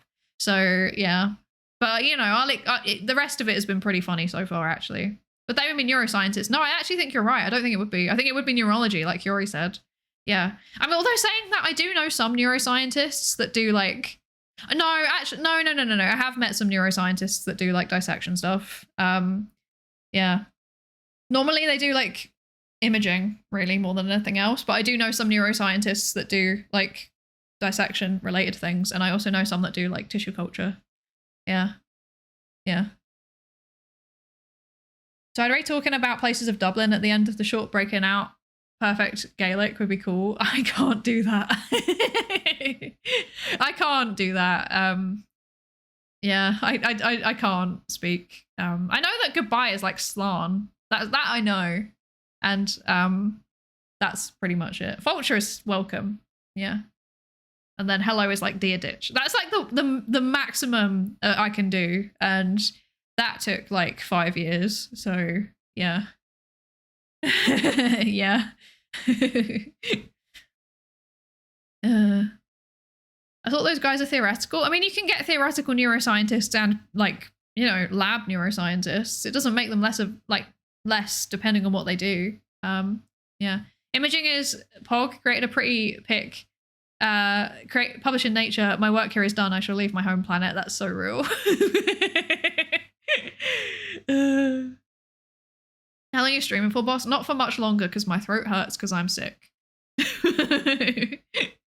Flashback to that time where I was in the psych department office and I needed to get something and the worker said, oh, you can just move that box. Just be careful. There's a brain in there. Yeah, I was going to say, actually, I wasn't allowed to do a brain dissection during my undergrad but like they were like we watched one. It was a sheep brain. So yeah. Honestly, any accents outside of England are cool in GB. True. And unfortunately, I have an English accent, so there's that. Yeah. But yeah, mostly my understanding is that neuropsychologists do cognitive testing, and then like neurology and neuroscience are the ones that are dealing with actual brain tissue.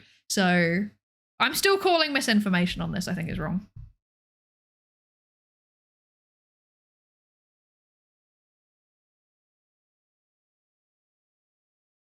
Oh, Rin Penrose jump scare.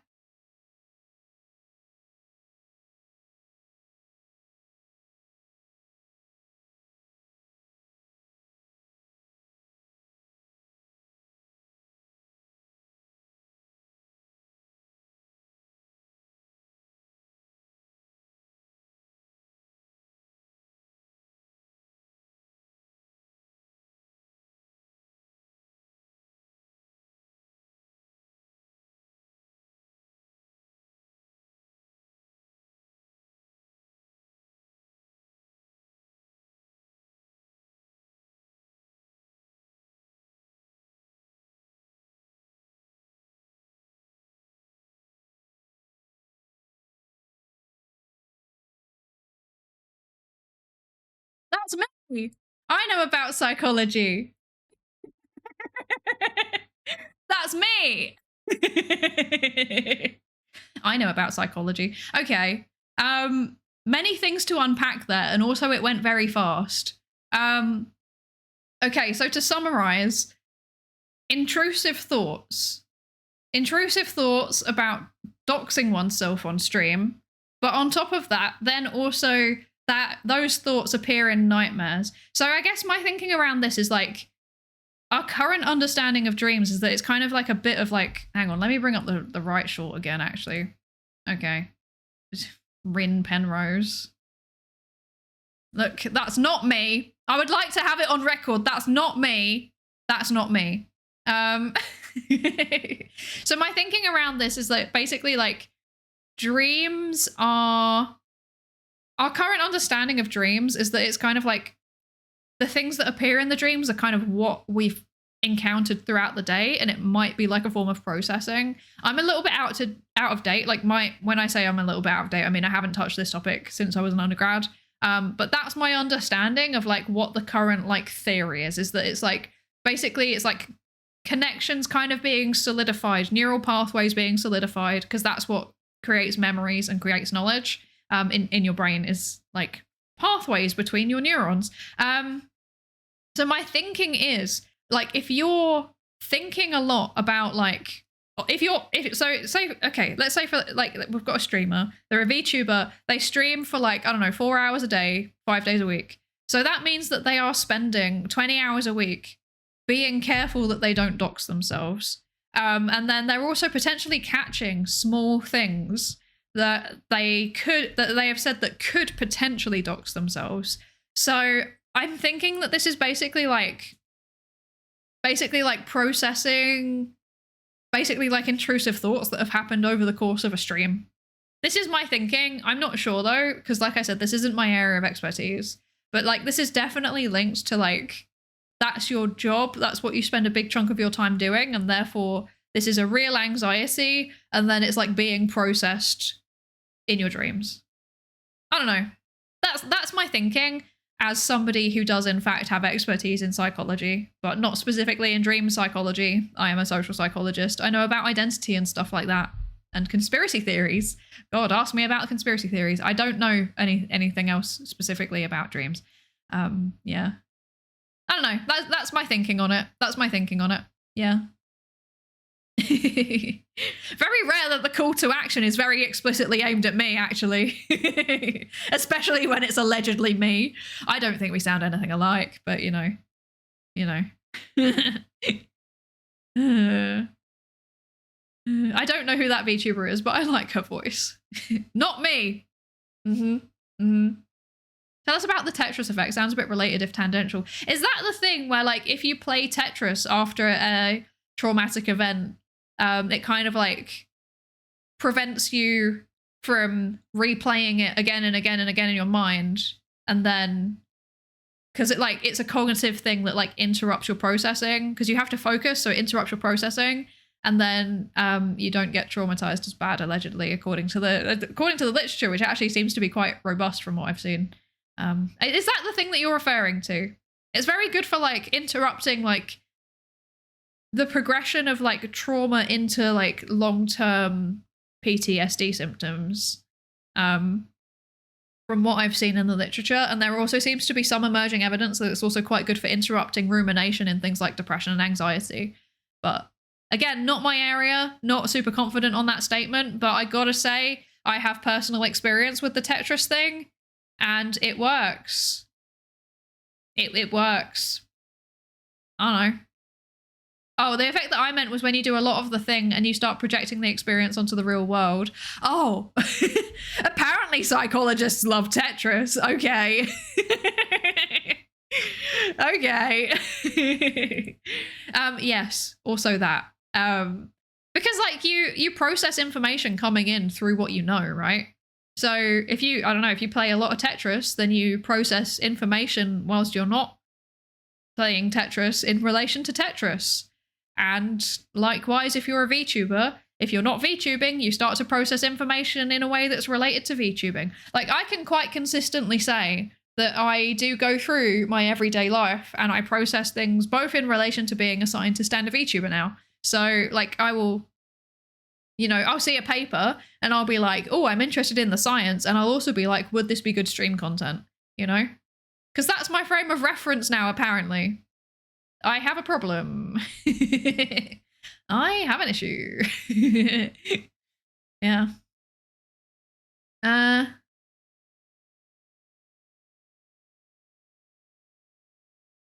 What I read was about forming trauma. Yeah, that's the thing that I know a bit more about. When I play Valorant too much and I'm calling, it's like when I'm playing Valorant too much and I'm now calling stuff in real life by game callouts.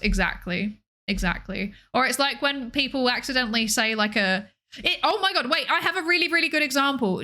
Tiny Toxic Tofu, a not like excellent science streamer. Hang on, let me give her a shout out. Tiny Toxic Tofu. There we go. Shout out. Tiny Toxic Tofu. There we go. Tiny Toxic Tofu, right? She has a clip. I've seen a clip that she's put out before where she basically said like basically she was like giving a lecture because she's a physics lecturer and she's also like a physics psycom streamer, and she was saying like she called students chat like while she was lecturing. So like that's like an example of like it's very difficult to like entirely compartmentalize things. And sometimes you might be lecturing and because you've spent so much time streaming, you slip into the wrong frame of reference, and then you call your students chat, and then you probably go home and have a nightmare about it. Yeah. But likewise, if like say for example, if there was like if I was trying to hide the fact that I'm a VTuber from my employer, and then I probably would think throughout the day, oh, I need to not make references and stuff. I need to not say certain things. I need to not act in certain ways. I need to not reveal certain things because like I gotta hide it. And if you're thinking about it a lot, again, it's reinforcing those neural pathways. And then when you're processing it as part of your dreams, yeah, it reemerges. Yeah. That's my thinking. I don't know. Dreams could also serve as a direct route to the unconscious mind, serves in protecting sleep by allowing desires, traumas, etc. to resurface in symbolic, less threatening forms. To have a trauma in dreams comes just as it happened in real life. Is that like a psychoanalytic perspective on it? I don't know anything about psychoanalysis. I don't know anything about it. I'm sorry. I'm like very strongly in the like in the what's the word? In the I was trained fairly squarely in the positivist kind of tradition. I have moved away from it a bit. Like, I do like mixed methods research now. So I don't just think like we observe behavior. This is the thing now. But yeah, that's a thing. I've been trying to learn a bit more. Trying to learn a bit more. Yeah. Teacher calls student chat. Certain students do the meme looking at the teacher. I've totally called students chat before when I did online lectures to the amusement of everyone. That's so funny. Yeah, I can imagine myself doing it as well. I think I can see myself doing it. Oh dear. Okay, and with that, look, we've reacted to 3 videos over the course of 4.5 hours. I wasn't expecting to stream for so long. It's also midnight. And I have work tomorrow. I have work tomorrow, by the way. I have to like be I have therapy at like 10 a.m. Oh dear. Okay. Whoopsie. Whoopsie daisy. I just had so much fun. What can I say? So we yapped too much today. So where should we go today? What is happening? I should say also, did you enjoy this stream? I would like to know. Like, was this stream enjoyable? How did we feel about the like structured yapping with a video? Like how was that as a thing? Yes, it was peak. Yes, absolutely. Okay. It was fun, but the talking is always good. We did a lot of talking, to be fair. We did a lot of talking. You're a good reactor. Thank you. I'm producing so much energy right now. There was a video. Oh dear. I'm doing a study to determine whether or not VTuber models are the manifestation of the unconscious mind. That's so interesting. That's so interesting. It helped me get through terrible insurance phone calls. You have my eternal gratitude. I'm glad you got through them. I'm glad you got through them. I hate those kinds of things. Okay, here's my thinking. I think we should go to another science streamer today. But it's someone that I don't know. So is that okay if we go to another science streamer? Because there's like a science streamer that I've always meant to raid into, but I've always been too scared because I don't know them. How do we feel about like, wait, they're also doing reaction content. Oh, perfect. Perfect. Wait, perfect. How do we feel about dinosaurs? How do we feel about dinosaurs? Because there's a streamer called Paleontologizing, who is like a dinosaur paleontologist and also a Twitch ambassador. So one of the science communication Twitch ambassadors. And I think it'd be kind of cool to go over there and learn some stuff about, I mean, right now it's like geography, so it's like about maps, but I like maps. I like maps. You're really asking this chat how they feel about dinosaurs? I do. Okay, that's true. We were probably all dinosaur kids, actually. I understand. Okay. Right. Raid message 1. The top one is if you're a sub. The bottom one is if you're not a sub. Yes. Okay. Thank you all so much for hanging out with me for such a long time. Thank you. I really appreciate it. Yeah. Thank you. And thank you again for all of the support with the partner push. It honestly means so much. Like, I can't put into words how much it means to me. Really, it's like, I really appreciate it. Thank you. So let's go right into paleontologizing and learn about maps and stuff. The next stream is going to be on Saturday, I believe, at 8 p.m. UTC. It is going to be Hags in STEM, the podcast thing that I started with. Like, the first one was with Z, and then yeah, this one's going to be with Oriana Aura. I'm so excited. I love Ori so much. I love Ori so much. She's so good. I love her so much. So I'm really excited to like hang out and yap with her. I'm so excited. And Hags in STEM is going to be like a regular thing. I've decided it's going to be a regular thing. It's a good excuse for me to like introduce you to cool people I know who do STEM stuff and also are streamers. And like maybe their content isn't focused around their like STEM things, but they're cool people in general. And I think people should know about them. That's like what Hags in STEM is about. Yeah. When's the new culinary offshoot Haggis in STEM? When I am brave enough to do the cooking stream. But yeah. And then on Sunday, we're going to do science as always. We have doing the neuro paper. So that's exciting. I'm looking forward to that. But yeah, in the meantime, I hope the rest of the week goes well for you. Thank you again so much for joining me. I really appreciate it. And yeah, hopefully I'll see you at the weekend. Thank you so much, everybody. Thank you. Please be nice to paleontologizing. Be normal. Bye.